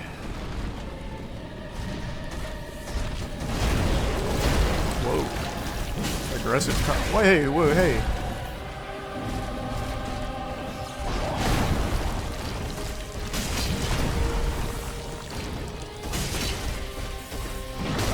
No shot that hit.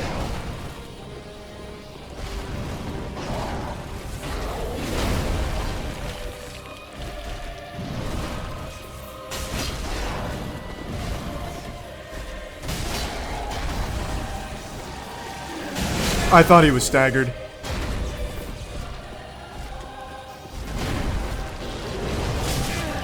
Didn't even know he had projectiles.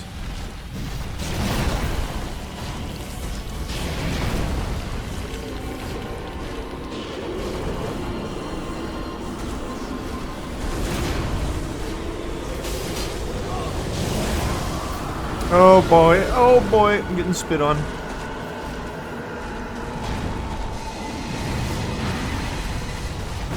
Jesus.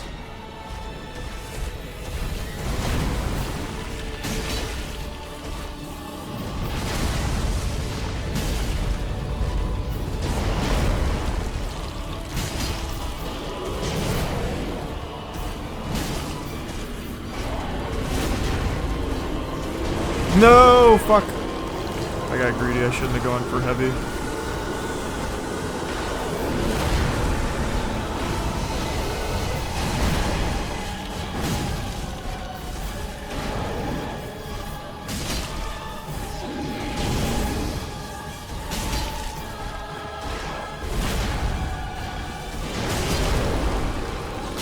Second try. Easy Dragon Slayer armor. No, he's still spitting! Oh my god! Stop it! Alright, here I come, Nameless King.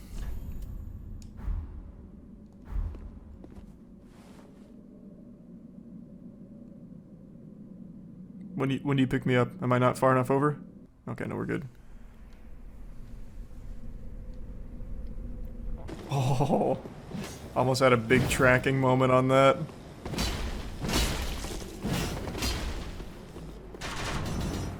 Ooh, this guy's got all the PvP gear. But he's panic rolling.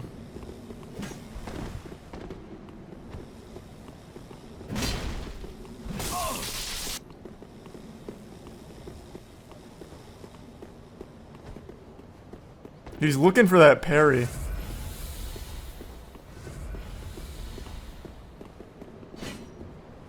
I'm never gonna hit a heavy on that. He's too fast.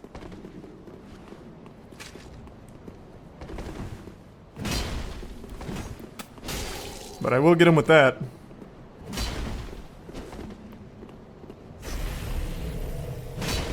What? Oh, he just shit out a firebomb. That's big. Oh,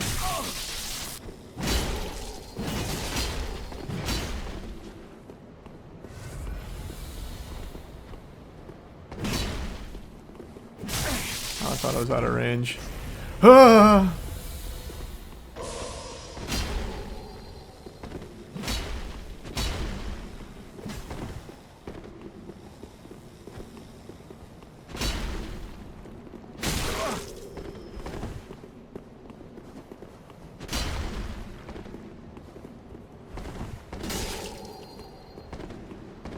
No!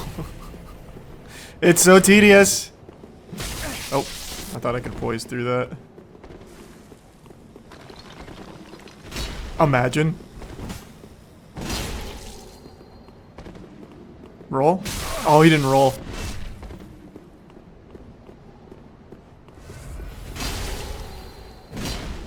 Oh man, I even waited for the roll too. Didn't catch it. Ah!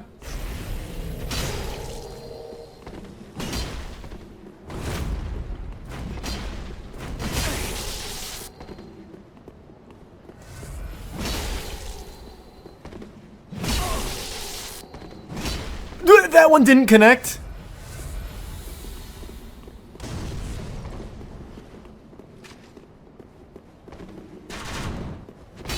Oh.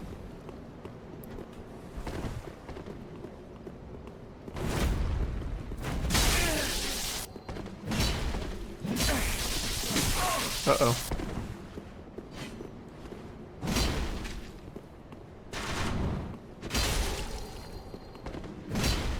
I need to sprint to catch that roll because I'm just too far every time.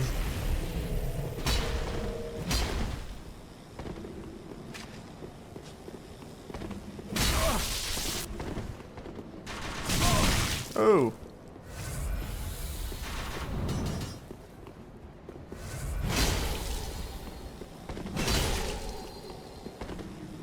Oh.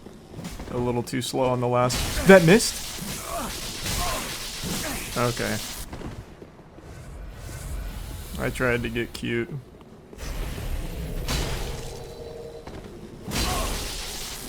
Why the kick?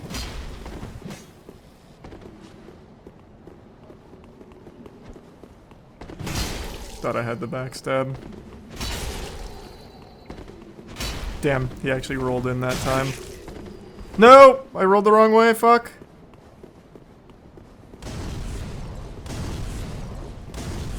Fuck!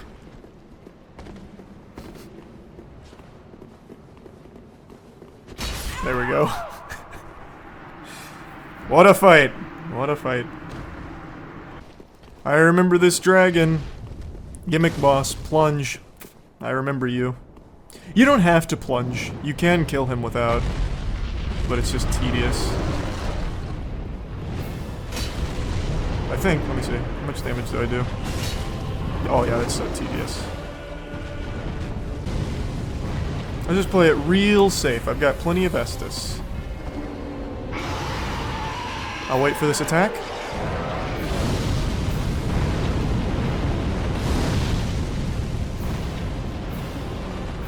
Big plunge!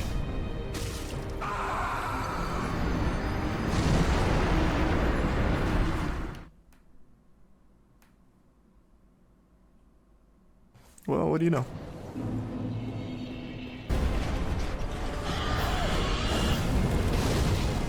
Go, go, go!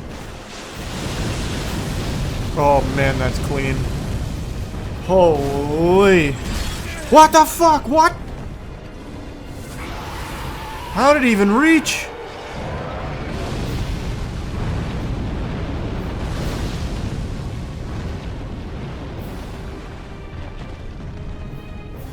Alright, let's go a little further to the left. I absolutely thought that was someone ganking me there. I was gonna scream. Big plunge! There it is. Take that, ancient wyvern. Nice. Big gimmick fight. I have a ton of Titanite scales too. I can max out so many weapons right now.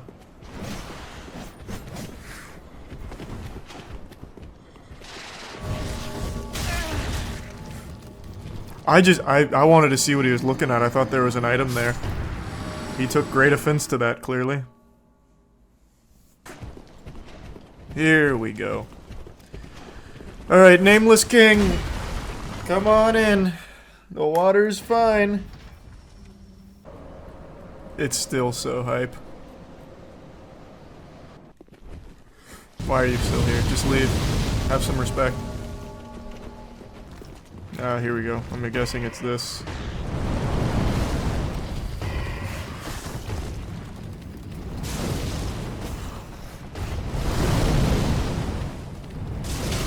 Why? Oh, the iframes at the top of the ladder, actually crucial. Hey, Havel, that was so fucking clutch.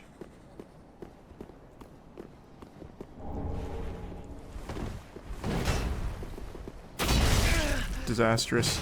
That was disastrous. I don't know why I thought that would knock him out of midair. Terrible timing. Man, that stun is crazy! One hit with the Dragon Tooth leaves you dazed for like 6 seconds. My god. Wow, he's just barely out of range every time? Yikes.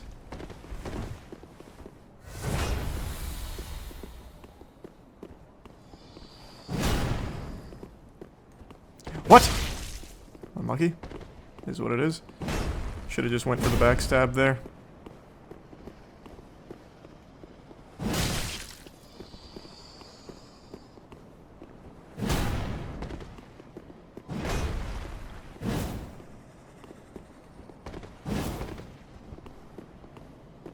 We're having a crazy fight, that's for sure.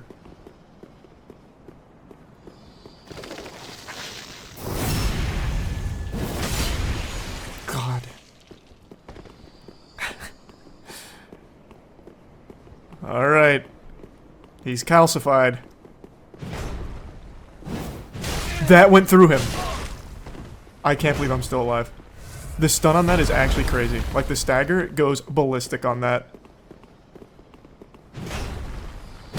Oh, no, no, no, no, no!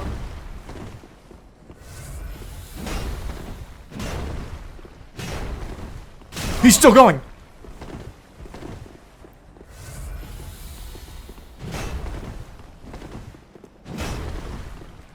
There we are.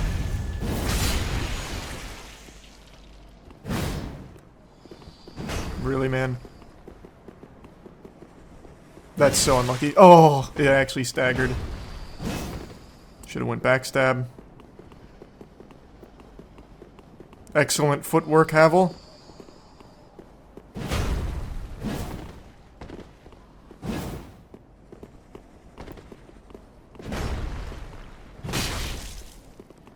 I thought I'd get the backstab! But I pressed it too early.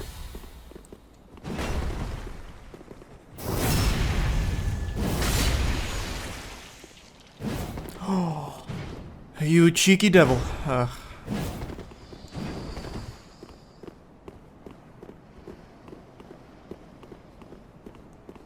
I do no damage to this guy. It takes so fucking long.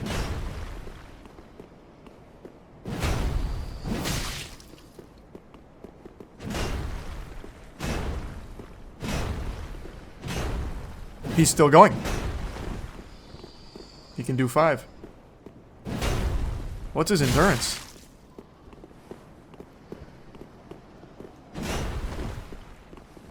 Uh-oh. Boy. That's on me. That's on me. I let that tracking hit.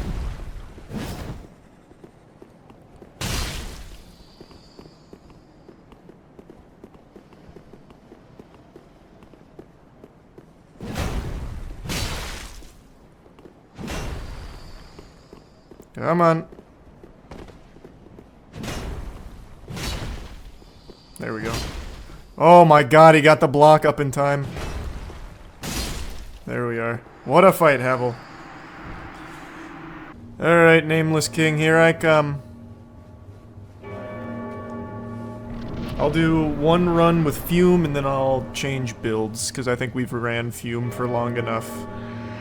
It's super good though. Fume is good.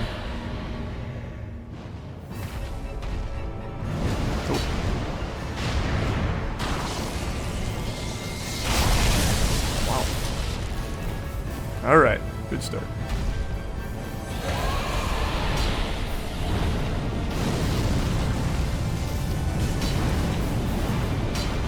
Okay.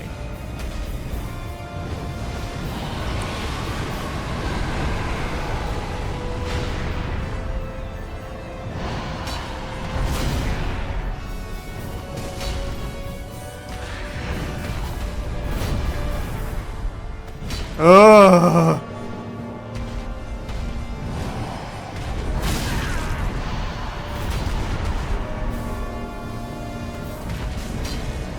Come on. I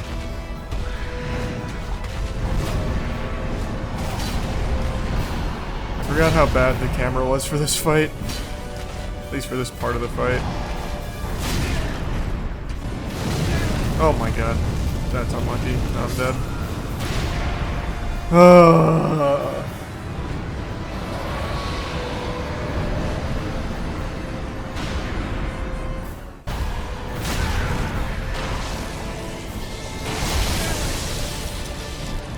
Oh, I thought there was an explosion after. Okay, we're fine.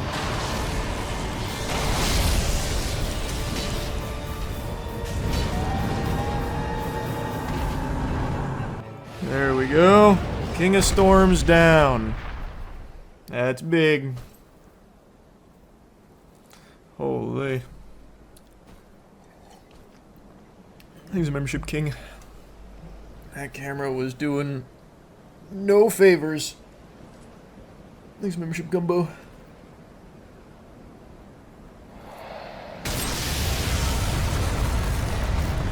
Alright. Now, Nameless King. Yes.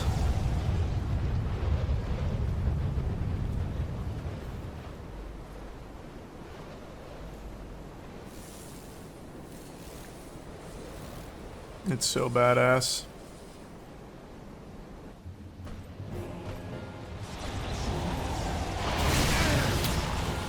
Definitely thought I timed that right.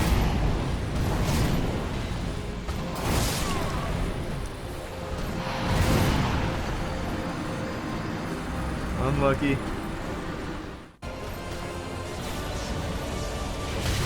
What? It's alright.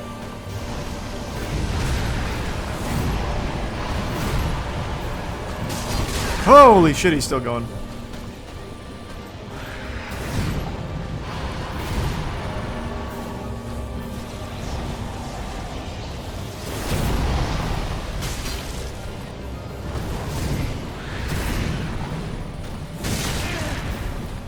The punish window on an attack, oh my god, on an attack this slow is very small on this guy. What do I kind of want to do the Rotten Brew, I'm not gonna lie. There's just something that tells me I'll have fun just using the tiny little dagger. But I don't even know how I'm going to kill the King of Storms using a tiny dagger. It doesn't have a large enough hitbox. I feel like I'll never hit it. I don't really want to waste a slab. I'll just keep it at +9. Oh yeah, that brings the scaling to S. Yeah, we want sharp. Alright. Run it. Sharp Rotten Grew. Use the slab, you get one after Nameless King. Yeah, but what if I hate the weapon? You know what I mean? You know what, if I hate the weapon, is what it is. I'm gonna slab it. You're right, fuck it. Can't be living life in fear. Disappointment. Slabbed. Okay. Let's try the new build. I feel like I'm gonna hate it. I feel like I'm absolutely going to hate it. I'm gonna be so full of regret, but whatever. I'm gonna really have a hard time with the King of the Storms here, though, because my little dagger, my little dinky dagger, might not reach that high. Oh wait, that's actually decent damage. Hey, that ain't bad. That damage is pretty nice. Oh my god, I got stuck. It's alright.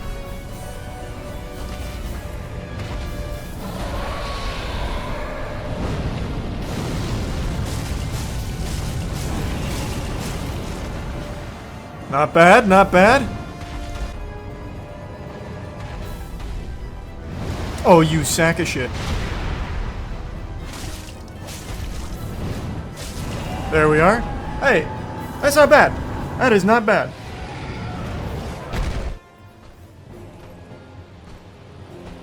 Basically poking him with my fucking finger, I have no range, but that's okay.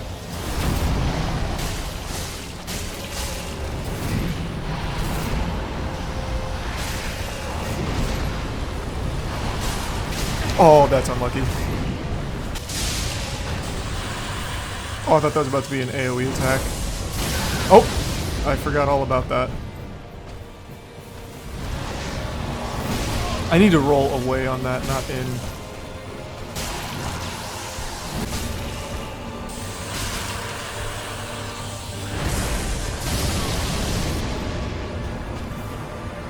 Okay, that's not something that you outrun. I have to just time the dodge better.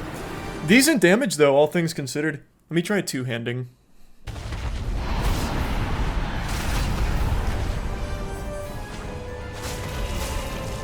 Stop moving your fucking beak so much, man.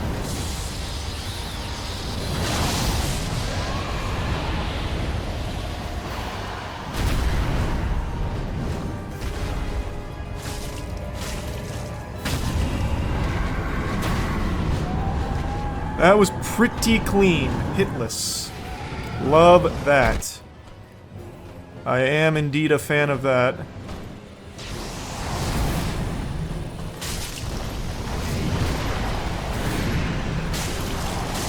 Alright, greedy. Oh, he's still going. No shit. Wow, that was lucky.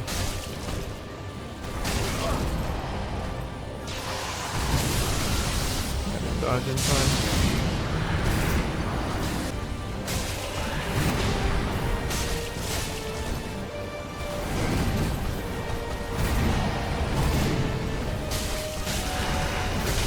No shot, I didn't dodge that. That's baloney and you know it. Nope!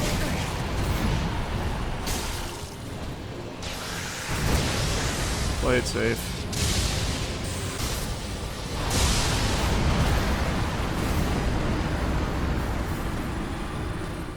I'm using the Rotten Grew dagger.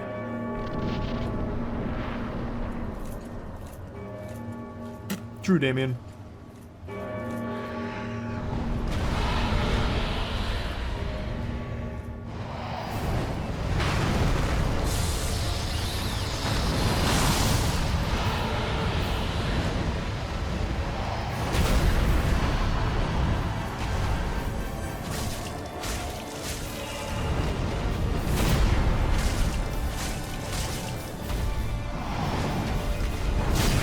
Oh, I can't believe that fucking hit. No, I'm dead. Nope. I survived. Cost me 2 Estus. I'm still taking hits on phase 1. What the fuck am I doing? Thought that was the fire attack. This is just so cooked. What am I doing, man? The tilt is so awful.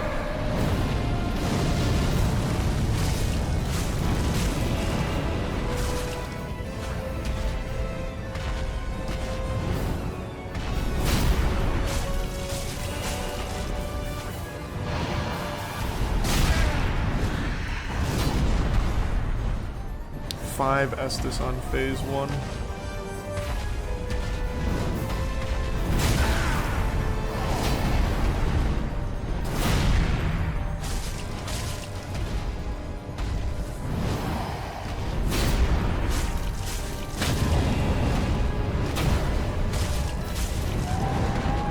Thanks, membership, Cammy.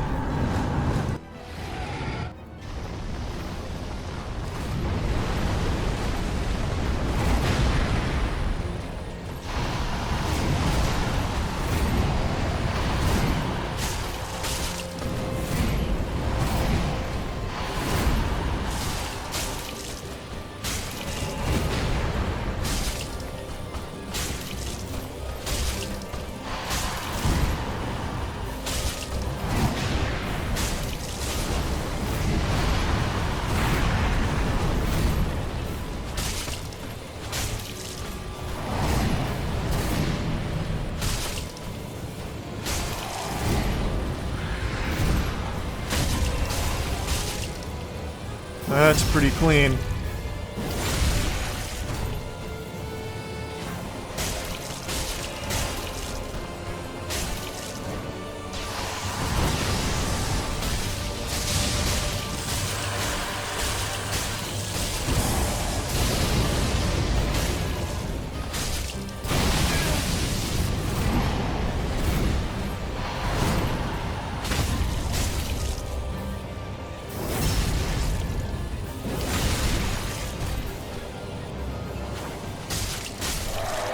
That was almost hitless.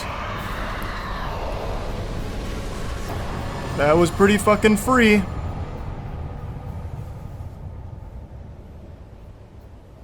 Nice. That was 11. That's not terrible, all things considered. Dripless right now, though, with my armor setup, but not bad.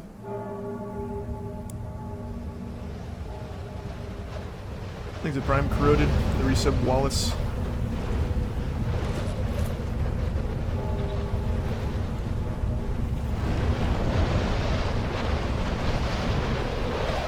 Why the dagger? I thought it'd be fun. And it is. You're such a better gamer now than back then. That's what I've been saying, man. I am unironically the best at games now than I ever have been in my life. Like, the older I get, the better I get at games, which is usually the opposite. For most people. I actually could go onion. I could go like almost full onion. I could have just like the anti-drip. Woo! That's a big sneeze. That's a big one.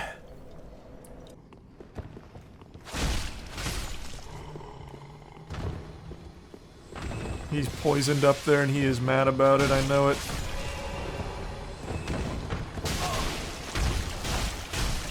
Man, the tracking on that is crazy! What the fuck? It's up there. Okay. Thanks for the membership, Caviar. You followed me this far. Can you have some fucking shame?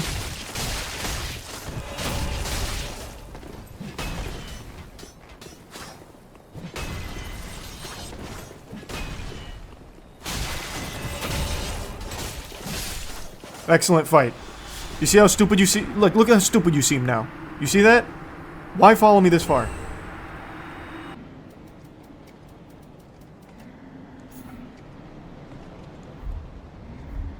It's a good dex boost. I wonder, could I do both? I mean, I do like the Fap Ring. That one's good. I need... Well, actually, do I need Chlorinthy? Since I have Grass Crest out? Lothric princes, here comes Goof Juice. I'm coming into your abode.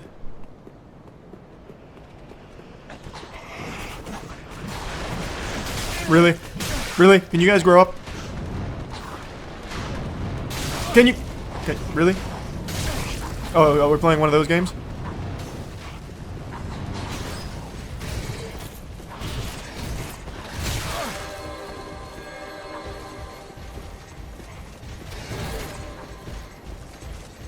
Let me in! Let me in! I brought the whole football team with me. Let me the fuck in. One of them just killed themselves.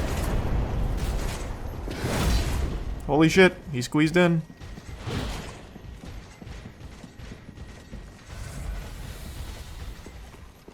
Alright, first try on the princess. Here it comes. I'm feeling it. Another dogged contender. Don't you ever say it to me again. Welcome, unkindled one, purloiner of cinders. Mind you, the mantle of Lord interests me none. The fire-linking curse, the legacy of lords, let it all fade into nothing. You've done quite enough. Now have your rest. I remember this douchebag has like the Janinba teleporting slash. There it is.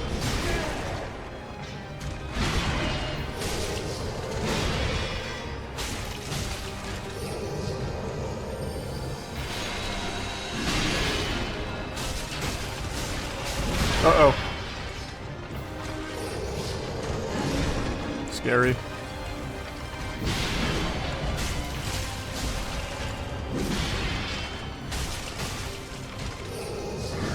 No shot that hit.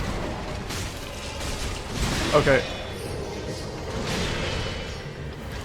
Playing sloppy. I'm playing so sloppy right now.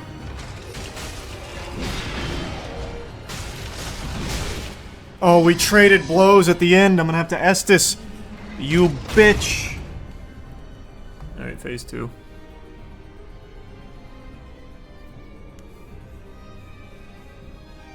Oh, dear brother, I'm on my way.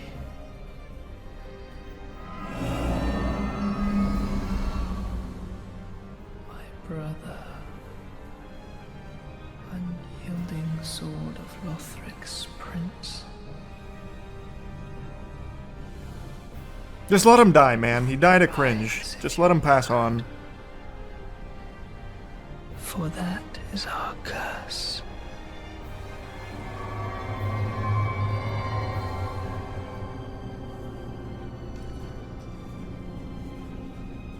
Alright.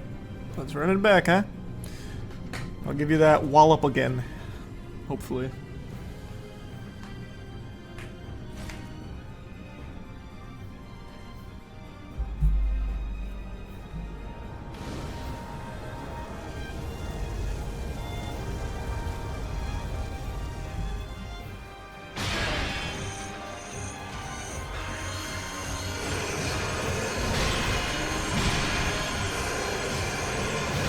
Oh.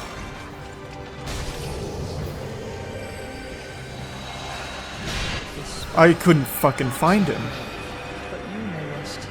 That's so unlucky. I actually looked all over the place and didn't see him. Oh, I thought that was about to be the charge attack. This spot marks our grave. But How did that hit me?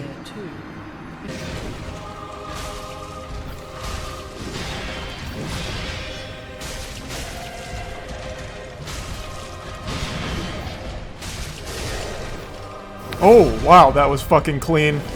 Holy.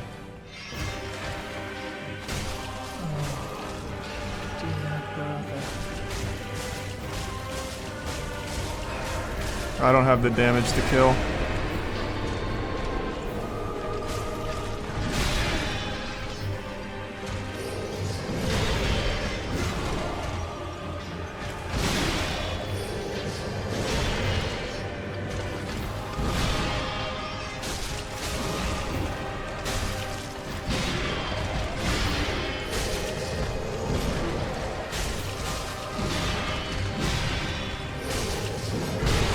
Whoa!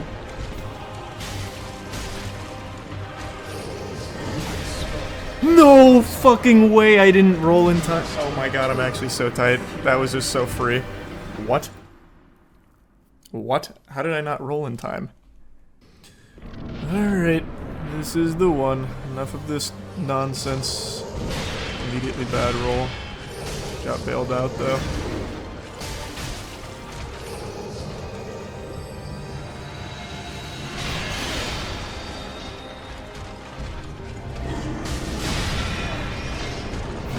that yet, I don't think.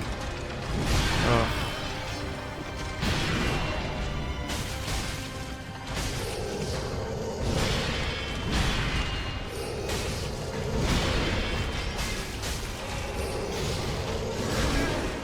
Rolled the wrong way.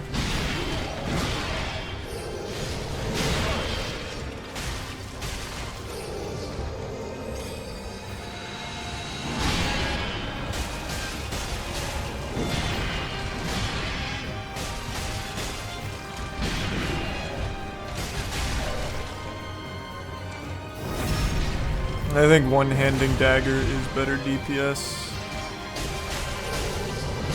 What?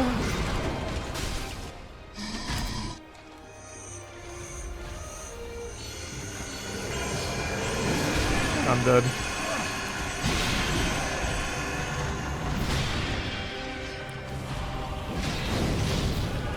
I can't believe I survived that. Oh my god, that's new. I haven't seen that yet.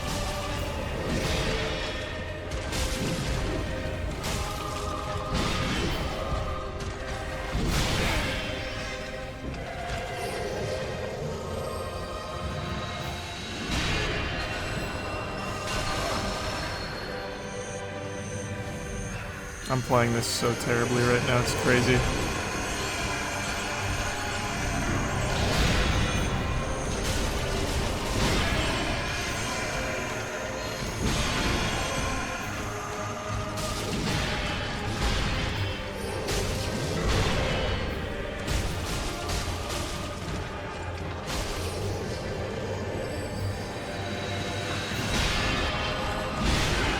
Whoa.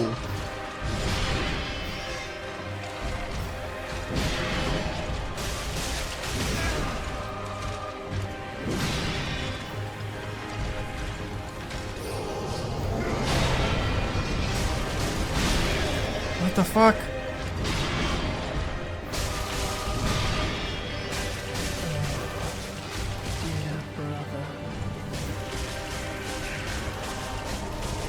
No! No!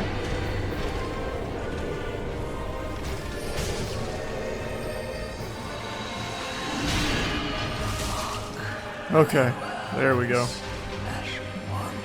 God, that would have made me so sad. Jesus.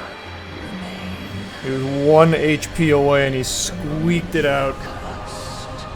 But I chased him down. That's how we do it. Yeah, I think one-handing's much better. I'll stick with one-handing. Oh! Okay, okay. I thought I maybe had to hit it a few times.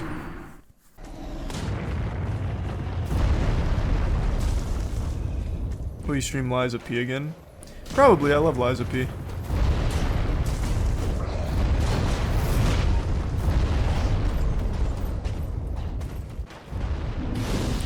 Alright, what's this picnic basket? Oh, that's not a picnic basket, that's the crystal lizard that killed itself. Alright, let's see if I can kill boss first try. I don't think dagger's optimal for this fight, but we'll give it a whirl.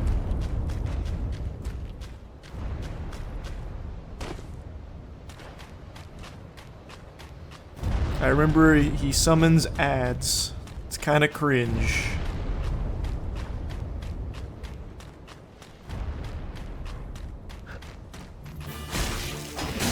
Okay, missed that.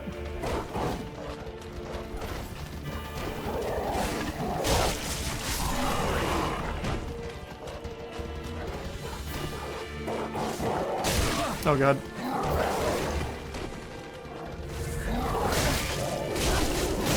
Ugh, unlucky.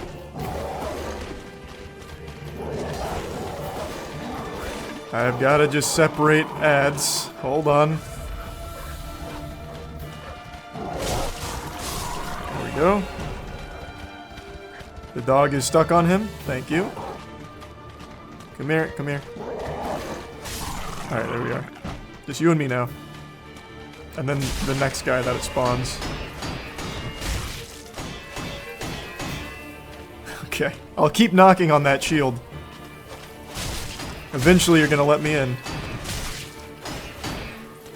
I keep doing too much. See, like, I really should just be visceraling right there, but I just keep going a little too hog wild. God damn it! I really wanted to kill him before Wolf got here. And now he's slow walking because he knows he's got backup. What a bitch.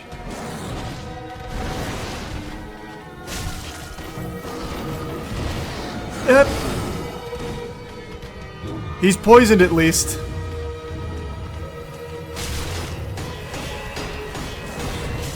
There we go. Alright. 1v1 now. Play it safe. Come here. Holy. Okay. Didn't remember that. That's okay.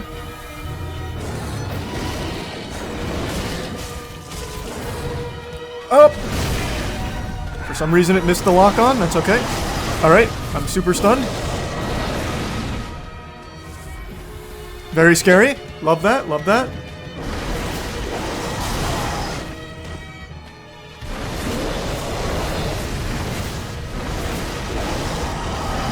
Oh.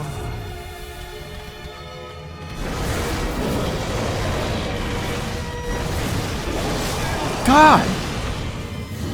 Can you stop? He's just spamming that one move.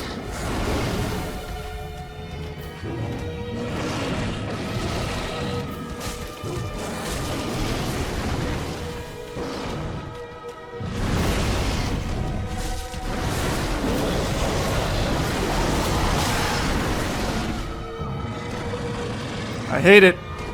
I don't like it. You're no Sith. He's still going.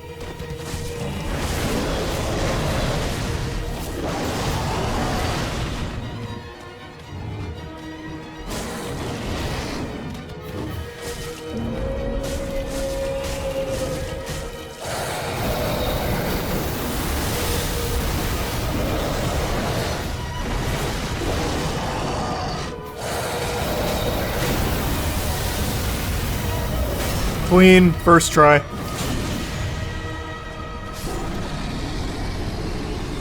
Alright, alright. Rotten Grew Dagger. Actually just not bad. I actually have come to really like just using a dagger.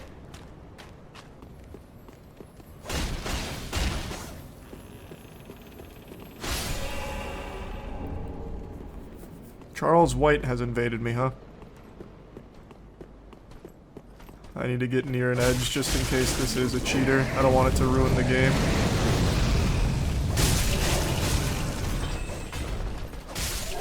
So far I haven't encountered any cheaters yet. But that definitely sounds like it could be.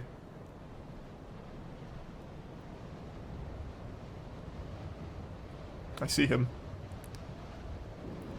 Does he look normal? I can't tell. Seems kind of normal.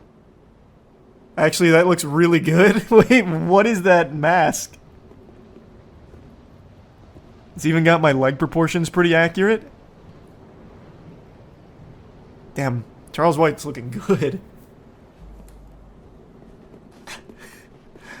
I'm not gonna fight myself. That's like that clone dilemma. If you found an exact copy of yourself, would you fuck it? Oh! Wait, are those... Those might be the good claws. Oh my god! Oh my god. That has to be the good claws, because holy shit, that was cool.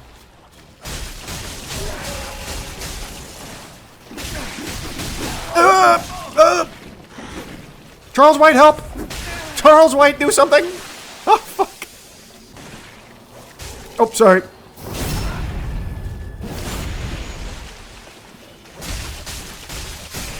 God damn, those claws were really strong.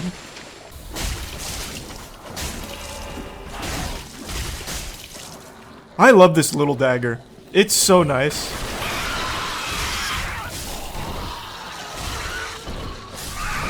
Really? In one of those towers, there's a ladder up. Well, it's definitely not this one. There's a ladder down. I heard Charles White shout.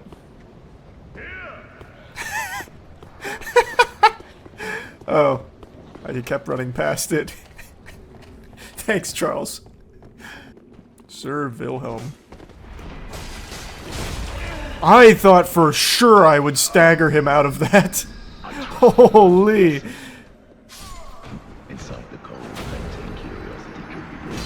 God damn. Bye, Charles. Sorry, I just assumed he was like a normal NPC that I could just stagger out. Oh my god! Damn, Wilhelm.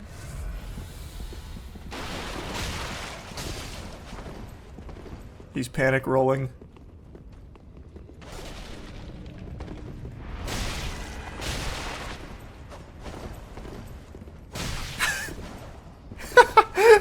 Jesus, Wilhelm. Get a hold of yourself.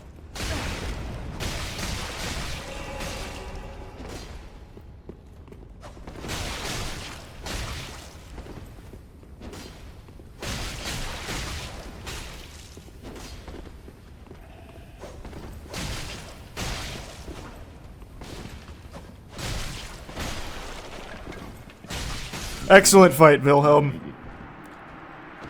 The man with unlimited stamina, holy. Let's see if I get this first try, what do you think?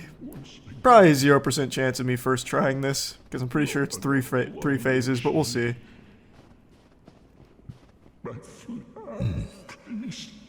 Your flail, of course, yes. Here, I've got your flail right here.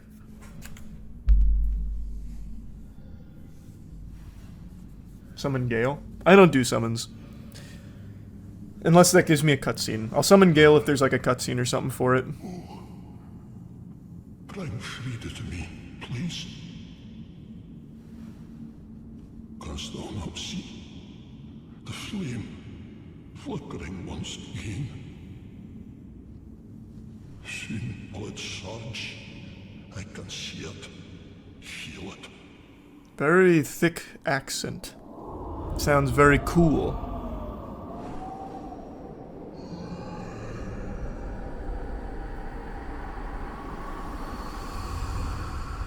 Fret not, Father.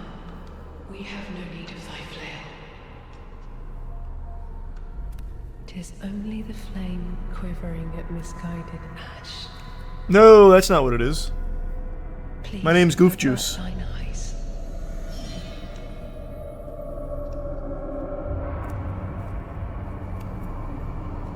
I would snuff out these ashes for good.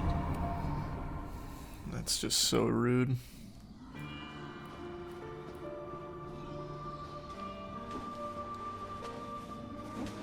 Take this! Oh, I forgot it was a... Oh my god, she poised through it. Scary, Frida. Okay.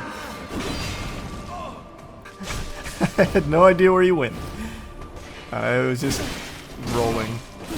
Okay, caught me in big panic roll. Man, I've already wasted 5 flasks on phase 1.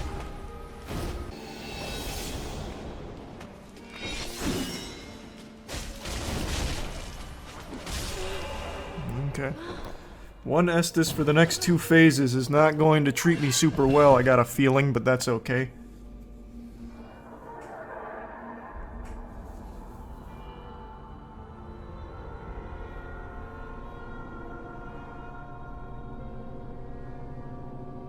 Hey. That ball's about to be filled. Won't be empty any longer, friend. You're welcome.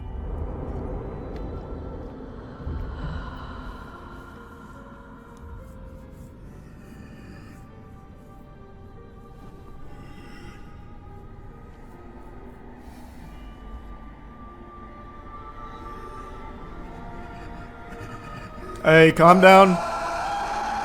Oh no, he's real mad.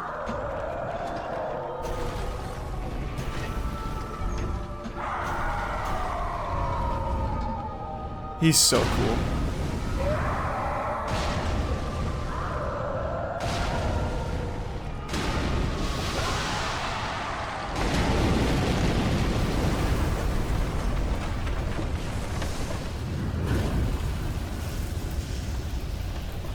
It really is such a good boss fight.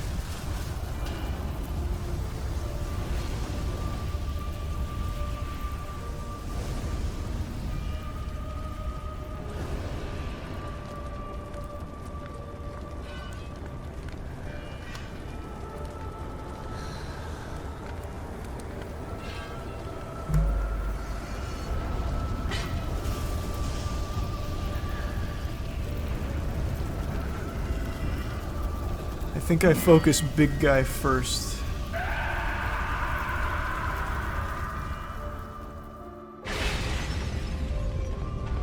I think big guy first is the plan.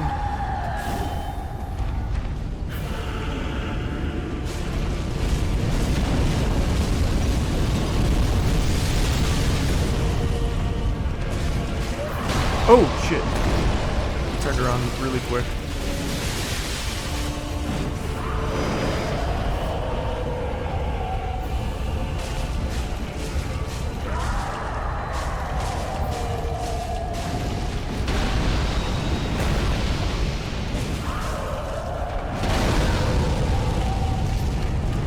Oh, I'm out of Estus. Damn. Oh, I can poison him. Man, poison does no damage in this game, like at all.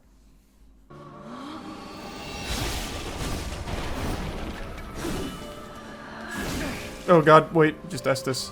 Playing a little too fast and loose. Oh, she fell asleep? Oh god, no, no, no! Stop! I'm panic rolling. Two Estus, yikes.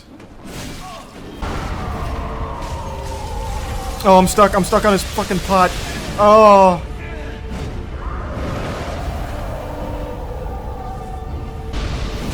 Oh, no, no, no, she's behind me. That's so sad. Oh. She flanked my ass. Oh, no, I got clipped. Fuck. I thought it was out of range. Here it comes.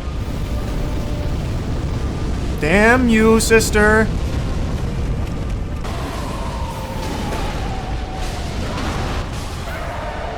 Alright, phase 3. It's just you now, right, I think? Wait, what? Isn't there... Am I misremembering?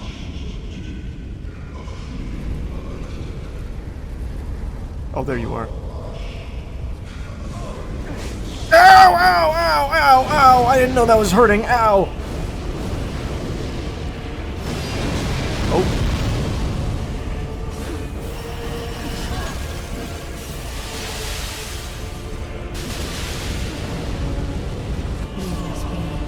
Whoa, those really curved a lot, huh? It's the Rotten Grue dagger.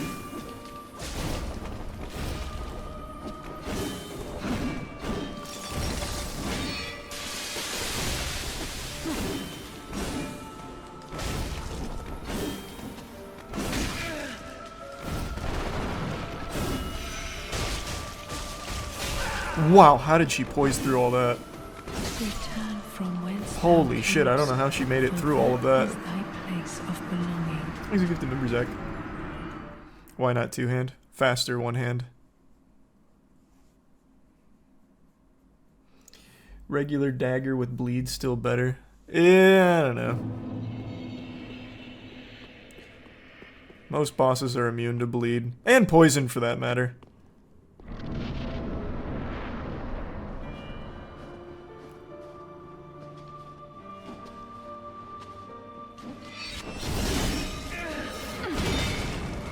Absolutely amazing start.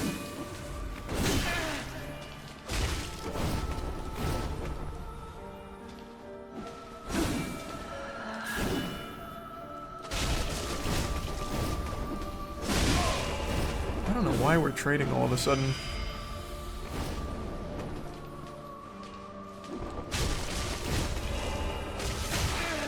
Now all of a sudden she's able to poise through pretty well.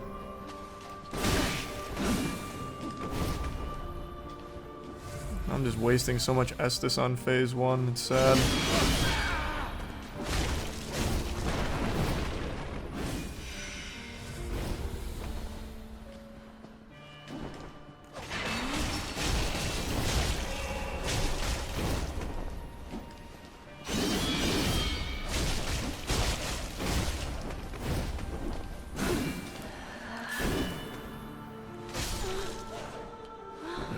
phase 2. I'm just gonna go for big guy.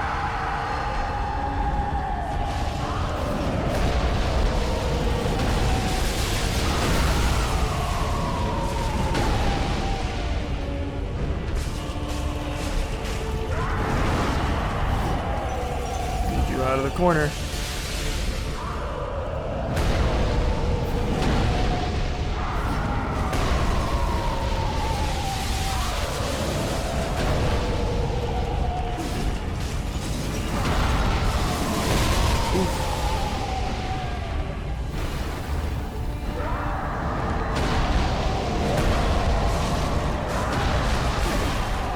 She is really upped her poise, I'll tell you that much. Good for her.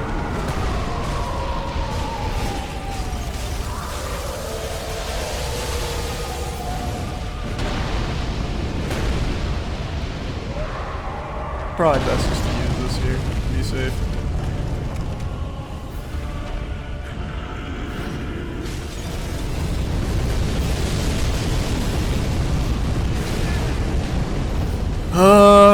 Sister.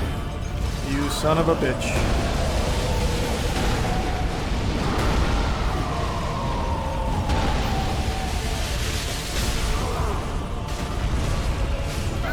Alright.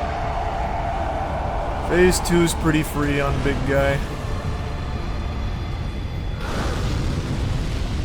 Let's just top off. Can I punish you at all while you're charging? I don't think so. No, that's definitely just gonna do damage the whole time. Got the Amaterasu going. That still hit. Thought for sure I got through.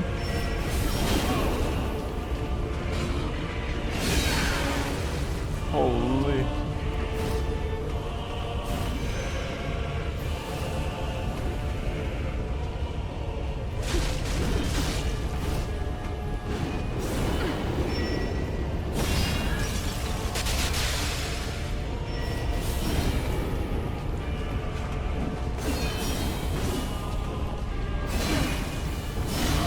Oh my god, it's like a waterfowl dance.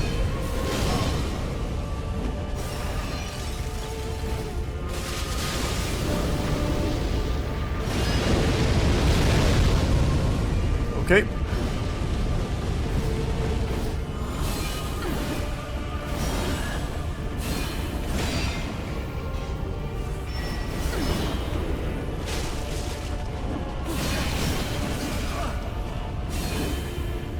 Scary?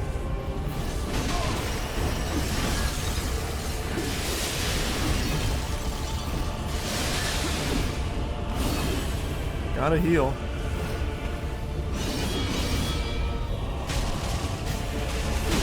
She poised through it. God damn it.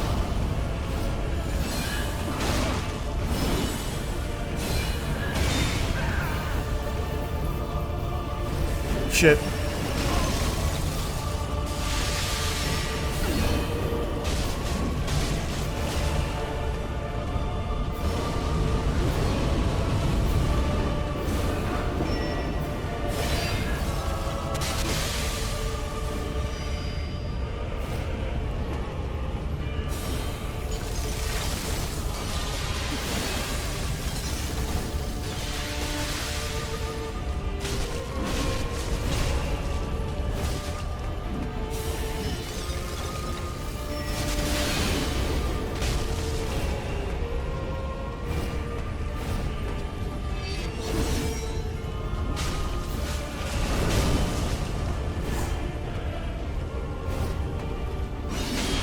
No!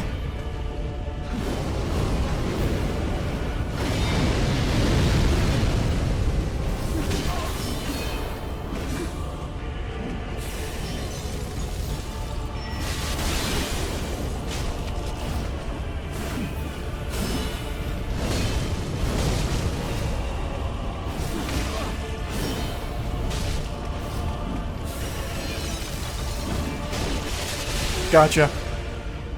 Not bad. 5 attempts. Not terrible. Very cool boss. Very, very cool boss.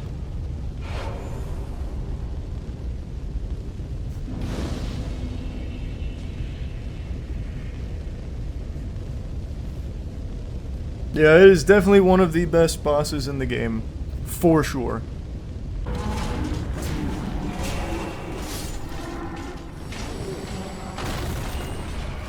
Oldest trick in the book. They got me with that again. Oh, and that. And now sex performers here. The DLC takes no prisoners. But right now I've been really liking this build. Nice cats. Well, those are the double demon boss fight. I remember you guys. Oh.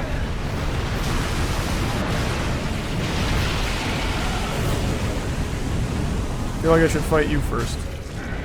Oh. Wow, that was way too early.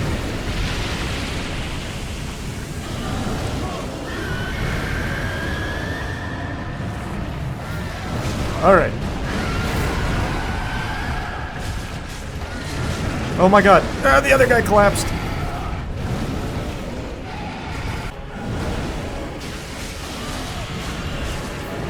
Oh god, I'm dead.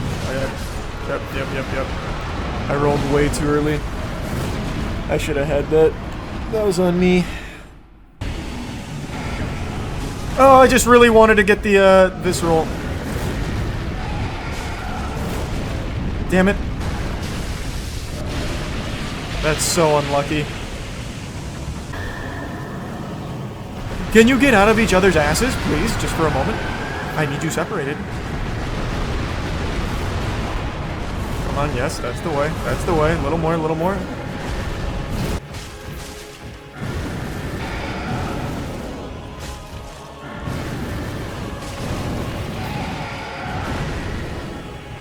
There we go, second try. Nice and easy. The double demons are actually just so fucking free. I remember they were easy last time too. Wait, are we not done? We're not done. Hold on, maybe we spoke too soon. AoE. Okay.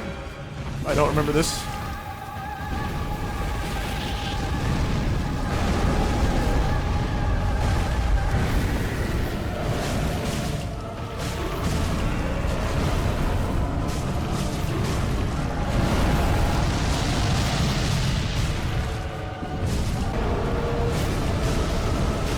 Oh my god. Oh, so stuck against the rock. I don't remember that happening. What the fuck? Okay,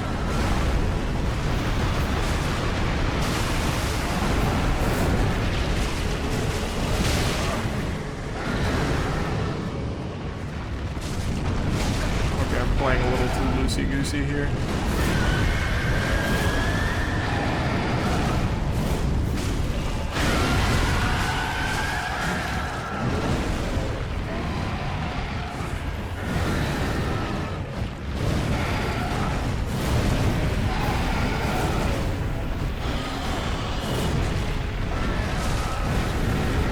You guys separate, man.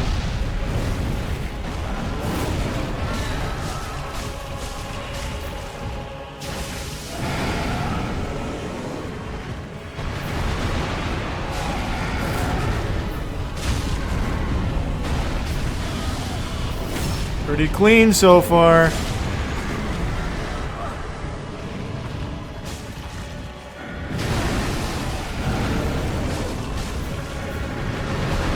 Oh, that's... well, I'm super fucked.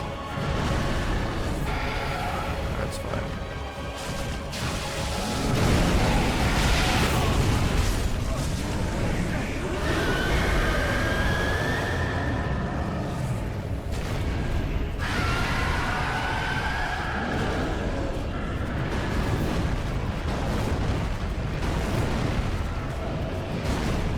I don't remember what gets rid of bleed. Or toxic.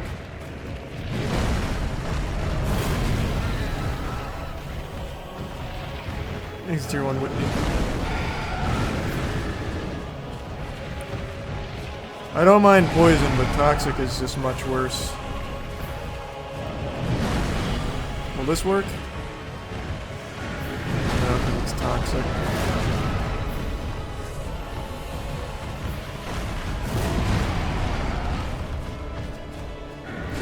Divine Blessing is what it is.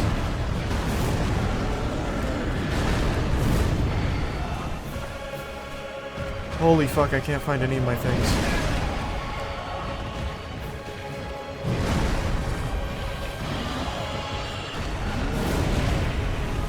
Which one of these is a fucking Divine Blessing?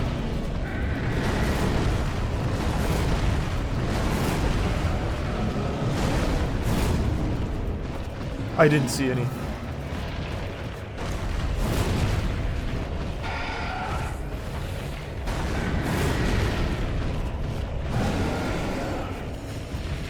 Oh.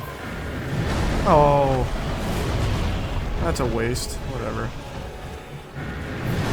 Demon fight? I just needed to know what cures toxic.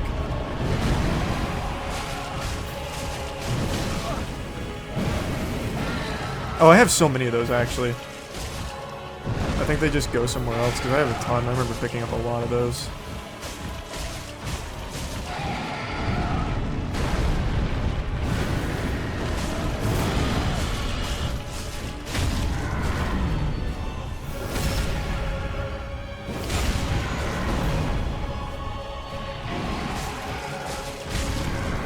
Alright.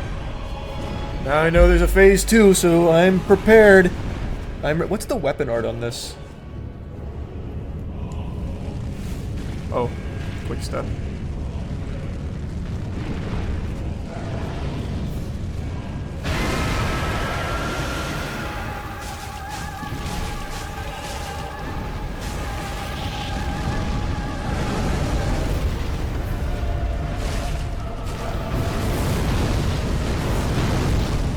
Come back.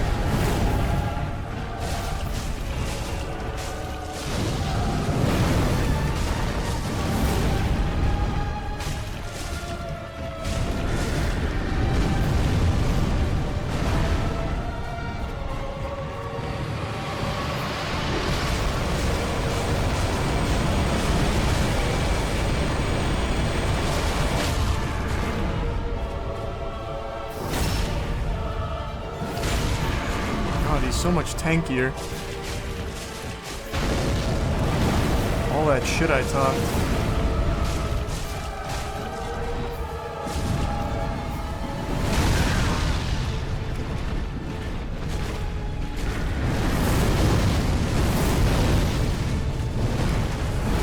Clutch.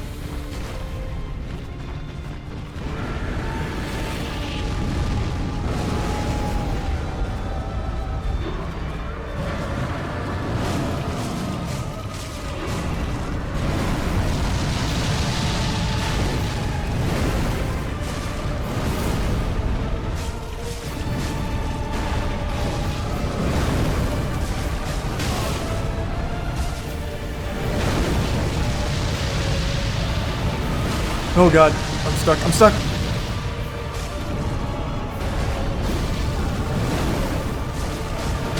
I keep getting hit on that.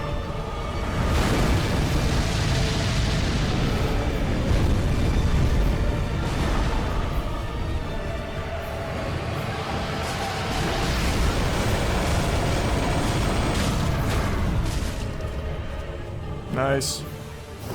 Excellent. Third try. Pussy. A little bonus damage. A little extra. Said put a little zest on those fries for me, huh?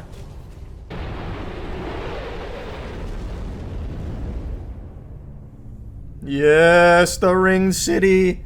It's so beautiful. This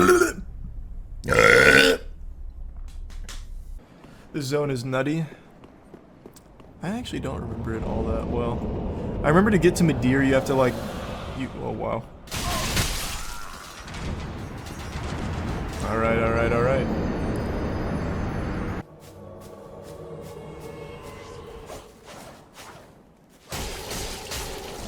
Welcome.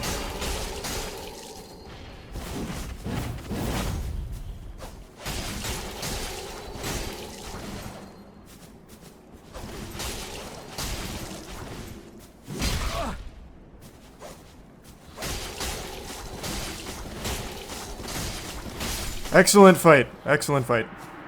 Thank you for joining me. Wait, Wolfring +3. Holy shit, wait. Isn't that... Oh, I was thinking Hunter's Ring. What's Wolfring? Increases poise. Oh, I could do a door build. I somewhat remember this area. Moaning Myrtle. Jesus Christ. So many invasions in here. Oh boy. Oh boy, he was already airborne. That was terrible.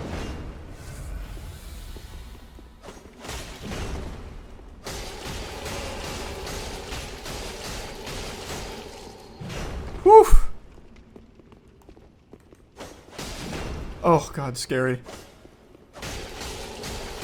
Excellent fight, Moaning Knight. Cool hammer. Had a feeling.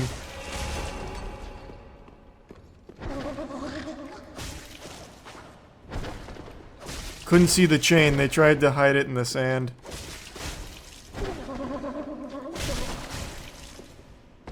I'm just gonna play it really safe, only because I don't want to. Outplayed. That's how we do it.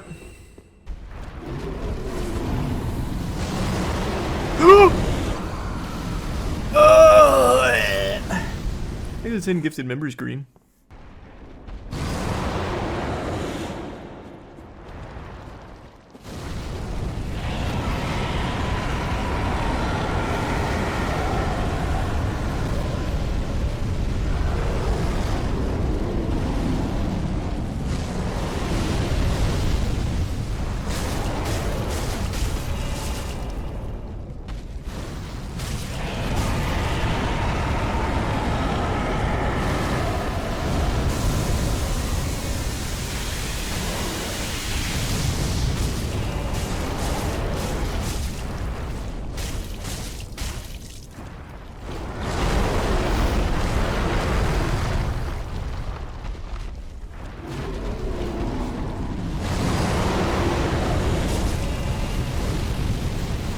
Oh, that's not what I wanted to... Okay, it's fine. All part of my calculations.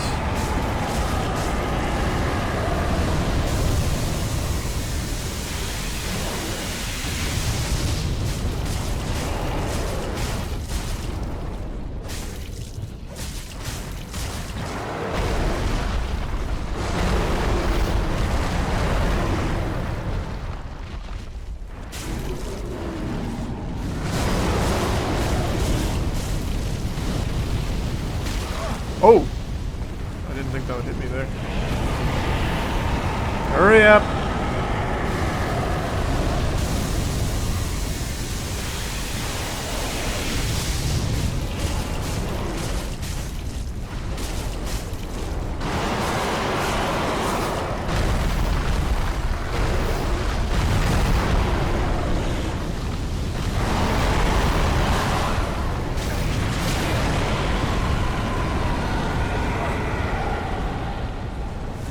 Well, that was close.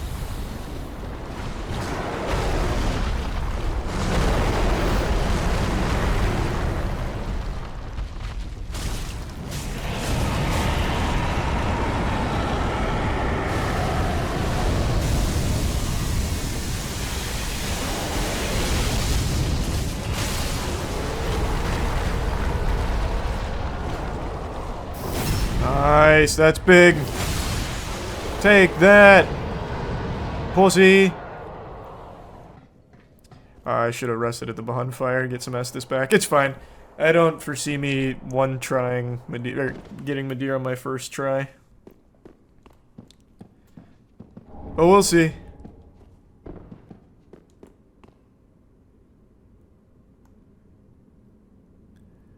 Alright. I'm here.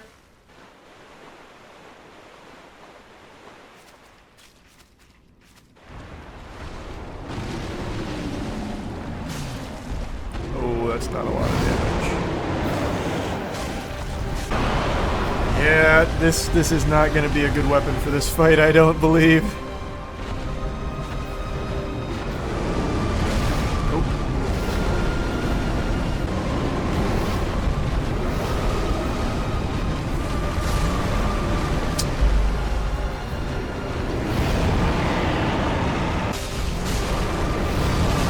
Whoa! Wasn't expecting that. Actually, this is doing fine. This is doing fine. He's keeping his head kind of low.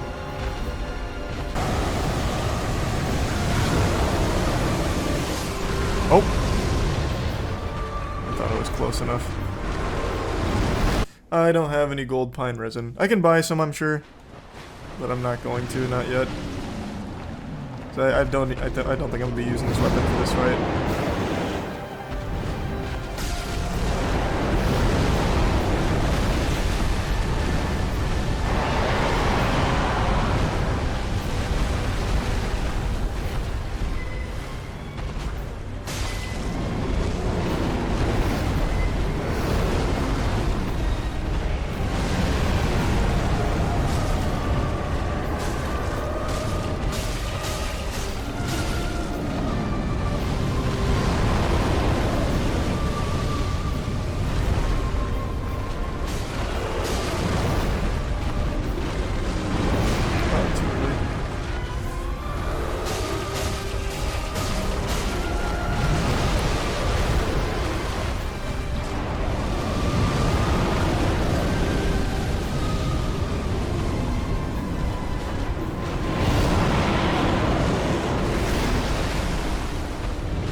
Whoa! I hadn't seen that yet, I don't think.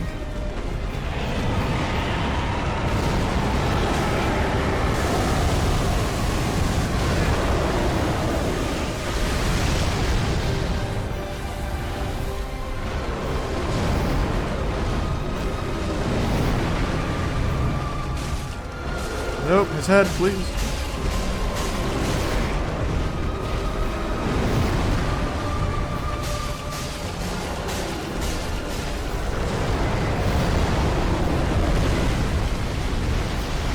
Kind of changed my mind. I'm liking this weapon against him right now.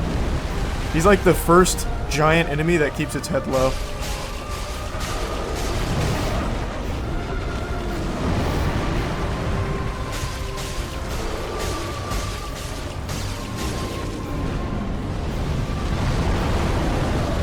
Just play it safe.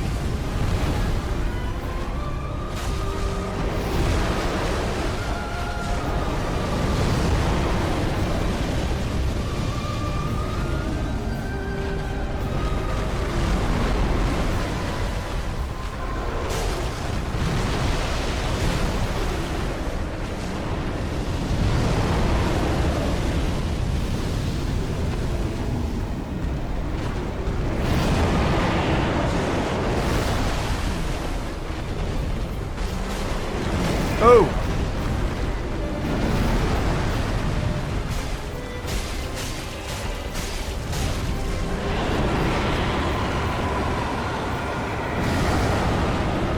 Scary.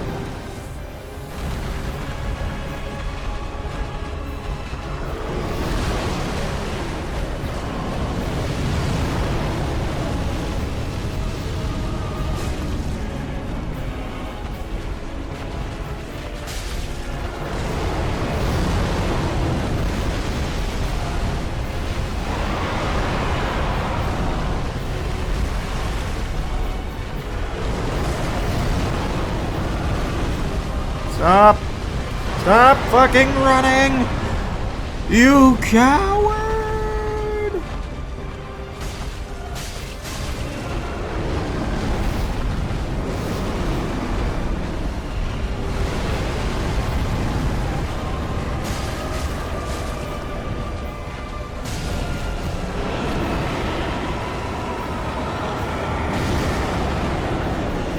Holy shit. Uh-oh. I got stuck.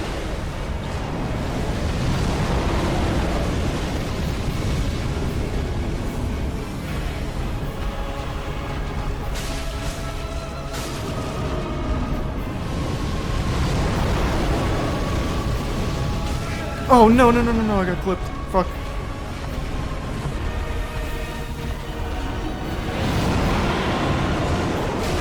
No. Why am I getting clipped by everything right now?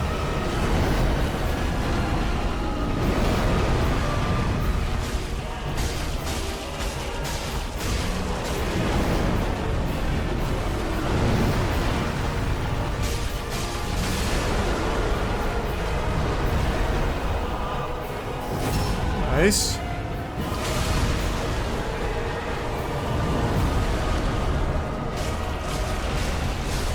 Fourth try. That's how we do it, baby! Fourth try! I didn't need a bigger weapon, I just gotta keep poking them with this little thing. That was either third or fourth try, I can't remember. Might have been third.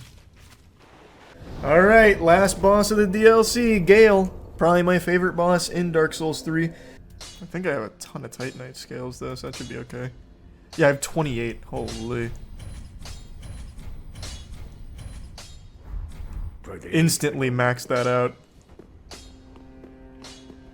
Oh, I am fat rolling, you're right. This weighs a lot more than the dagger.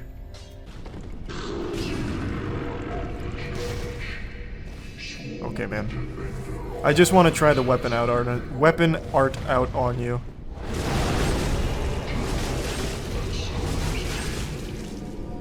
I like that.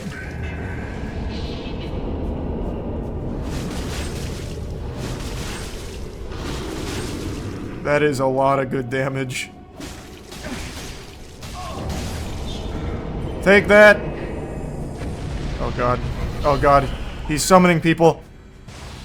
Oh fuck. Oh god.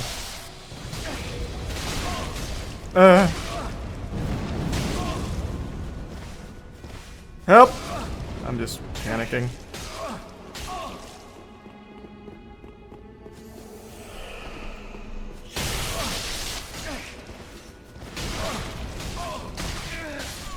Nah, whatever.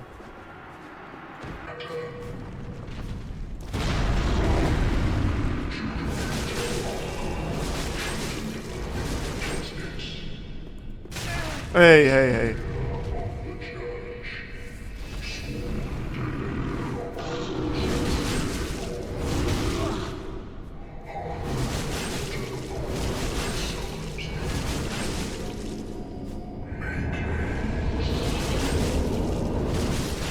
Gotcha. Take this!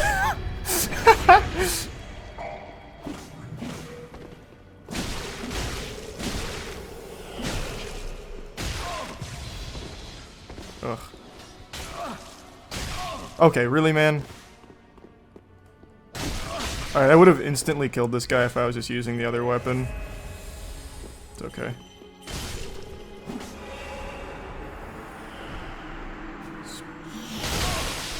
What the fuck is this thing? I'm literally offline. Oh god, wait. Is this a cheater? Didn't restart the game? Oh. You have to restart for that to take effect? He's just sitting there menacingly. God, that's such a deep squat. His legs will get tired if I wait long enough.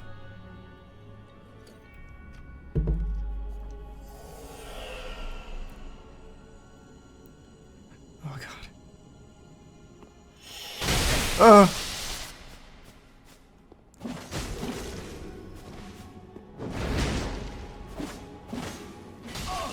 I think I'll switch to my main weapon.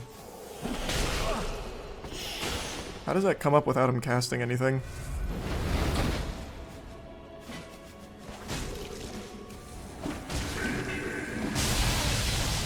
Holy. Oh, what the fuck?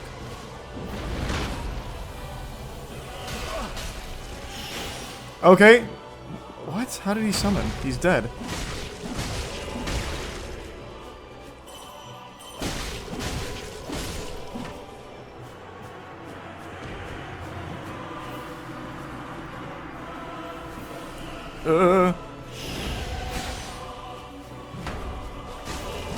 Oh, he poised through it.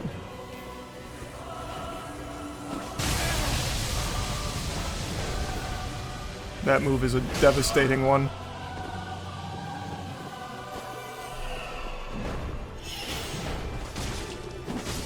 Oh, there we go. Oh. Excellent duel, Grok. Excellent duel.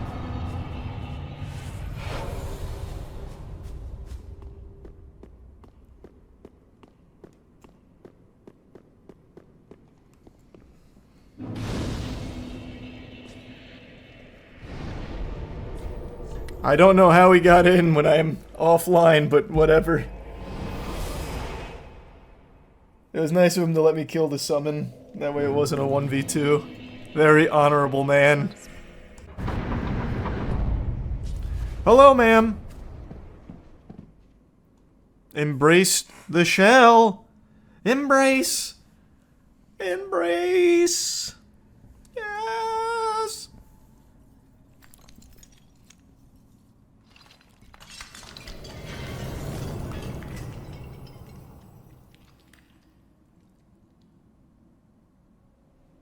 Oh, she's gonna be pissed.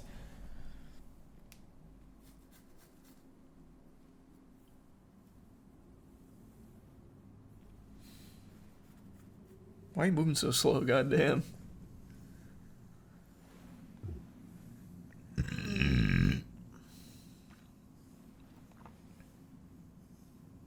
Hey, I'm Goof Juice.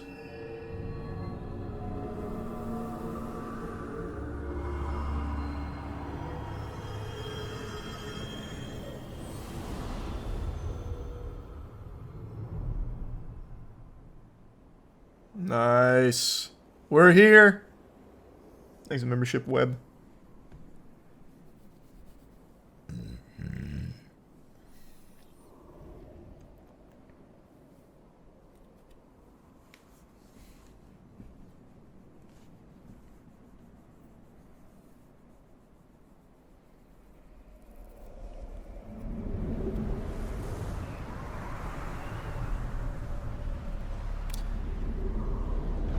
Time for Gale.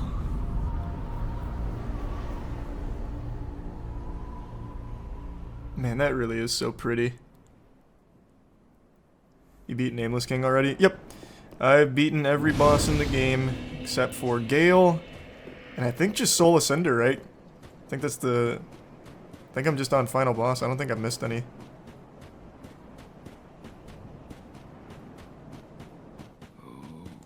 Red to eat.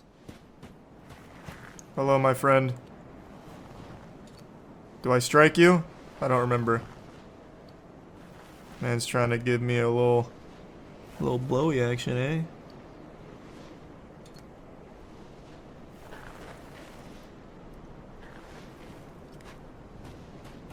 Do you need something to drink? Like, I don't know, I feel bad if I hit him. I'm gonna hit him.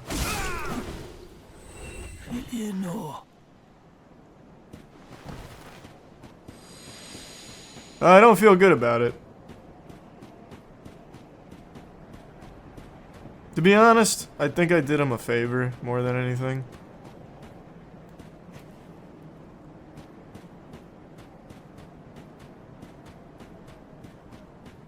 Alright, Gale. Just you and me. I killed the guy crawling over there. Was he your friend? You guys know each other?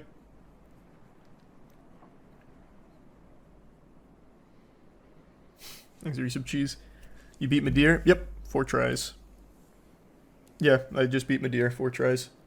Thanks, membership in.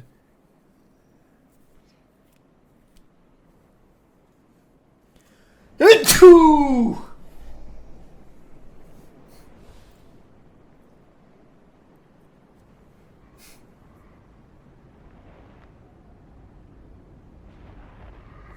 Does Gale eat the bodies? I don't remember that. He's a cannibal now? What happened, Gale?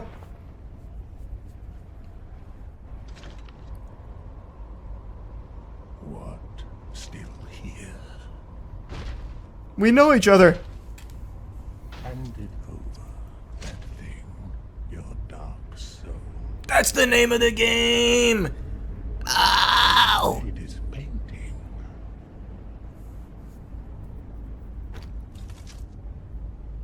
Yeah, Gale's my favorite boss in Dark Souls 3, I think. He's just so cool.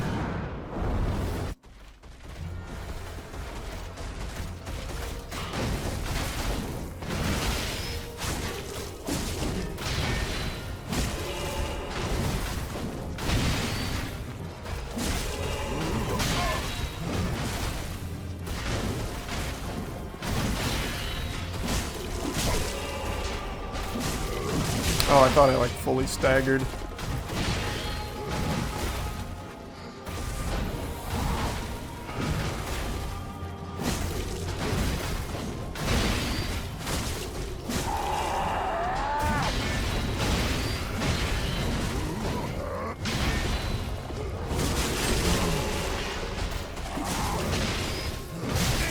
Damn it.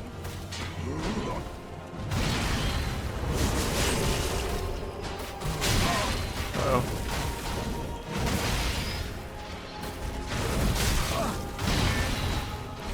Fuck!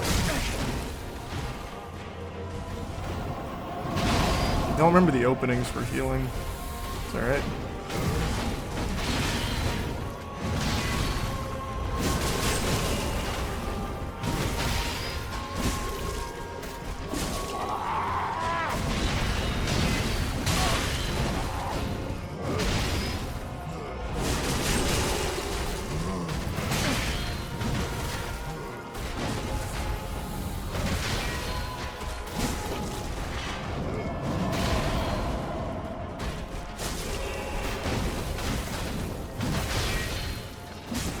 Alright, there we go. Phase 2. Oof. Alright, alright.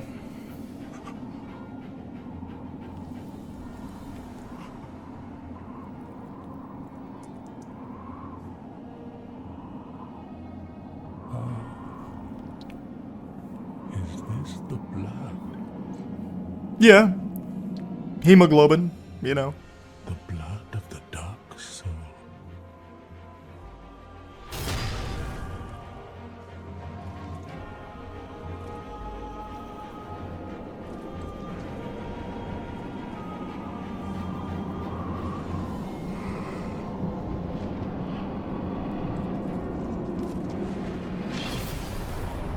All right.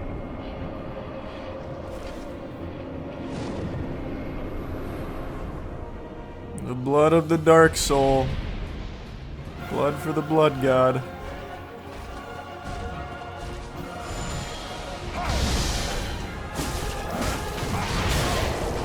I forgot that that cape comes out now. Whoa! Shit.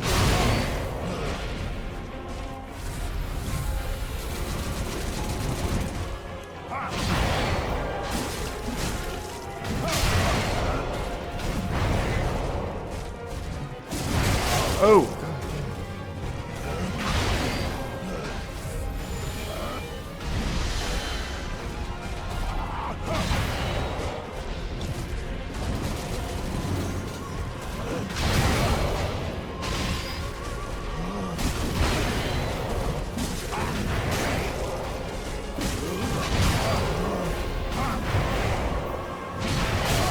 Man, that cape.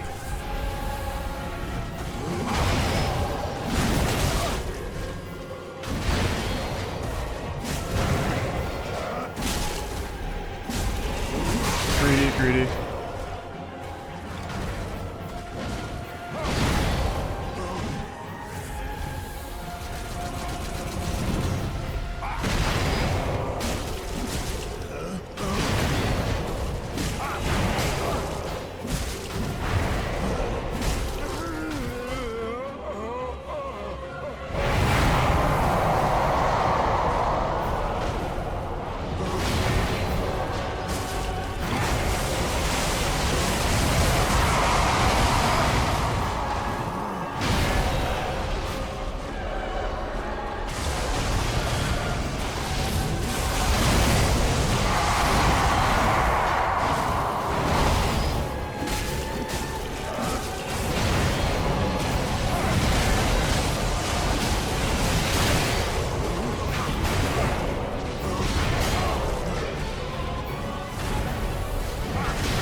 Oh.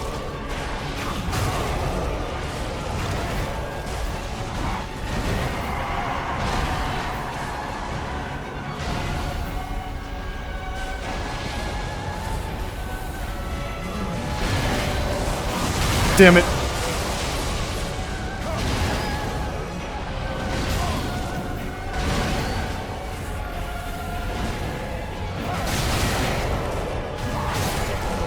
Man, I should have first tried that. I started playing like such a bitch.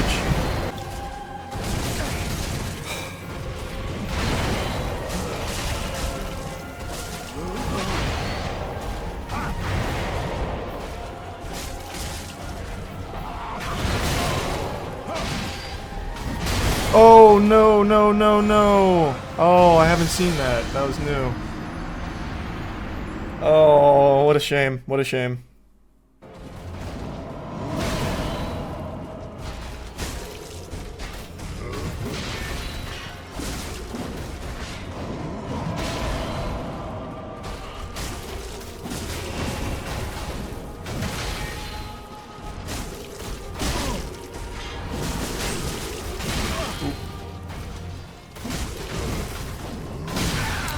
Alright, now I'm just playing a little sloppy.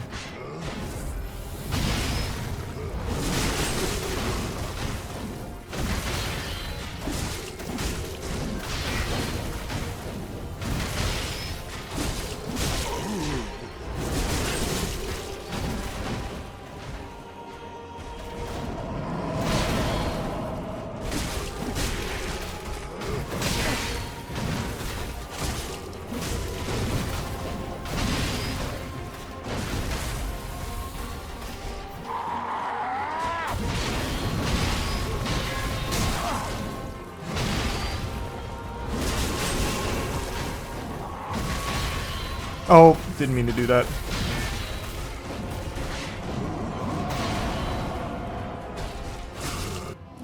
It's alright. At least I'm topped off for phase 2. It's not a bad thing.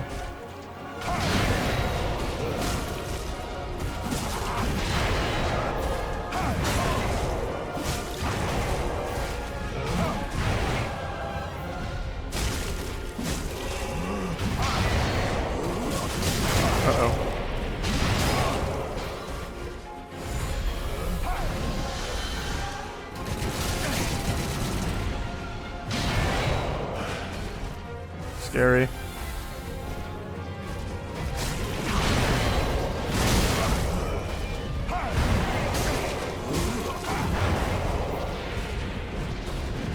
have plenty of Estus, I might as well.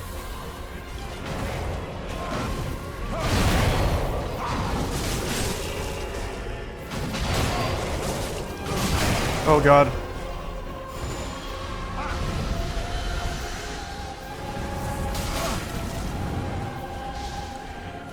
Alright, I didn't know where the rings were, I had to be careful. Fuck, man, I keep forgetting about that option.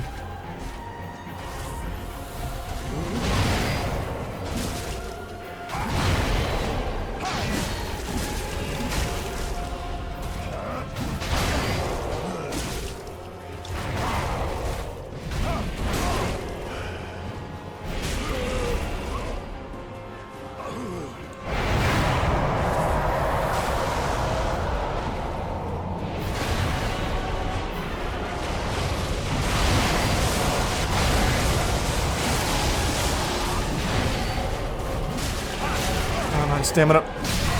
Fuck.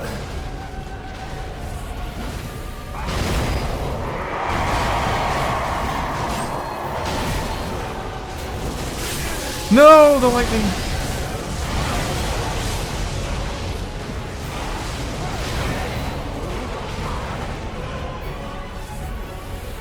Playing too safe.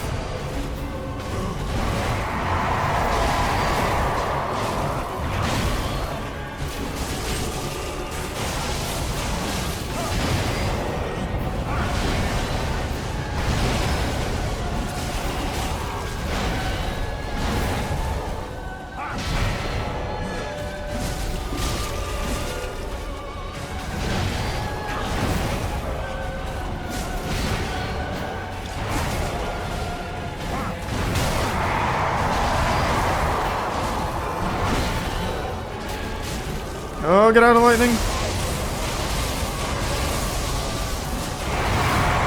Oh my god, that was close.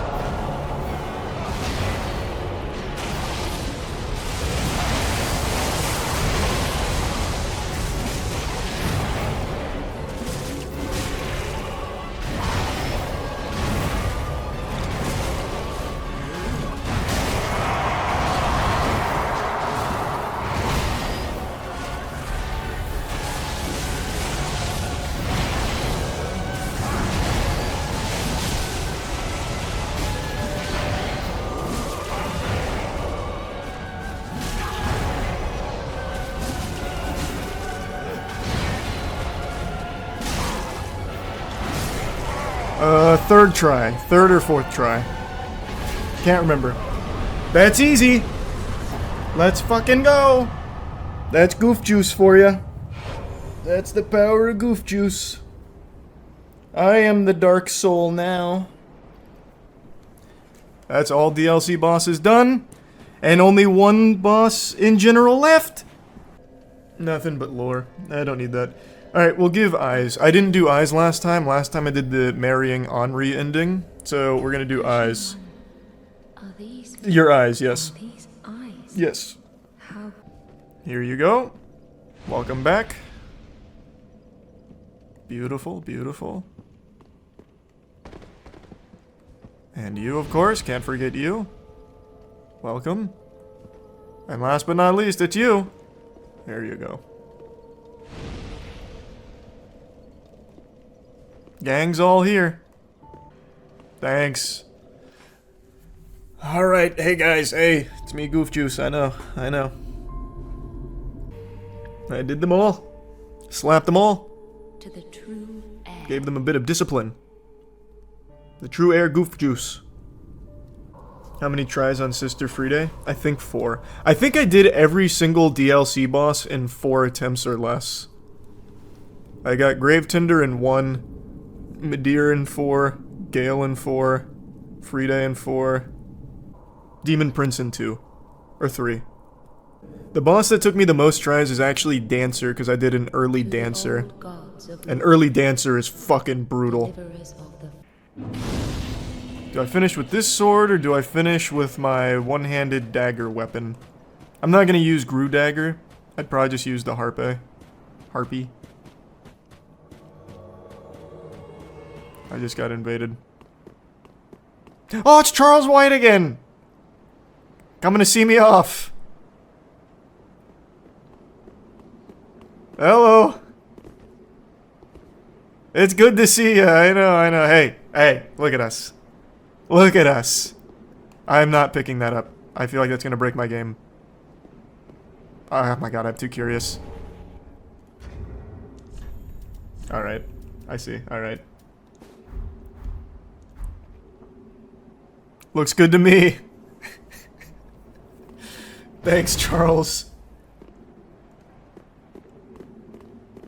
Here I come, Soul of Cinder.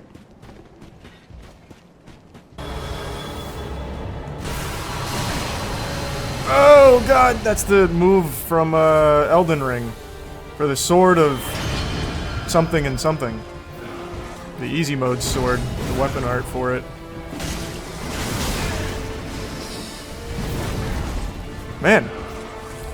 I thought this guy would be a pushover after DLC, but he is kind of going ballistic, I'm not gonna lie. That was fast. Man, I'm wasting so much Estus on phase 1.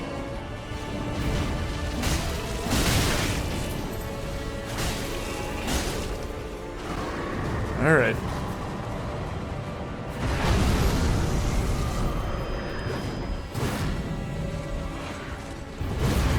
The mid-boss weapon switch. Oh! I can't believe I just got... Okay. I can't believe I did that. That's entirely on me. That's entirely my fault.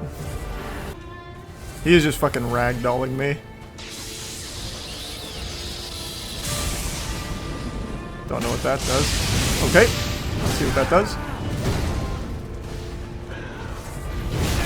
I have eaten almost every set. This is like an all hits run right now. Alright. Time to get serious. No more messing around. No more Mr. Nice Guy.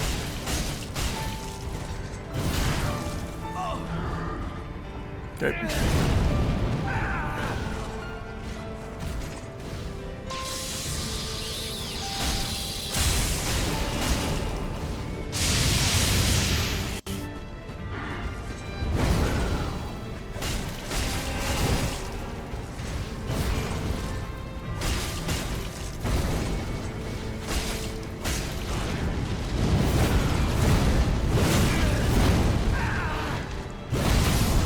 I am so sad.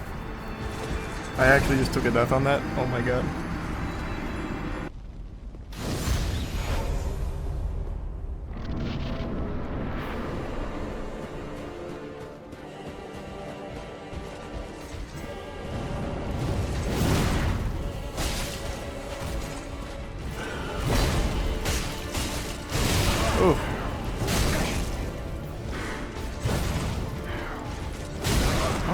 God.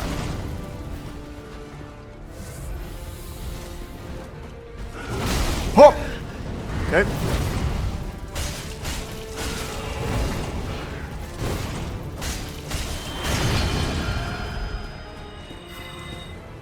On disco top.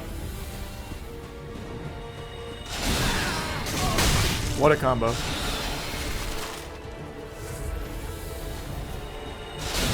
Okay, okay, okay. Yep.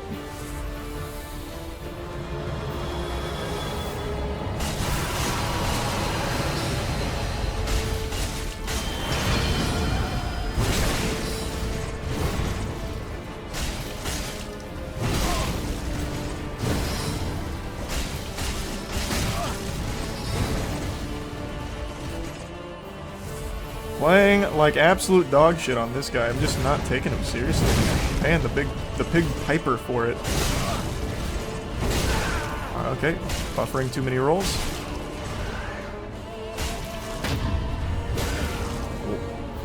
What was that? What? I don't know what happened. What happened? That was a call an ambulance but not for me moment.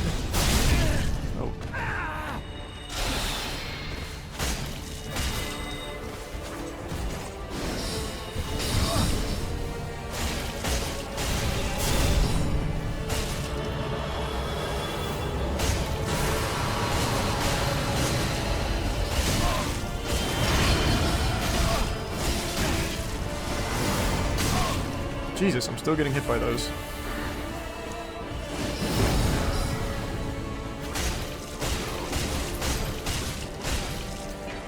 Alright.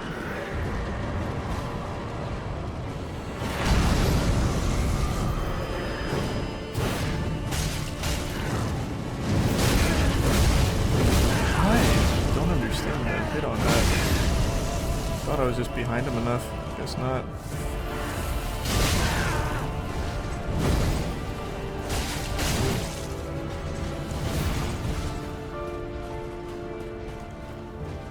Alright.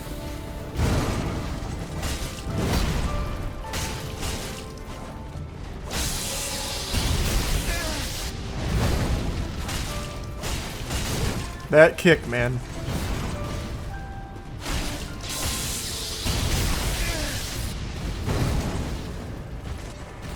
Just play it safe.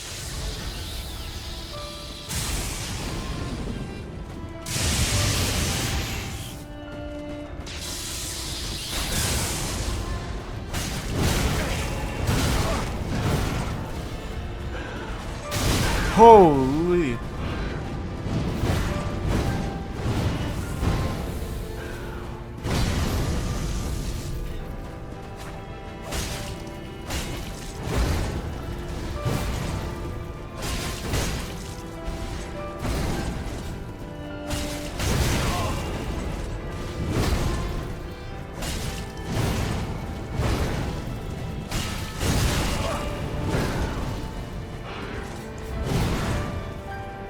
Okay. I think we're good here, I'm not gonna lie. Okay. What an admirable last stand. I don't know why I couldn't get that together. I got hit by like everything.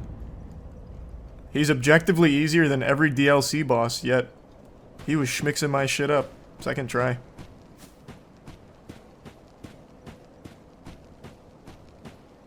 Alright, so I gave her the eyes. So how do I use that ending? I don't think I've done that one before.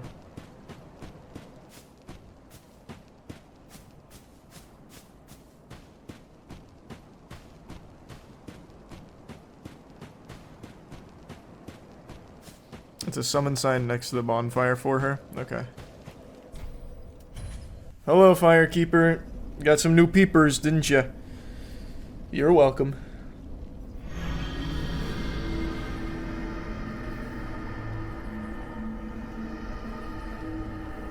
Did you play Cinder's mod? Soul of Cinder fight in that mod is nuts. I played Convergence and I think I played Soul of Cinder's mod, and then I did JoJo's mod.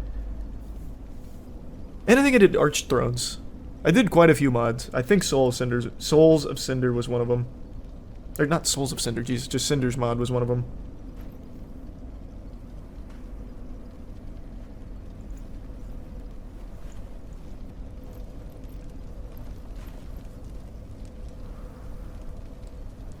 Yep, did all DLC bosses already.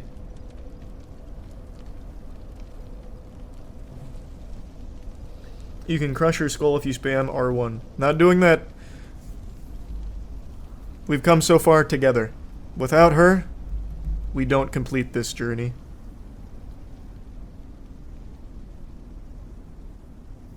Secret ending if you kill her before the screen fades to black.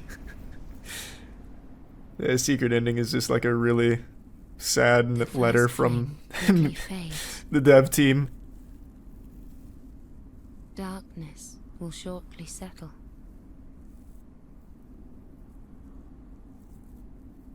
He didn't do Archthrones, by the way. Are you sure? I did a lot, like 2-3 years ago, something like that. I thought for sure I did Archthrones. But one day, Convergence, I know for sure. JoJo's, I know for sure. the darkness. I thought I did Archthrones and Cinders, maybe. Like embers linked by Lord's Pass.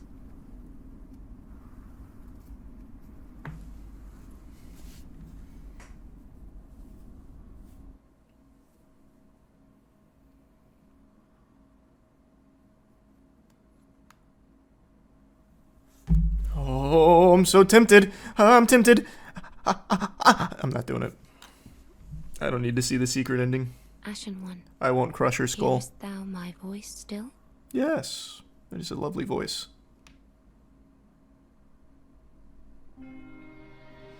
God, it's so good. Dark Souls 3 is the best Dark Souls. I can comfortably say that now. I always flip-flopped on 1 vs 3, but now I've played them like almost back-to-back. 3's just, it's the best Dark Souls. Elden Ring and Bloodborne are still my favorite Souls games, but Dark Souls 3 is the best of the trilogy.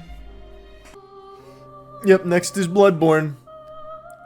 Next we run through Bloodborne again. I'm really excited for the Bloodborne replay. I mean, I've been excited for each of these, really. It's so fun to just replay these. I love doing the fucking biannual Souls marathon streams. I said I wasn't gonna do it. I swore I wasn't gonna talk about this.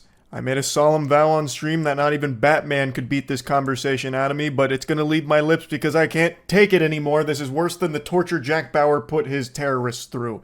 People keep emailing me and asking me, what did I think about the Jake Paul versus Mike Tyson fight? The reason I didn't want to talk about the fight and the reason I was so adamant that I wouldn't be talking about the fight while it was going on during stream is because it's just boring. It was extremely lackluster, and that was an extremely predictable thing to see from a mile away. Now, apparently the undercard fights that preceded the main event were extremely good, so hats off to all the fighters that really put their best foot forward and delivered an incredible performance in the middle of this fucking circus. I have said, since the very day this was announced, that it was a pathetic endeavor. I thought that this would only end in underwhelming, disappointing disaster. And it only got worse when Mike Tyson suffered a medical emergency and nearly died like 4 months before this fight even happened, which caused it to be pushed back in the first place. It is stupid. I thought it was a horrible concept for a fight. I didn't even watch it. I was streaming Dark Souls 3 through the whole thing and getting updates from chat about how horrible it was to watch, what a giant waste of time and scam it was, and I still was provided with a real-time analysis round by round, and my god, even just reading the cliff notes was sad and lame. Like, it would have been more thrilling to be getting updates at bingo night, hearing about the senior citizens bingo cards. It was just sad. Like, it would have been a more thrilling fight to watch me put my head up someone's butt to fight for air. It's just, from the very beginning, I said there would be no knockouts in this fight. I was very, very firm in that prediction. And there was no knockouts in this fight. Not only was there no knockouts, there was no anything worthwhile. As I said from the beginning, this is just a cash grab. It is two athletes getting a payday and nothing else. And from the highlights, using that word real loosey-goosey, that I watched of it, there wasn't even really much of a fight there. Mike Tyson is nearly 60 years old.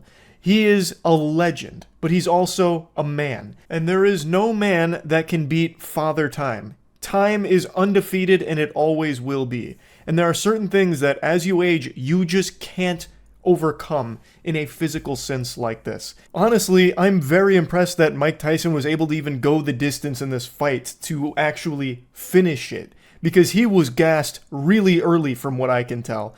He ran out of steam by like the second round almost entirely, from at least from what I've picked up on. Again, I didn't watch it live, but from everything I'm seeing, it seemed like he was completely out of energy, needed to construct additional pylons, like there were no resources left, yet he hung on and still absorbed like 200 punches from Jake Paul. So really, hats off to Mike Tyson for that, and overcoming all of the obstacles that he did to even fight in this event. It really is extraordinary, to be honest. It was never realistic to expect him to come out there and be the Mike Tyson that everyone remembers from the glory days.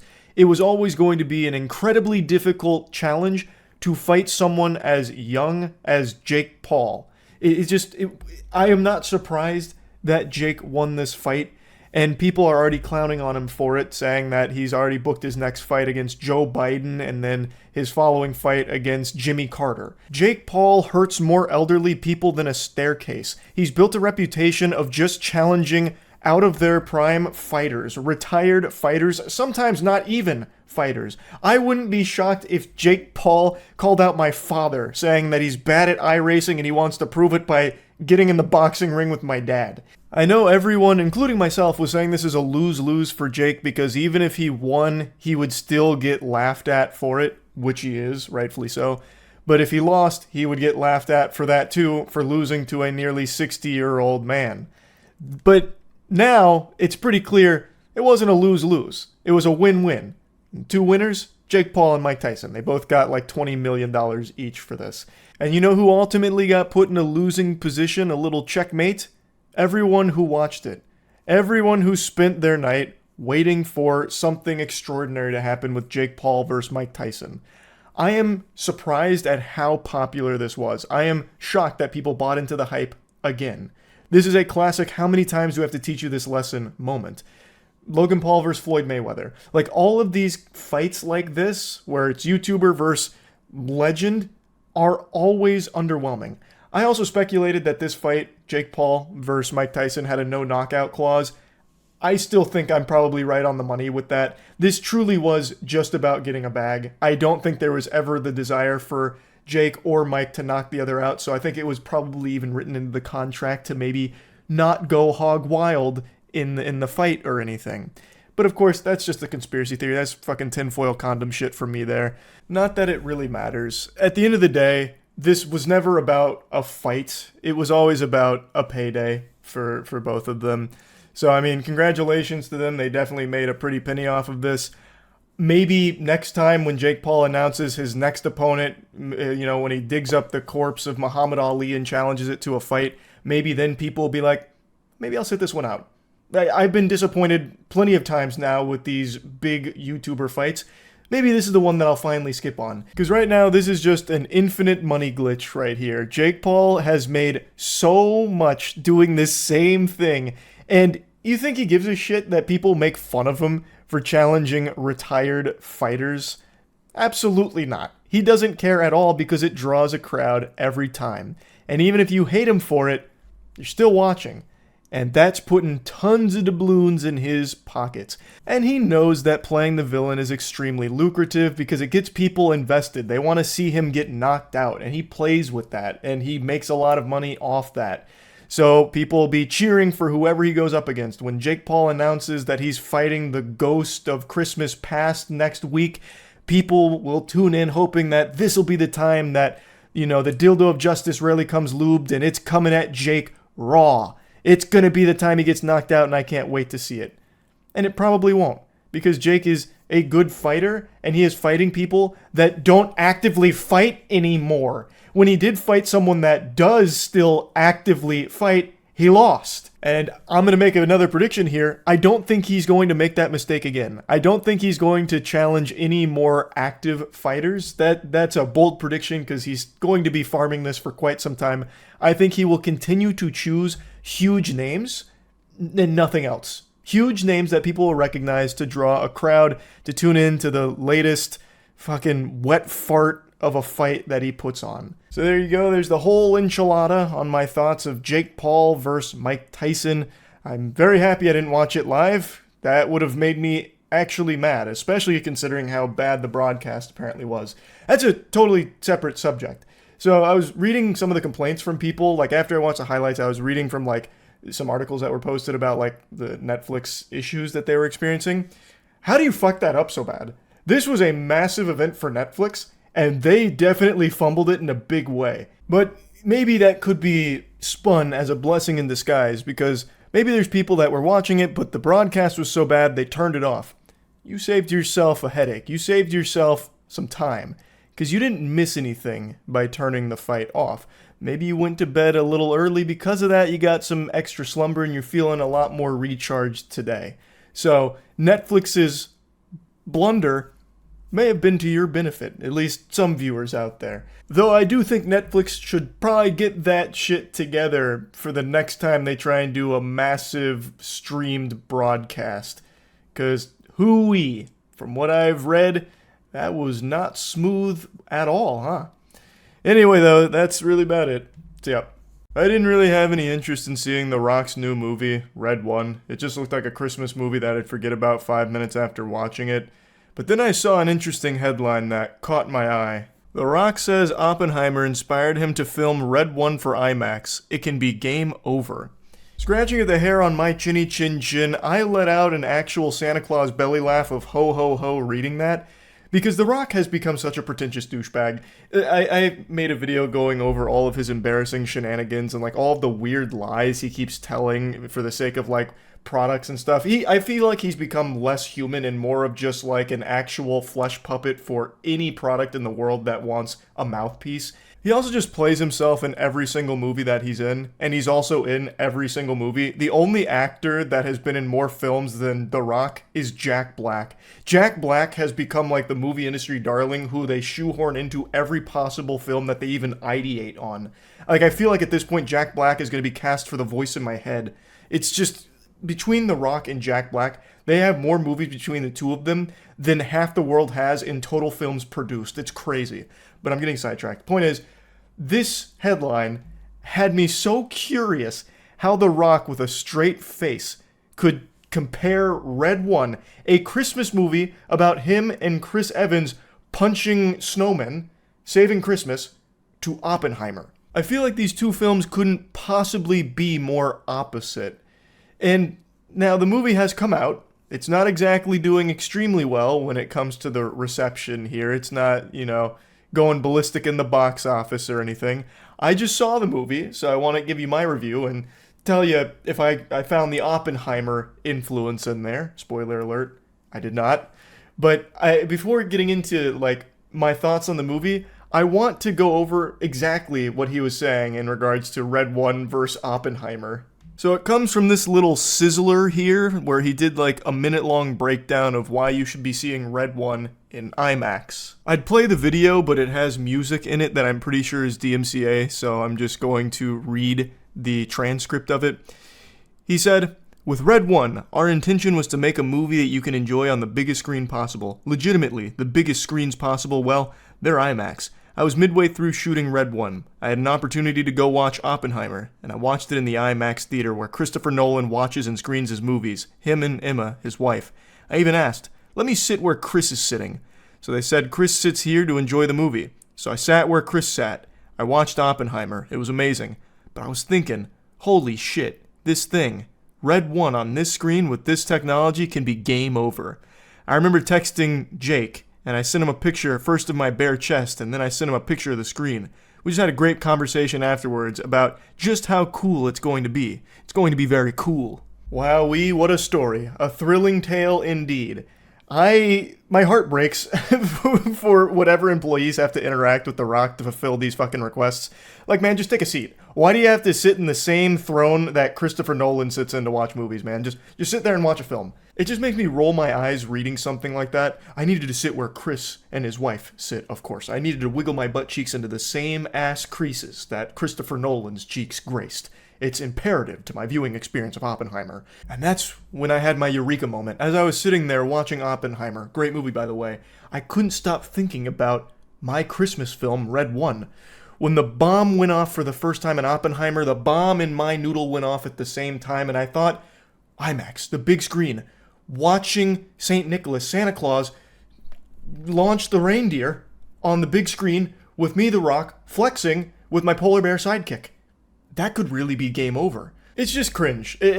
Bottom line is, it's just embarrassing to read that. And The Rock does this shit all the time. Anyway, though, I just got back from seeing Red One, so I want to give you my thoughts on it. Because I wasn't going to see it till I read this interview, and I just felt obligated to at least give it a chance if The Rock is loosely comparing it to Oppenheimer when it comes to IMAX experiences.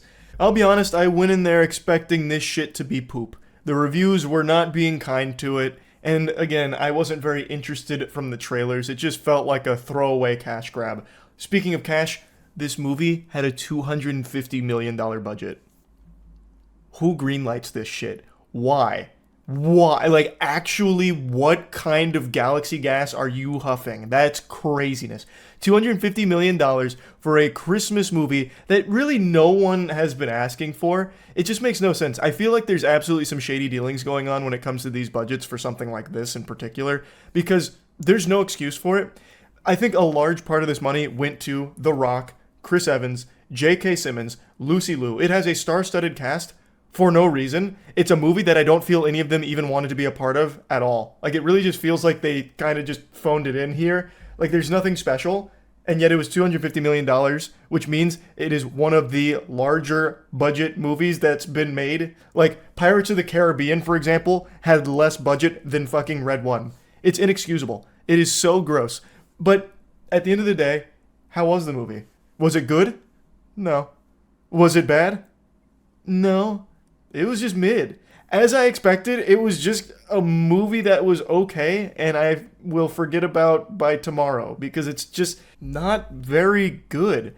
I'll at least say it was interesting. I haven't seen a Christmas movie this unhinged before. Like, I truly don't know who the audience is. I want to get that out of the way up top. I don't know who this movie is made for. It's a PG-13 movie, but it's like a harder PG-13. Like, they use their fuck in it. Yet, it's supposed to be like a family-friendly Christmas film, I think. At least sometimes it's trying to be. But it like, I think it's too much for, like, toddlers, because Krampus is in here and he's like a demon guy, so they'd probably be really afraid of him and like all of the demon guys around him. Like, it's a little much for a kid to be sitting through, especially because there is like a lot of strong language like in the film, surprisingly.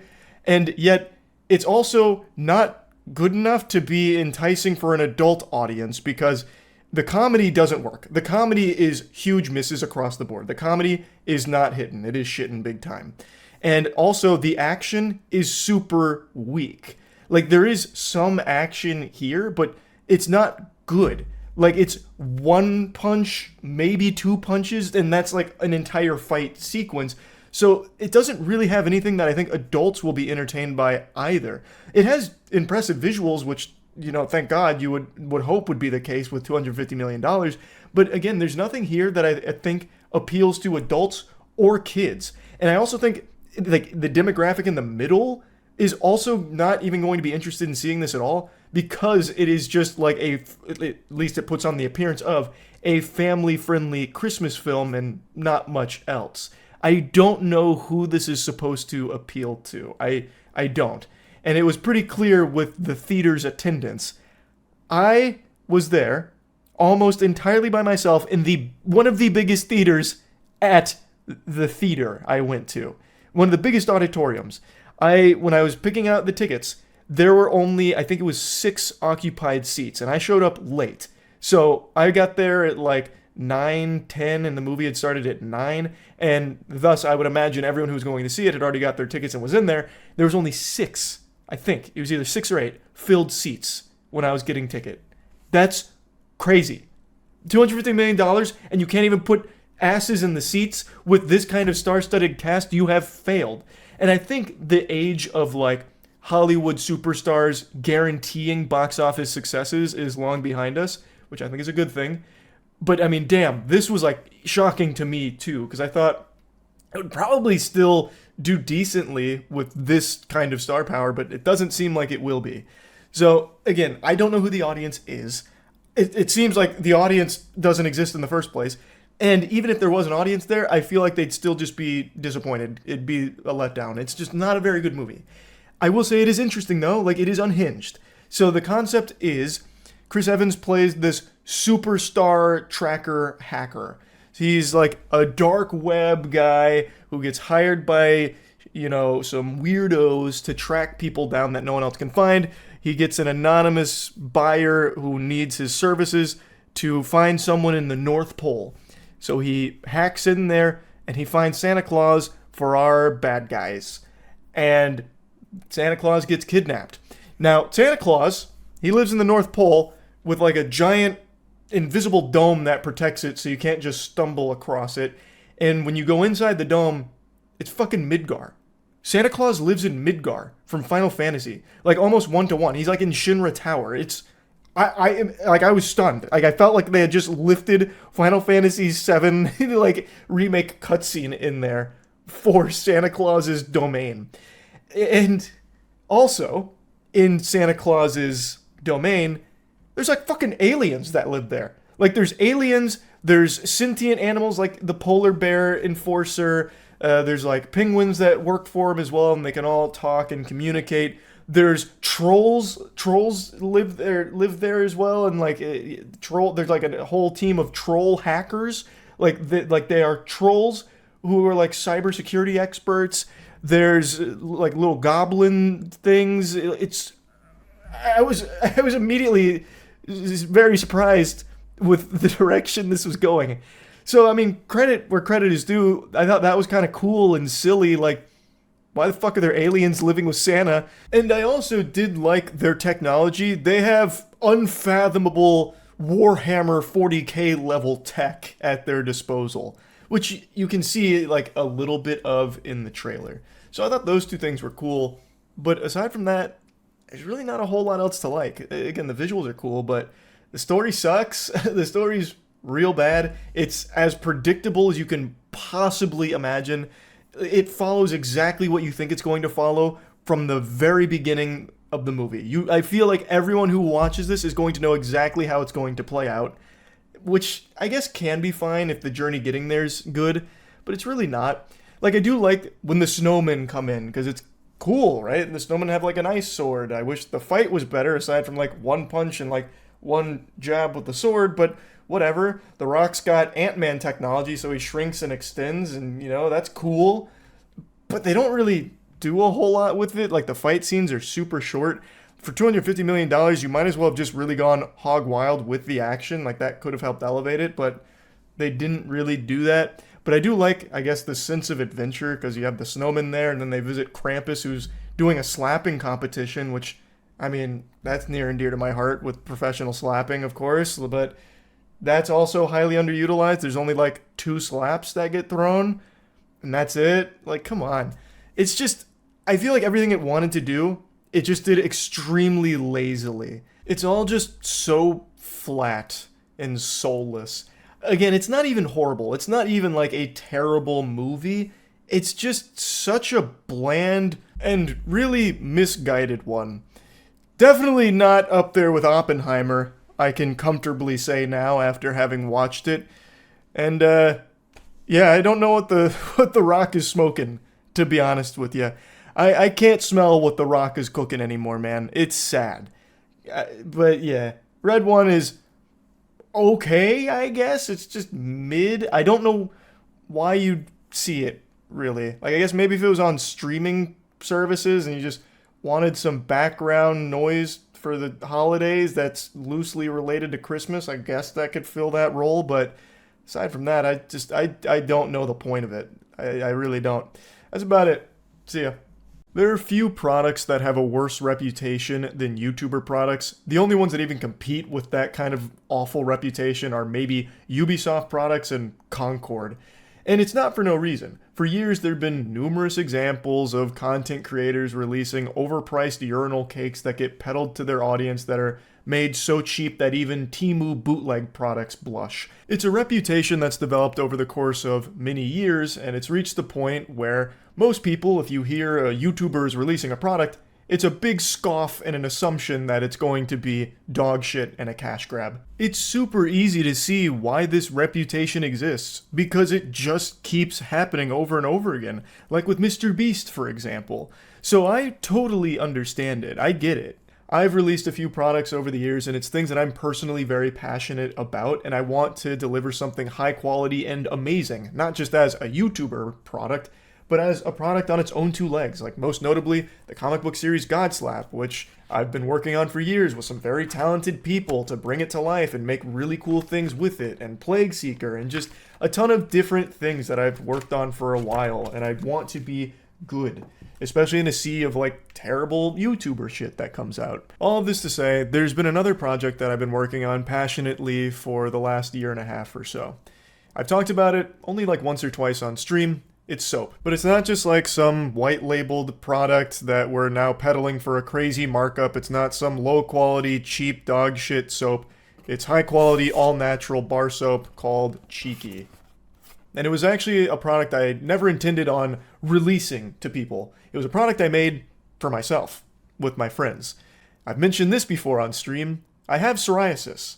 Psoriasis is basically just extremely dry skin. Dry, scaly skin. Which I recognize is ironic because my name in a lot of places online is Moist Critikal, but I, Charles, have skin that's so dry it makes a Burger King Whopper seem moist, like it's medium rare. Which actually answers a question a lot of people have asked me for years. How is my skin so smooth? What's my skincare routine? Why don't I get very many breakouts or zits? What's the secret? Well, the secret is my face is like Arrakis from Dune. It is just so dry. It is, like, the environment is not conducive to zits. It'd be like an oak tree trying to grow in the desert. It's too hostile. It's not happening. So I've had this for a long time, and then one night on stream, chat and I got talking about hygiene for whatever reason, just yapping, and someone in chat had mentioned that body wash dries your skin out, because I had mentioned that I use body wash. I think at the time I was using Old Spice body wash. And someone said that body wash is known to dry your skin out. Hadn't really heard much about that before, so after stream I looked it up, and there's a lot of research to suggest that, yeah, it does do that. So, pretty much the next day, I went out and switched to bar soap. So I tried a lot of different bar soaps. I tried like the really cheap ones from Walmart, like the $2 Dove bars. That was disastrous for me. That was a catastrophe. Had me looking like SpongeBob when he goes into Sandy's dome for the first time without his water helmet on.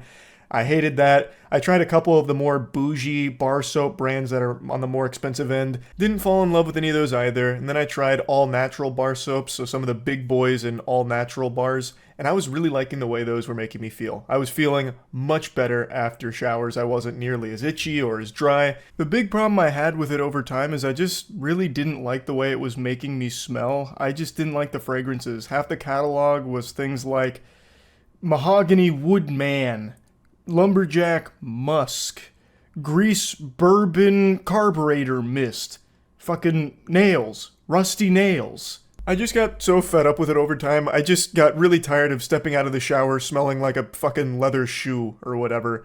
So I eventually started talking to Matt about it. He shared a similar sentiment and we started ideating and then brought in another friend of ours, Shane. Shane is our really smart friend. And he really helped spearhead this dream into making it a reality, whom is far more knowledgeable on stuff like this than we are, and we eventually concluded there's not really anything else like that, so we're going to have to make it ourselves. Which then led us to the big eureka moment of, if we're making it ourselves, why not just double down on moisturizer content, like up the amount of moisturizing ingredients we put in there.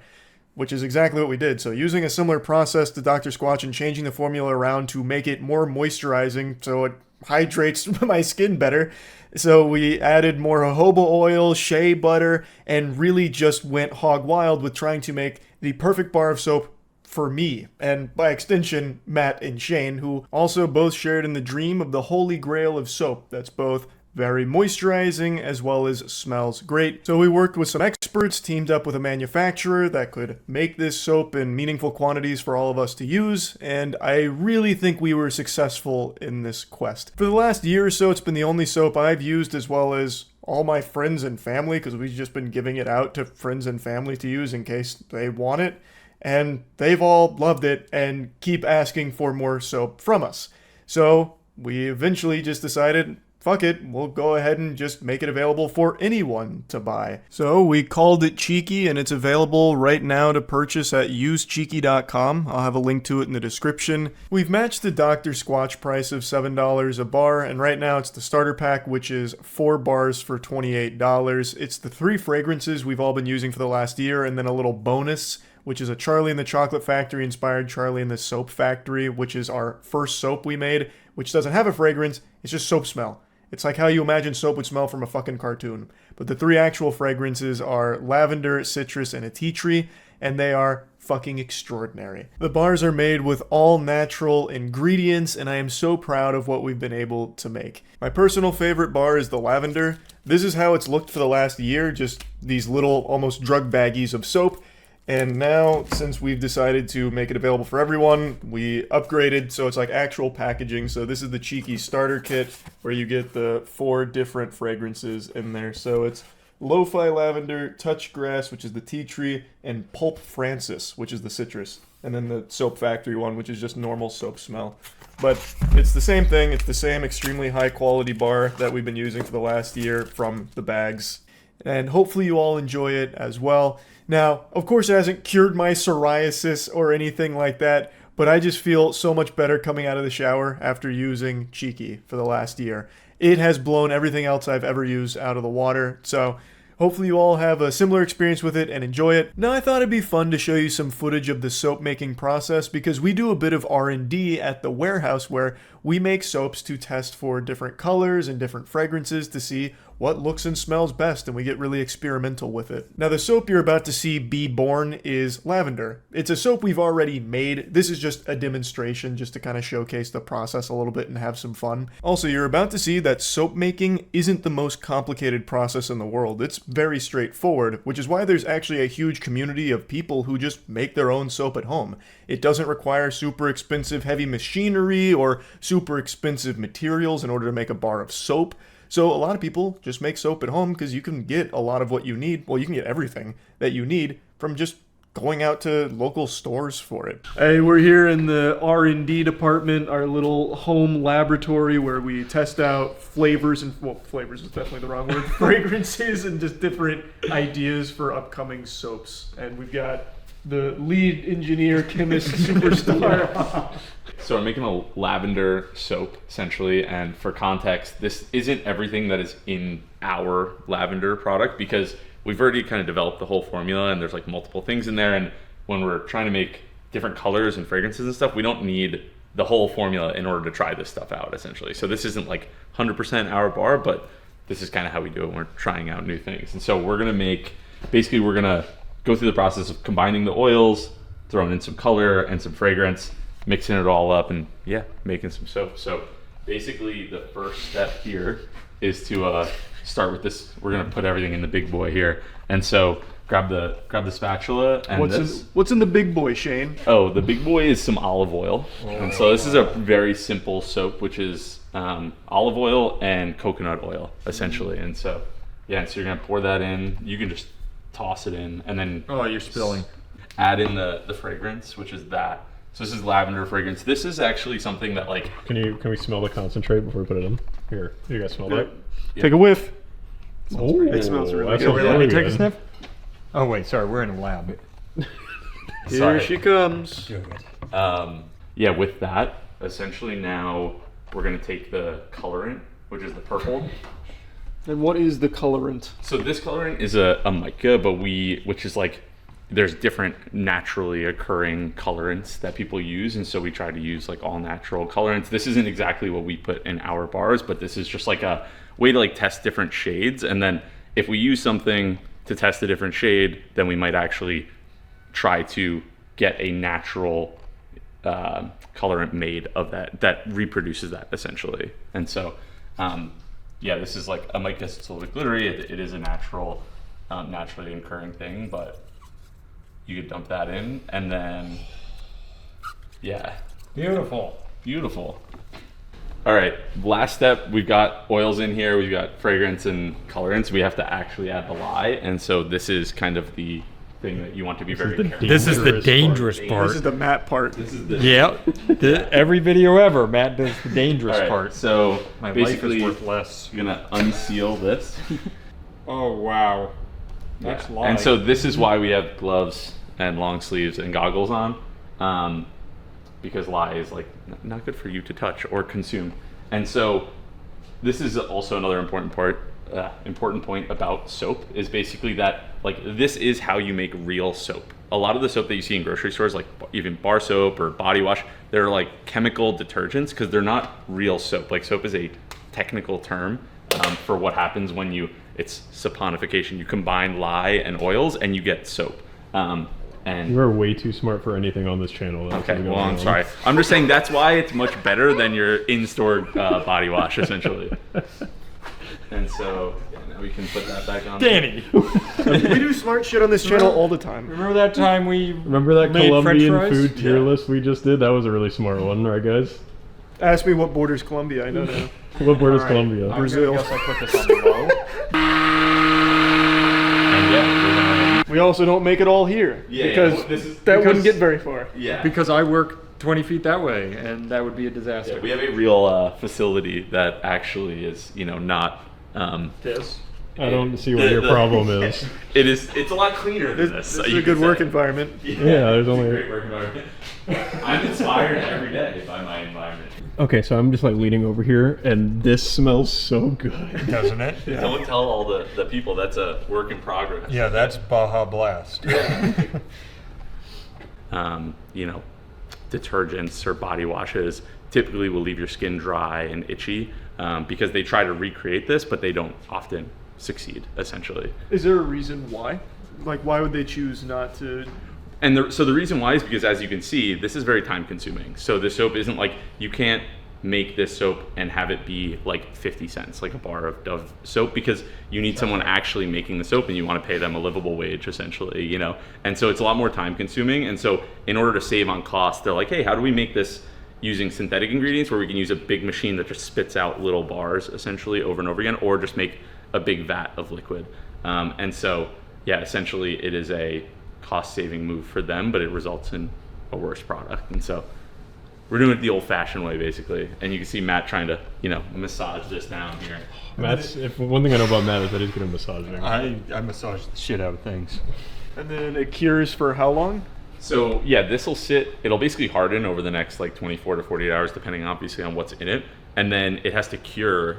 You cut it and let it sit and cure. That's what those bars were doing, essentially. And it cures for really like 48 to 72 hours to get all the lye out. So that's like the first step is after it sits for up to 3 days, you get all the lye out and then it's safe to use. But then we let our soap sit for longer to let it kind of get the moisture out. And so as it dries out, you end up getting like a more solid bar. And then when you're using it in the shower, combining water with like a drier bar, it lasts longer. And so there's so many different ways you can go about it, but we typically, take it out, let it sit, get the lye out, and then we let it sit for like 3 weeks or so to dry out. So yeah, it's a very time consuming and long process. When Shane was working on this bar, I think you were out of town and I came back here and it was in there and I was like, I can pull it out and cut it if you want. And he was like, you'll burn the shit out of your hands. Don't touch that. I was like, okay, I won't go into the soap lab anymore. So this doesn't, as Shane mentioned, this doesn't have like most of what our bars do, like so all the moisturizing agents like the jojoba oil, shea and all that. This is purely just to be trying out fragrances and everything to see if we like the color, if we like how it smells, and then after that it goes to like the actual big manufacturing plant with all of the moisturizing agents and the rest of the ingredients. Yeah, so this isn't a representation of what you would get if you were to go to usecheeky.com and order some soap. And this you don't is have just to worry. I and Charlie did not touch your soap. But we can if you want us to. Anyway, I just thought this was fun footage to showcase a little bit of our soap making R&D process, testing the fragrances and colorants. But yeah, Cheeky's available right now. Use cheeky.com for the starter kit of our 4 fragrances. And yeah, I'm just super happy with all of it. Again, this wasn't a product that was made as a how can we sell something idea. It was how can we make the perfect bar of soap for us to use. And then after giving it to friends and family, over time we just thought there's probably a lot of other people that would appreciate a really good bar of soap. So now Cheeky's here and hopefully you all really like it.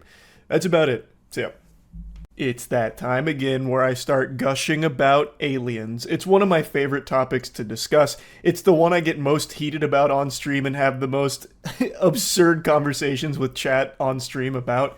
And yesterday, there was a massive UAP congressional hearing that had some very well-established individuals, some very high-ranking individuals that were making testimonies under oath about UAPs and government divisions, as well as general information about things relating to UAPs and the government. It's all very interesting, especially because it's coming from people who have real merit here. It's like substantial credibility for the individuals that have come forward under oath to speak on these things. It's not like they just grabbed random nobodies, right? They didn't go out there and find Jericho Sloppenheim, who goes to the congressional hearing talking about how the green guys from space probed his chocolate starfish. This is very buttoned up people that have come forward to talk about these things and blow the whistle on UAP departments, even talking about how some people were injured during UAP retrieval programs, and it is fascinating. I haven't had the chance to talk to my father about all of this, whom all of you know is the preeminent expert on anything extraterrestrial. He is the world's best when it comes to anything alien related. I'm sure right now he's hunkered down, you know, doodling away, crunching numbers, theorizing things, all from these new testimonials that have come forward. But I think it's important to note that they don't present any, like, physical evidence. The evidence that gets presented here about the UAPs and everything is testimonial, which is real evidence, but I don't want anyone coming into this expecting them to wheel out the corpse of the fucking Martian Manhunter or something, or have like an alien smoking a cigarette talking about his time in deep space and his journey to get to Earth. That doesn't happen. Instead, they are talking about departments and different things that have been going on for a while in regards to non-human crafts. And one of the biggest ones is about the Immaculate Constellation program, which is now fully available for anyone to go out there and read, which I think is a very cool thing to do. And also there was this moment. Now I learned about it on stream last night, so I didn't get to do a huge deep dive on stream, but this morning I spent quite a bit of time going over a lot of like the big moments, and this one really stood out to me. Has there been any, to your knowledge, any communication with a non-human life form? So the term communication is a bit of a trick word because there's verbal communication like we're having now. The problem is you also have nonverbal communication. And so I would say definitively yes, but from a nonverbal meaning, when a Russian reconnaissance aircraft comes into U.S. airspace, we scramble 2 F-22s, and we are certainly communicating intent and capability. I think the same goes with this. We have these things that are being observed over controlled U.S. airspace, and they're not really doing a good job hiding themselves. They're making it pretty obvious they have the ability to even interfere with our nuclear equities and our nuclear readiness. That's pretty big, considering this is all under oath. And this is someone who was once a counterintelligence operative for the government. Like, this isn't just some random, fucking weirdo in their basement who's locked themselves away feeding into delusions. This is someone that did have a pretty powerful position, at least as I understand it, and many others who came forward here, the same. They all had positions that have real merit for what they're talking about. So it is a big deal to have these testimonials. Now, as I discussed on stream, I still believe aliens are absolutely out there in the universe. Those slimy weasels, I know they're out there having a hoot and a holler, but I truly, sincerely do not believe they have ever been to this little fucking space rock. I just don't. I just think it is so unbelievably unlikely, and if they ever did visit us, we would never know because their technology would be so far beyond our comprehension, and there's no way we'd be able to actually even see it at any point, let alone retrieve some kind of crash. Like, the odds of them crashing in here, there's a higher chance that I get a growth spurt in my 30s. Like, it's just so unlikely. Now, I don't believe anyone during the congressional hearing was lying under oath. Absolutely not. I have no doubt that everyone that was testifying and giving their statements was being 100% truthful. I believe all the departments are real departments. I believe all the programs are real programs, all of that they spoke about. I believe in this case, they believe that there was a real nonverbal communication with a non-human entity. But there's no physical evidence that was presented. There's nothing that was presented that convinces me that, oh, it really was aliens. I know they're being truthful. Like, I'm very confident in that, but that doesn't mean that it's absolutely aliens. For example, this statement about, like, definitively, yes, we have had nonverbal communication with non-human entities. Well, we also thought that back in the 70s with the WOW signal. And there's still a lot of people who believe the WOW signal is irrefutable proof of intelligent life out there, but I just think there's more evidence to suggest that it isn't. There's a lot of other explanations for what the WOW signal really is. Like, just because he believes that there was 100% definitive communication with a non-human entity doesn't mean that that's what it was. There could be something else to explain it, and since we weren't presented with any of what that is, it's now just, okay, I guess I have to assume it was aliens because he believes it's aliens, you know? It's just hard to get me to 100% say, like, yes, it's aliens. I want to. I desperately want to. I would be extremely happy to be proven wrong about my take that aliens have never visited us.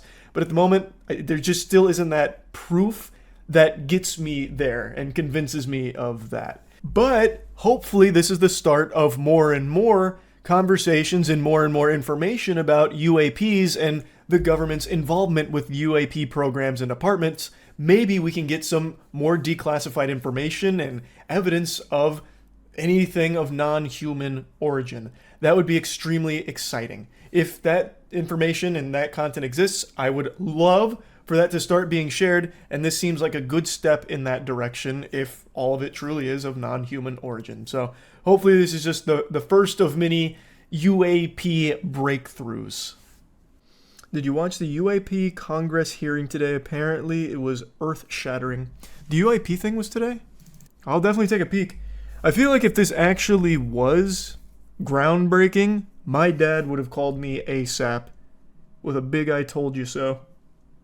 Live for us on Capitol Hill. Joe, you were in the room for that more than 2-hour hearing. What did you learn? Aliens are real. You won't believe it. And they want to suck my dick right now.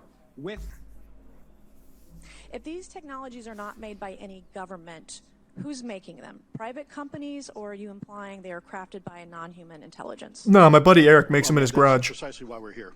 The problem is that, temporally speaking, over decades, not just the last 10 years, before, to put this in perspective, Are these private companies you're implying, or is this non-human intelligence? It may be both.